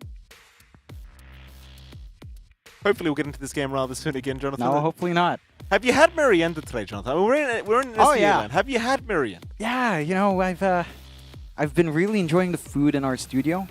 It's been amazing. The vegan meat has somehow tasted amazing to me as a meat lover. I don't know what they put in it. Vegan meat. Yes. Like we always have like a vegan meat option. Yeah. In our catering here. Just a pull back behind the scenes for all of you. It's delicious. Okay. And it's surprising because when I was way back when I was in Singapore university, there were like vegan meat stalls. I did not enjoy it. No. But this tastes great. Okay. I'm not sure if it's good for you. Probably is. Okay. To an extent. Maybe. Maybe. Don't tell Uncle Roger. He'll be very upset. Nothing beats nasi lemak though in the morning, you know. No. I mean, you say that. I haven't seen you wake up for it. Because I don't come to these events to eat buffet breakfast, Jonathan. I come to these events to do some work. I mean, but breakfast. You know, breakfast is an important meal. It's delicious. We still can't pick up the item. Snaking says he knows. Amar says, you can't get your item. It's out of game. Amar has got the caps lock on. Amar, turn that crap off. You don't need to shout at everyone, Amar. Calm down. I mean, he's just lying down. It's either he wants to rest now or he wants this done. Now, Amar is a man of business. Snaking is face Snaking's like, how did I end up with this guy? How did I end up with this team? Low is not having a good time. Oh, he's being shouted at by ATF, Jonathan. Yeah, I imagine that's not a very good time. He's lost an item, you know, for now. Yeah. So, in a game 3 decider for you to see how far you can go, this is unfortunate to say the least. The best thing about ATF is he talks so much crap in game, but when you see him in person, he's the quietest guy. Yeah. I've never heard him say a word. Yeah. He basically whispers. Pretty much. Yeah. That's how he is. And he doesn't say too much either. I mean, he says enough once you get him going. Yeah. Look at him. He's just resting. Relaxing. Certainly is, Jonathan. Glad to see, by the way. I mean, obviously, the MENA qualifiers is where Falcons came from. I have been advocating for a Middle East qualifiers for a long time. Very, very happy to see we finally have it. Yeah, absolutely. I think it's a great opportunity for a lot of teams. Maybe down the line we start to get more slots out as well. Would be a fantastic thing. When are we getting the Australian slots? Oh, John, don't tease me like that. When are we get? You know what? When are we getting an Australian slot? When's that happening, ESL? Maybe when LY comes back. Does he still exist? Does he still queue up in NA? No. He's gone? No. Do you know? And I don't. We don't have any players left, Jonathan. We don't have anyone left. It's I guess quite there's barren. your answer. Yeah. Unfortunately, Mike. I'd play. I could make a team. You and the baby make 2. Kuroki could move to Australia. And makes 3. Yeah. What position would your child be, Mike? What would she like to play? You mentioned she likes making U-turns. Would she want to play Pangolier on mid? Yeah, it could be. That could be. That could be. Still smiles here on the side of Azure. At least they're in high spirits. It's one of those questions. I was like, what do you do? You've lost a diffuse play. Do you play on? I mean,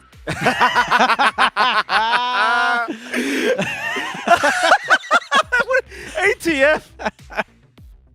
What are you doing, ATF? He just knows the camera is going to go to him, you know. He's there. That is not a face you want to see. I mean, if you're playing against this guy, that is not something you want to see in the morning. I'll tell you what. That's the exact posture he Someone's takes. gonna wake up in the same bed with him one day, and that's what they're gonna see, Jonathan. That's the exact posture that he takes when he's starting to drop mantles of in. Way back in the day, he'd start leaning back, and he'd put his hand forward like that. That's a and meme start template. dropping them. That is 100% meme template material right there, I'm sure. That's another one for the Bucks from this tournament. I'll see you on Twitter soon, Jonathan. Eventually. Eventually. If we ever get this diffuser blade back into the... It's gone. That's unfortunate. Potentially gone. And could come back. It could. And the front fell off. Now you're making Australian then. Don't do that, Jonathan. No one will get it. No one will understand. And no one understands Australia anyway. That's true. As a concept, unfortunately. What do you mean as a concept, Jonathan? It's a Conceptually, I don't know what it is. I don't know what you are. I don't know what it means. Well, with that, Jonathan, it seems like we are going to have to throw to a break because we're going to have to sort this issue out. So let's go to a break and we'll be right back with the action very, very soon.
Welcome back, ladies and gentlemen. I believe we are back in game. It looks like we're going right into a team fight as well. XM being caught up, and no, it's actually ATF getting caught out on the Conker. ATF, maybe a little bit too relaxed, does go down. I mean, that was a significant pause. You know, he was spending some time laying back, but we get back in. They find a nice pickup for Azure, and guess what? That disperser is formed up in Lowe's inventory. We've got him. So he's gotten it back. We got him. Which is very fortunate for Azure. and they get to play the game. 3K up, 16-15. Map control is still fairly favorable for the side of Falcons, holding on to these tier 1s. The side of Azure still haven't managed to progress beyond that, and that is something they'll need to try to work towards. But we keep talking about these late game timings of the side of Falcons, and they have sort of hit critical mass already. Malrine with full Mjolnir. Going to be just a really hard here to fight in the backline. Again, the jump, there's so much pressure on Azure to get Tianming, to get XXS right on top of that sniper, and that's easier said than done when you've got the Faceless Void, when you've got the Kunkka up in front of you. So it's a challenging time. Like, even if they start digging through some of these objectives on the side of Azure, piercing high ground is something that I can't even fathom. Unless they really get a clear angle out with a blink on Tianming, or perhaps once this Ags comes through on Tianming with a kickback, then like you're going to be stuck in a deadlock for a while, though. They find Snaking. Snaking will get dragged back by the harpoon of Low's Spirit Bear, though he does get to the low ground, but Low is just going to cut him off, and Snaking doesn't really have any way onto the high ground once again, it seems. So he is probably set to just fall as ATF. Farming at the moment, Jonathan. ATF is farm. Just building up and taking this time to get some more gold flowing through for this lineup that can scale up. Roshan still 2 minutes 20 away. And again, you've got at least a nice forward ward up top here to watch on Falcons. And they don't quite have vision down bot, but they can always scout around with Snaking down the line. That's going to be the next focal point for both sides. This is an important Roche for the side of Azure not to give out, because if it does, then I don't think you're going to be able to catch something like the Sniper or punish the Faceless Void twice over, considering the sustain and control on the side of Falcons if a fight goes in their favor. And Azure in this kind of game, they've got to be able to get the jump first. They do get the scan out onto Azure here. Four-man smoke up. They've got the scan in the Roshan pit. The thing is, Roshan is still a minute 40 away, but it seems like Falcons want to go for the fight, understanding they know exactly where AR are, and well, they do run into each other. Bushwhack will land onto the lone Druid. Tideway will drag him back. He got the true form off, but he's taking a fair bit of damage. XXS, he's going to jump in. Low, his Spirit Bear is in trouble, but he does manage to get away from now. In fact, no, Malrine is still getting the damage off, and Low has lost the first bit. But he does have the secondary. XXS, he did commit the Primal Split already, so you're not going to have that available if you want to keep the fight going. He's trying to get the D-wards off, but it's a bit of a slow process here. XXS not going to be able to quite get it in time. And instead, Snaking going to get the D-ward on the high ground. Azure, and while they are still standing their ground around this bottom lane, I don't know if they can truly fight in this scenario, especially with the Chrono still available. It's going to be a big challenge to kind of force into that. No boat to worry about, but just the Chrono alone is going to be enough. Tianming does break the smoke. It's in Q. Right in the corner, Snaking seems to know exactly where he's gone. Q trying to one in the Bushwhack. A little bit off the mark there from Crit. Not quite able to lock down the Weaver. And Falcons ultimately still not going to be able to really capitalize, because Roshan is still 20 seconds away. It's close enough time that they're still going to be comfy trying to hunt here. XM TP's out. Looks like they'll miss out on Tianming as well. Instead, XXS now is the target. It's still a great target to go after, though he is a bit of a tanky boy, but XXS slowly dropping, eventually will go down. He's down for 70 without buyback. More pings coming up. They want Q. Crits on the chase, a nice Bushwhack. Gonna land onto the Weaver. Q still trying to run. Skitter on the chase now to boot. Time lapse away from Q. ATF looking for an X-back, still not able to find it, but a nice tidal wave. Gonna drag him back, and Q still trying to run, but eventually seems like he would. Oh, the Bushwhack. Not gonna land, but it won't matter. They do find the Weaver. It's a lot of pickoffs to set up here for the side of Falcons, playing off the back of this vision that they planted out a while ago. And off the back of the fact that they've got superior map control, they've got further reach, and now they have this access point into Roche. They do lose their top tower, so there is room now for Low to play that split push game with the lone Druid. They are still on the hunt. I mean, they're trying to go after ATF. Malrine is still right behind the Kunkka though, so it seems as though Tianming gonna donate his life away. Buyback committed. Getting prepped for the Roshan attempt. You've got about 8 seconds without XXS. Mind you, Roshan cannot happen that fast. I believe AR will have enough time to try and respond to this. Yeah, It's not the quickest Rosh in the world. They are rushing forward. They have some forward vision here as well with Ward. Q back up in 3 seconds to boot. Low, he's going to find Snaking. Roshan about a quarter HP left. Dazzle Shadow Poison out. Crit, unable to land a Bushwhack this time around as Skidder is very far forward. He does still have his BKB to commit, and the Chrono, don't forget. XXS trying to create all sorts of havoc here with the Primal Split. But it's a very prolonged team fight. Tianming trying to run. Bushwhack will not land. Skidder, he'll cop the Beatles now. Malrine! Oh. Malrine is down. Snaking also being chased here by Azure Ray. Skidder, he's going to pop the Chrono. He's found a couple targets, but XM, he's outside of the Chrono with the with the save as Skidder. He just cannot finish the job off. The Shallow Grave more than enough as Skidder is down. Oh my god. And with that, I mean, they might find Tianming, but they're losing ATF. ATF to boot is down, and that's 4 for really the price of 1. Not great news if you're Falcons. XM, he is abusing this Force Staff and his low cooldowns with a full Octarine. He's weaving in and out, getting the Poison Touch off, going back, refreshing, casting the Shadow Wave, coming back in. That constant hexing, that constant slow, and the constant bad juju is softening them up to the point that Azure Ray can't start dishing the punches in. Like, Falcons are not making decisive enough moves up front. They're not able to jump into the Dazzle in the same way that Azure Ray also kind of struggles up against the Sniper, but they just take their time, and eventually, you know, they're dragged out. They're trying to chase XM, and they just can't reach the back. Yeah, XM's been a real nuisance, right? Like, so it's just so hard for Skidder. Like, if you cannot catch the Dazzle, it is so impossible to actually kill somebody off in that Chrono, and it's just, if you can even find a solo Chrono just on XM, it'll probably be well worth it in the middle of these fights. Just get rid of the Dazzle, get rid of that big nuisance, and everyone else just kind of falls apart. XM has been very good at just avoiding that altogether.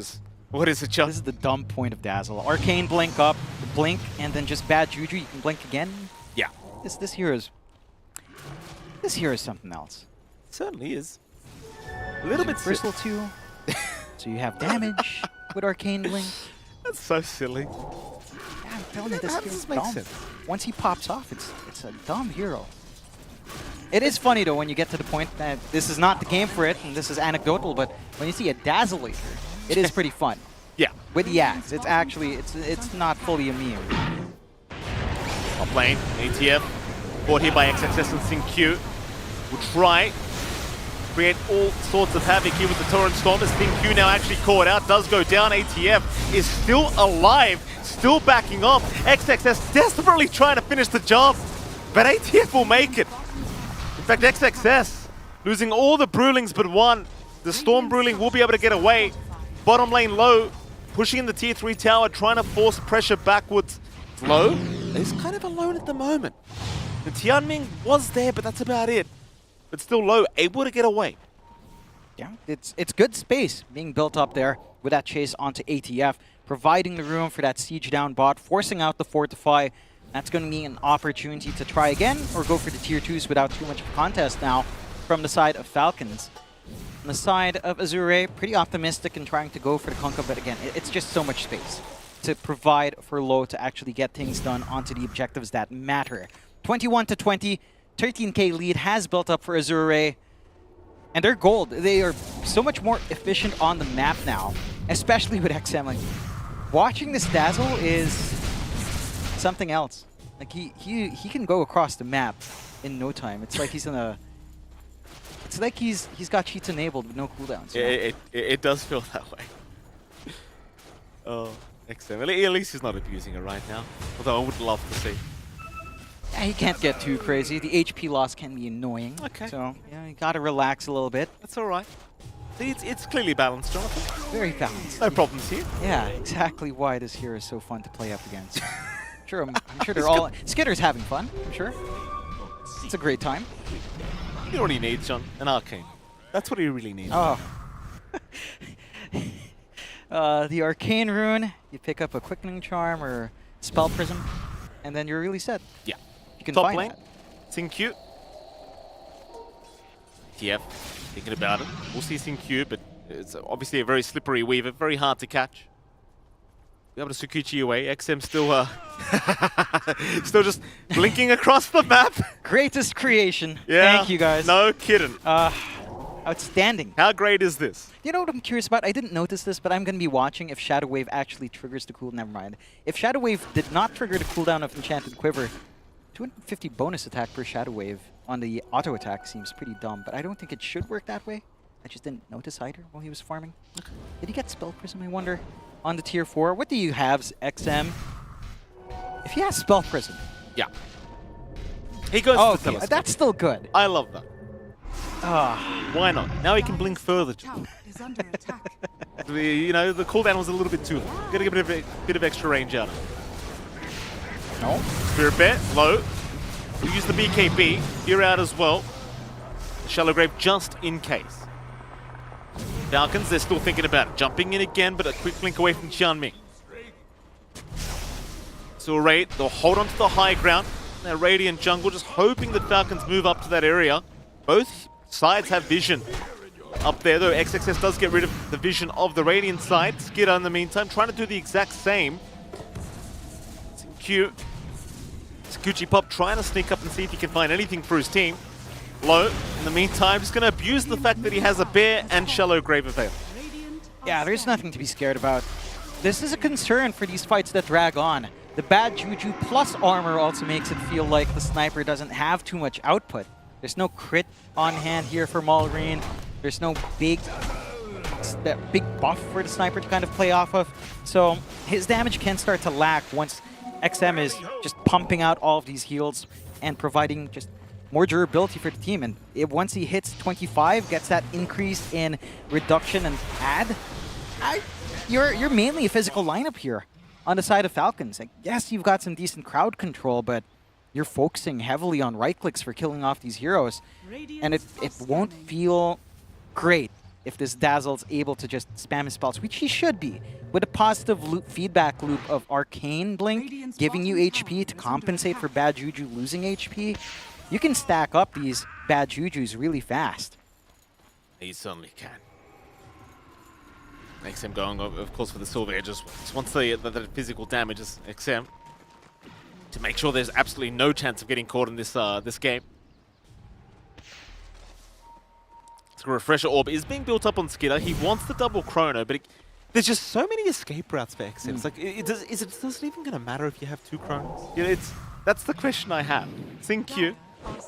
Pushback is going to land. The Weaver has been cooked. Xingqiu not able to get the time lapse off in time, so Falcons, they will find themselves a very nice kill. It's a nice pickup on a very pesky support that's just been keeping these lanes fairly shoved out. It's an opportunity now to get some siege going here for the side of Falcons. They will make their way onto the mid. Azure, for their part, just split pushing where they can. Low just focused on top. A tier 2 at this point isn't the biggest loss in the world for the side of Azure, particularly the mid. I think the side lane tier 2s are way more important, so you wouldn't mind losing that access point for a while, although making ways into low. Skidder knows Low's around, gets the time dilation off, but cannot see the lone troop. Low going to be just fine to back his way out of this one. Obviously has a Silver Edge of his own now. Roshan still about a minute away till we find out when it will spawn up, so that is what both teams are going to be trying to play for at this stage. Plenty of Refresher Orbs being built up now, even ATF going for one himself. You've got to be somewhat careful though. Obviously you want the buyback gold available. Snaking is probably just set to fall and they will take him down. Xianming to take that kill. But this is Snaking's job. Like, he dies for the team. Giving information out, ensuring that they can farm elsewhere safely. That provides the space necessary for that refresh on Skitter to be finished up. So double chrono is available, as you mentioned. It's just the effectivity of that is going to be put into question. I think when it comes down to it, right? The chrono is probably the be-all and all spell at endgame amongst a lot of other spells, like right next to chrono, right next to RP. This just does not feel like a straightforward Faceless Void game. It has to be a massive chrono. There's nothing to really set up outside of Torn Storm and X, the hard setup, unless you maybe get a really good pushback going on crit, but that's not reliable. So trying to catch multiple heroes from Azure, trying to take out these saves, it's a tougher order. Whereas for Azure Ray, their way of coming into these fights, with the options they have now, it's Sin-Q running around, playing with that Gleipnir, so it's very low committal to get that initial control, or you go all in with Chanming, blinking in, snowball kickback. And that just puts you in a terrible position if you're on Falcons. If you manage to find Malrine again in the back line, this sniper will just melt. This BKB will do nothing for his survivability there. Yeah, absolutely not. Illusion. It's a very slow game between these two teams. It's low now, starting to push through the top tier 2 tower. Scan is out. They will scan Falcons in the Roshan pit. Roshan is still about a minute away from respawn. Azure Ray, they do not blink. They will continue going through the top lane. Again, with the Spirit Bear in the shallow grave, it's pretty hard to defend against this. Marine will get started. Amar is there to boot. Low, to get the bear out of it. And XXS, I mean, you pop the split for this, but you get plenty of damage off. And sadly for Falcons, they drag everyone back to defend, but they get 0 out of it. They get nothing for their trouble. They're not going to be able to hold on to that Roche position as it respawns. They will try for a smoke play out. This is a very well-timed smoke if it works out for them. If it doesn't, Roshan will definitely just go the way of Azure Ray. So this almost feels like an all-in play. Falcons, they have to make this one work. Roshan's still 15 seconds away. Falcons rushing up. They've got the option for Tianming. Jump is there. Crit, they know. Ooh. Tianming, blink away, but surely he is caught. And he will be. No way out of this one. The tusk is down, but buyback is available. Roshan now officially up. They'll scout it out. Falcons, they'll go for it. The problem is Azure Ray is pressuring the base. You've got to really get back real quick to not lose tier 3 towers and Arax. There's your buyback from Chanming. They are going all in, and Azure Ray, they are getting a lot of value. Roshan is still happening here with Skidder, but it is so damn slow. They are forced to glyph up. Eventually, though, Roshan will go down, but they've got to get back towards the base. This is not looking good right now for Falcons. It is just such an expensive Roshan attempt. The kickback is there. Snaking, he's the man to jump in. He's a tanky boy. He'll survive for now. They're trying to find a target, but look at Low and XXS. They're just taking all the Raxes. Sin-Q, he's being targeted, but who the hell cares? He's a waiver. He's a support waiver. Who cares? No one cares. They lose 2 set of Rax. Their only last one's the range bot. That falls as well. Bye-bye. They've cleaned up. Yeah. You take Roshan, you lose your high ground. Hope it was worth it. They at least still have another chrono ready to go. They've got to make this Aegis pay off somehow. Instant refresh on Skidder. Yeah, I mean, he's got to do something. At this point, you're up against Megas. He's just going to run through mid and go for the old kamikaze push, but no, thinks better of it. 23k advantage now for Azure Ray, but more importantly, the Mega Creeps are incoming. And if it hasn't already been hard enough against this draft of Azure Ray, just the constant the constant split push coming in, it just became infinitely harder. And who is that down at bot lane just pushing in through the wave? Are they still going? Yeah. I believe they are. XXS and Low. They're just moving in. They're going right after the Ancient right now. Meanwhile, mid lane, Skidder, he's trying to get something done, but XXS is just pushing tier 4 towers. Low's there as well with the Spirit Bear. I mean, you could try for something. Tianming, he does go down mid lane, but how are you going to push the entire base when your own base is under siege? The Skidder's going to keep trying. They're all in for this one. XSS will rotate. They've got no primal split at the moment. Skidder going to jump in onto Sin-Q, but the time-lapse away is there. Maybe you just go for tier 4 towers at this stage. It's a difficult prospect to offer that. Like, you don't have ATF, you don't have that boat or Torrent Storm. You can siege, but it doesn't feel safe to take this team fight, especially since you popped your refresh chrono onto a support here. And I really don't know if you can afford to lose Skidder. Like, he sacrificed so much for that Aegis, and the Aegis is just gone. Oh boy, here we go. This is the last ditch attempt for Falcons, I think. Skidder, it's going to be a great chrono. They're trying to go after Sin-Q. It looks like they might have him. Problem is ATF dropping just as low. Sin-Q, he'll take him with him. The Kunkka goes down for the Weaver. And meanwhile, the Radiant base is completely under siege. The creeps, they'll get through one tier 4 tower. Snaking will be there to defend. Low is incoming as well with the bear. He is right around. He's got a double damage on that Spirit Bear to boot. That is a scary thought. He's not going to be so cheeky though. Plays it safe, pulls back. And for Falcons, they were so split up. And someone had to respond to that movement down bot. But if it's Amar, then your siege onto the high ground, it's not secure. You need that Torrent Storm. You need that boat to kind of handle the barrage that Azure Ray will unleash onto you. Is that a Divine I saw on Skitter? Oh, at least the Divine queued up. No. Was it the sniper then? Yes, it was. Yes. Malring. All right. I mean, I suppose you are at that stage. You just need to go for all the damage you can get. Buying the Divine without protection, without something like the Linken's up against a Tusk, does sound risky though. I mean, they're up against you have to do it. Yeah. And they've got to be able to cover Malrine. Chanming has been pretty on point in trying to isolate that backline here. Azure, they're not going to wait for that next rush. They know they've got a big spike here. There will be a single chrono ready in a few seconds, so there is at least that for Falcon. Skitter caught with the Walrus. No.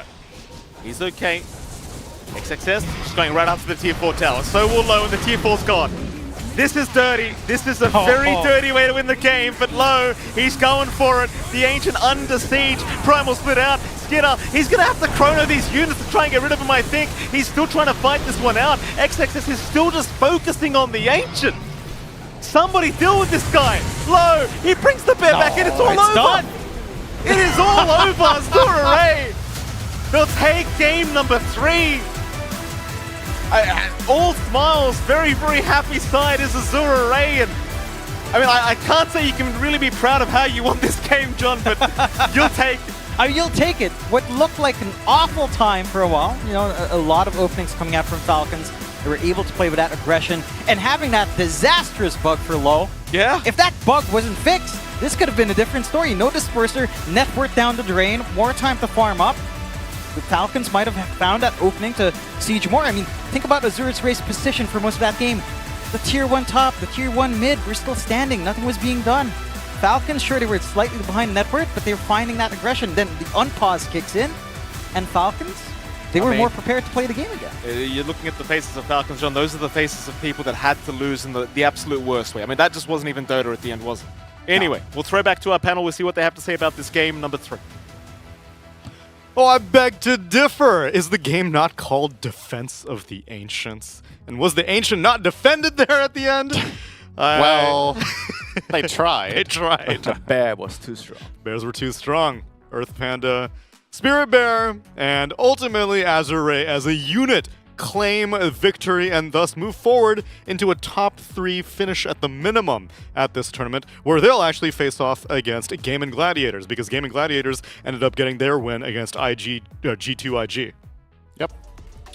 In pretty convincing fashion too. Obviously this was happening on another stream, but Gaming Gladiators kind of just crushed them twice in a row with Alchemist, so you guys can look forward to watching that later in the tournament. Wonderful. The Meeple. They beat Meeple one of the games. They lost to it first and then they ran it back and beat them. So yeah, in this game, it's been a while, right? Because we had that long pause because of the item issues or whatnot. So, but just trying to recap what the pivotal moment of this game was for me. The game is pretty even, and then Azure hit this item timing where they get Radiance on the Bear, and they get Radiance and they get Ags on Dazzle, and then there's a fight at the Roche Pit, and the entry into that fight is super awkward for the side of Falcons because they're really reliant on hitting a good chrono to open up the fight for their heroes, unless Xmark can set something easy up for them to combo off.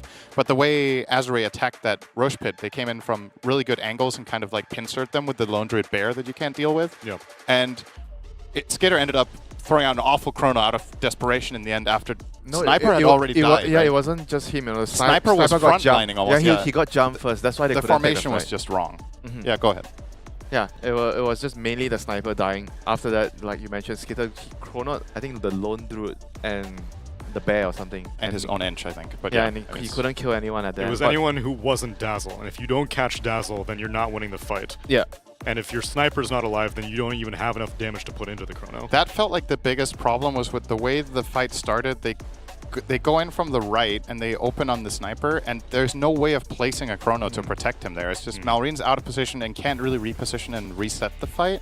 So, like, Skitter, it's one of those damn it if you do, damn it if you don't. Like, if you chrono there, it's probably going to be a bad one. And if you don't chrono, your Sniper dies. Yeah. So, ultimately, he ends up throwing one out after Sniper's dead, and then they don't have the damage. So, it's just a really unfortunate set of circumstances with Falcons there. I actually thought they were doing a really good job at keeping the game in the state that they did until that point.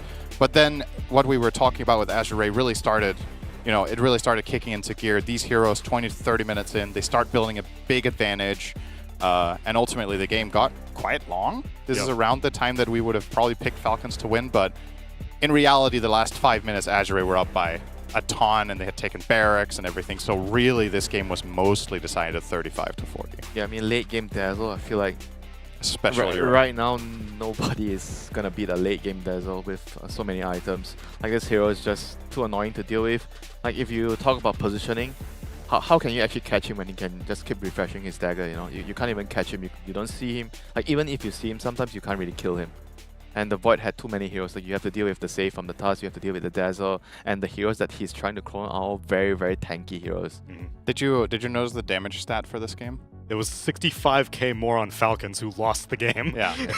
100,000 damage by Azure, 165,000 damage by Falcons, and they were just losing. Because Dazzle was out healing a lot of the damage, and just by nature of the lineups, and I mean, also a lot of the damage is going out on Lone Druid, who's like a super tank hero and his bear, etc. So like, it's an interesting stat to look at because it really goes to show how much more they needed to output to beat that timing of the Azure lineup here. That even doing like, what's that, 35-40% more damage than the enemy team wasn't enough to cut it.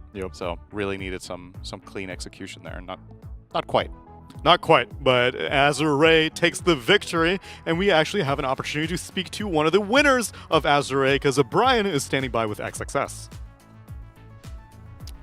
Thank you, Neil. As what a way to secure top 3 epic series, back and forth, final game 3. But there were 3 games to the series, and they were all good. How are you guys feeling after that win? 就首先恭喜你们已经进入了这个胜者组的决赛，已经算是打入了前3了。但是刚才那把也是打得非常艰难吧，也是就是拉满了。然后就想问你现在的感受是什么样的？就感觉很激动吧。然后就是我们打到最后，我们正面已经不好打了，然后我们就说盾要刷了，我们去做一些逼迫他们回高地的行为。然后在他们用过 TP 以后，然后我就刷新嘛，我们就去拆了3路，然后感觉大家的决策做得很好吧，所以我们能赢。It was I feel really, really excited right now because it was a really close series. Honestly, for the last game, at that point when we won, we couldn't actually take a fight, full frontal fight anymore. What we tried to do was we knew that a Roche was gonna spawn. We were trying to force them to TP back to base, but they actually didn't come back. At least not all of them did. So I just used my refresher orb and then we just mega creep them. And I think that we won off the back of just better decision making in the late game.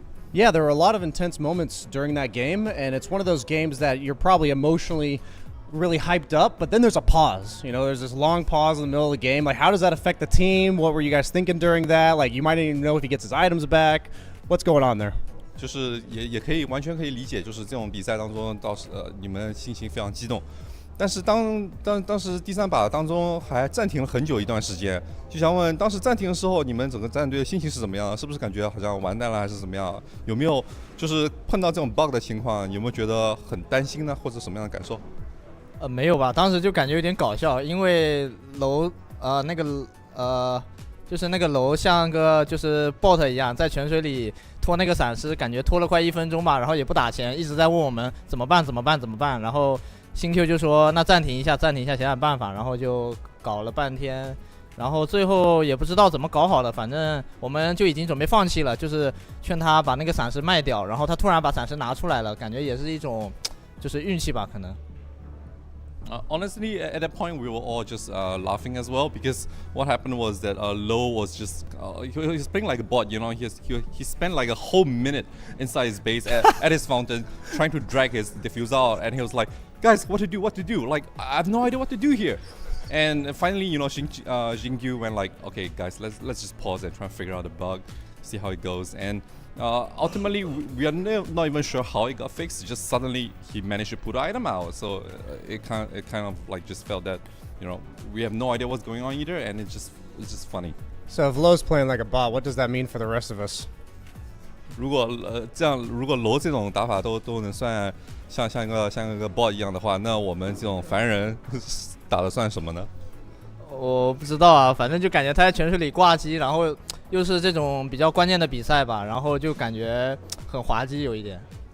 I just think it's funny that, you know, this is a pretty high-stakes tournament, and you have someone AFKing in base for like a whole minute, just doing whatever, God knows what. Yeah, I feel like life just throws these types of things at you, I guess. So it's hard to remember, but that was a 3-game series after that last one. In the first game, we were all talking about Lifestealer being such a hot pick in this series for both your teams, and you guys let the other team have Lifestealer despite having a bunch of tanky strength heroes. How did you feel the confidence to do that, and why did you feel like you had the upper hand in the draft? 所以虽然我们这里都打了3把，但是我们现在回想到第一场嘛，当时在就赛前采访当中，我们当时前面有问过楼，就是关于这个小狗这个英雄，因为2支战队的1号位都会有打小狗这个英雄嘛。然后那场你们不仅仅放给他们了小狗，而且自己还选了很多力量型的英雄，然后。但是你们也是挺轻松的碾压了他们，就想问当时是这种 BP 这种思路是怎么样的？包括这是不是在预料之中的呢？BP 时候就感觉也没想太多吧，就是我们直到我们选英雄之前，我们还不知道是受打3号位还是什么动物打3号位，然后我们讨论了一下，因为我自己玩动物其实我没有什么信心，因为之前老是输，然后他们就劝我说要自信什么，然后我就玩了一把动物，然后。好像打小狗很好打吧，然后就赢了，就这样。Actually, we didn't think too much into it because both the Primal Beast and the Doom were like flex picks, and we didn't even know which one was going to be played like mid and which one was going to play in the off lane. Honestly, like I'm not very confident in my own Doom myself because I've lost quite a lot of games with it. But my team was trying to encourage me, saying that, you know, be confident in yourself, believe in yourself, just do it. Your Doom is fine. So I played it, you know, and turns out that Doom is pretty effective against Lifestealer, and we kind of just won it quite easily. So. Okay, so talking about like the team morale and the confidence around that, like just getting honest feedback. Did you think you'd be in this spot going into this tournament? Secure top 3, maybe even the finals. Like how does it feel like right now compared to your expectations coming in? 就是说到这种队伍里面的相互鼓励嘛，然后就是你们当时刚刚进这比赛的时候，有没有预想到自己已经站在这里面，已经进了前3呢？我们来之前训练就是一天赢1盘不错吧，然后来之前大家都说就是小组赛不要被淘汰，不要1轮游就好了，没想到就过来感觉挺好的吧，打着突然就前3了，就有点意外感觉。Honestly, I feel a bit taken back. Back when we first came to this tournament, during training, during all the scrims, I think we were lucky to win like 1 game a day. So, I mean, our main objective back then was just not to get eliminated in the group stages, not to get eliminated like in the first round of the playoffs or something. And none of us expected to be here, you know, already in the top 3. I think we just managed to find our stride during the games themselves, and here we are. Well, if the goal is not to get eliminated, I'd say you guys are massively overachieving. Congratulations on secured top 3. Thank you for the interview, and we'll go and send it back to the panel. Exceeding expectations by far. Thank you very much, XXS, Brian and Jin, for the translations. But Sind, you saw it coming. These guys topped the groups, and you weren't surprised in the slightest. I mean, I'm still not really surprised, to be honest. I don't know what it's going to take to surprise me at this point, you know? Like, they win the whole thing, you're like, I knew it. They were top of my power rankings. Yeah, of course. No. It's interesting to hear, though. I feel like this is a recurring story in a lot of tournaments when we have interviews with players. It's like, a lot of the times, some of the teams that end up doing really well in tournaments have really atrocious lead-ins with, like, for example, there's been tournaments where you ask the players going in, they're like, okay, this team we played against 10 scrims, we lost every game. And then when you meet them on the big stage, you have the upper hand, you end up winning that series against them. Or some of the teams that are crushing everybody in practice, they go into group stage and they have a bad day 1 and everything kind of falls apart. It's extremely momentum based, and like he said, they weren't off to the best start, and then the momentum just kept rolling, right? So it's incredible. It's really inspiring to see stuff like this, where it's like, sometimes maybe you question, oh, is all the time I'm putting in worth it? You know, you're playing all these scrims, you're losing. But all it takes is just one good day. And all of a sudden, things just click. You rebuild that trust. You find the heroes that work. You find the strategies, the meta that you want to play. And now they're top 3, you know? Maybe the other end of the spectrum, though, they are facing off against Game & Gladiators in that upper bracket final, which is a team that consistently does well at every tournament that they go to. And are we looking like this is any exception? Or Are we set up for another year of Gaming victories, Winter? I mean, I feel like they're gonna be able to give Gaming like a run for their money. Like what they've shown so far, they have a lot of depth in their drafting, their play style. Like they have a lot of answers against whatever their opponents throw at them. They have very good trust among their players. Like how Exercise said, he doesn't even want to play the Doom, but everybody's like, just play the Doom. You know, you got it. You know, I think that's something really, really important in a team, and I feel like they have what it takes right now to go all the way.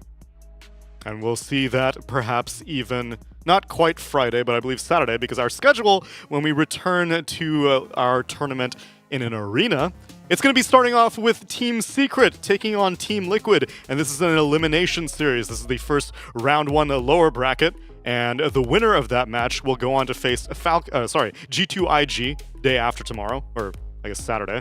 The second series of our first day of LAN play is going to be Tundra taking on a BetBoom team. Again, another elimination series. And the winner of that will... Oh, wait. I guess... wait, do they play right after? Because tentatively, I think the winner of Tundra BetBoom plays the Falcons. So would they play back-to-back? We are confirming right now. Falcons will play against the winner of Tundra BetBoom.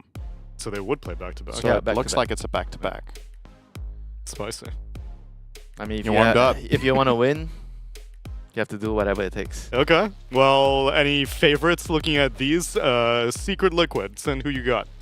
I am probably Liquid, but not by as much of a margin as I would have had at any given point last year, right? So for the past... Well, yes, the past year. Probably a year. Yeah. It sounds like such a long time. Like, it must have been 2 years, but like a year is pretty long. There's Technically, been a lot of tournaments last year. Secret did really good at 2 TIs ago, but that whole year they were also pretty bad. And Liquid was also pretty bad during the Matu majors. And then at that TI, they both rocketed it forward. Another great example of all it takes is 1 or 2 good days, right? Exactly. Like LCQ, they had a bad bro. year. And LCQ. Yeah. They were both in LCQ. Yep. Yeah, I still think overall, though, Liquid probably the favorite of this, but I think the most likely result, 2-1. Okay. I don't think there's going to be a blowout for either team. Yeah, that's probably my verdict on that. Tundra BetBoom Winter? Tundra BetBoom. Yeah. My money's probably on BetBoom. I think Tundra might have maybe a lot of people are surprised how well they did in the first day, but after that, I think whenever the teams look at the draft and they figure out what heroes in particular to ban against them, and I feel like when they don't get those heroes, they can't win. They started 4-0, right? Yeah. And they ended 5-5. Yeah, their first day was undefeated, and then they only got 1 more win after that. So maybe it was a little bit of them getting figured out, or maybe they're just looking for a crowd buff, which you may be able to provide to them. Because if you're interested in visiting us here in Kuala Lumpur at the MyTech Arena, then you can go to esl.gg/ESL1KL, because tickets are still available, and it's, I guess...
The efforts of Tomato.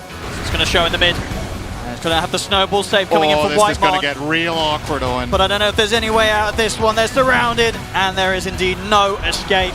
XM taking way too much damage. Rupture's going to come out on Maureen, but XM still dropping low, does go down. Meanwhile, the Doom committed. They are still trying for the Pango, but Maureen just stand his ground. He finally goes down, and now Thank you! Oh, thank you! What an initiation!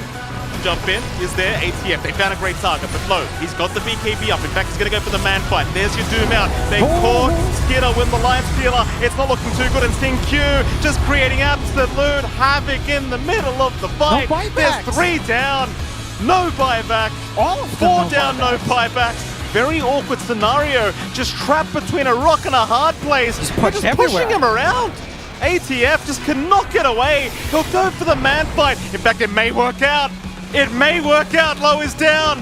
ATF gets an invis run. He's still running. What? Oh, ATF. He's made it. This is a very dirty way to win the game, but Low, he's going for it. The Ancient under siege. Primal split out. Skinner, he's going to have to chrono these units to try and get rid of him, I think. He's still trying to fight this one out. XXS is still just focusing on the Ancient. Somebody deal with this guy. Low, he brings the bear back and it's all over. Done. It is all over. Sora Ray.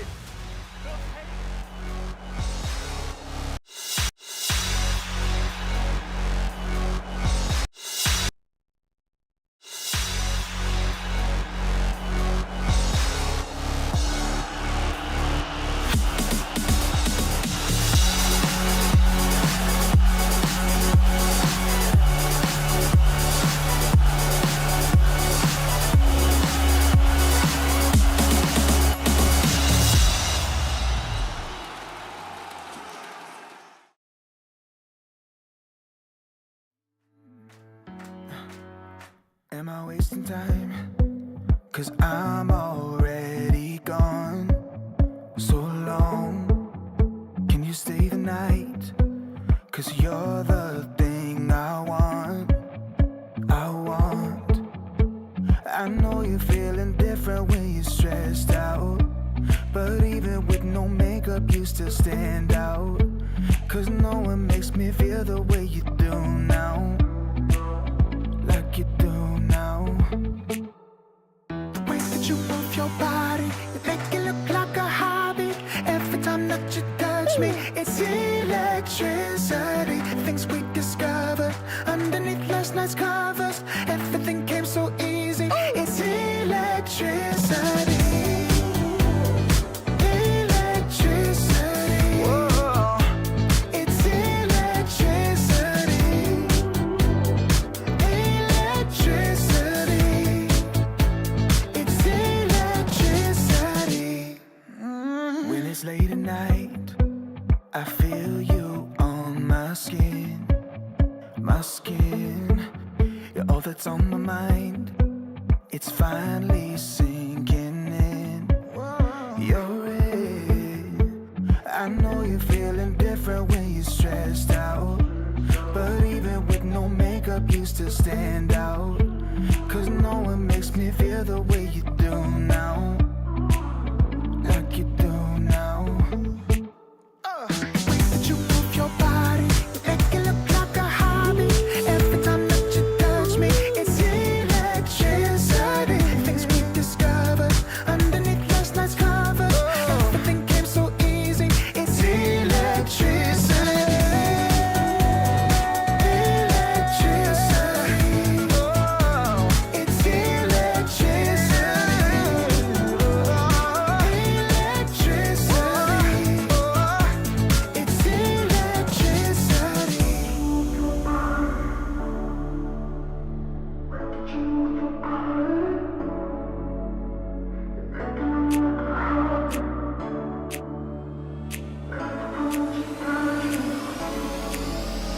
The way that you move your body, you make it look like a hobby. Every time that you touch me, it's electricity.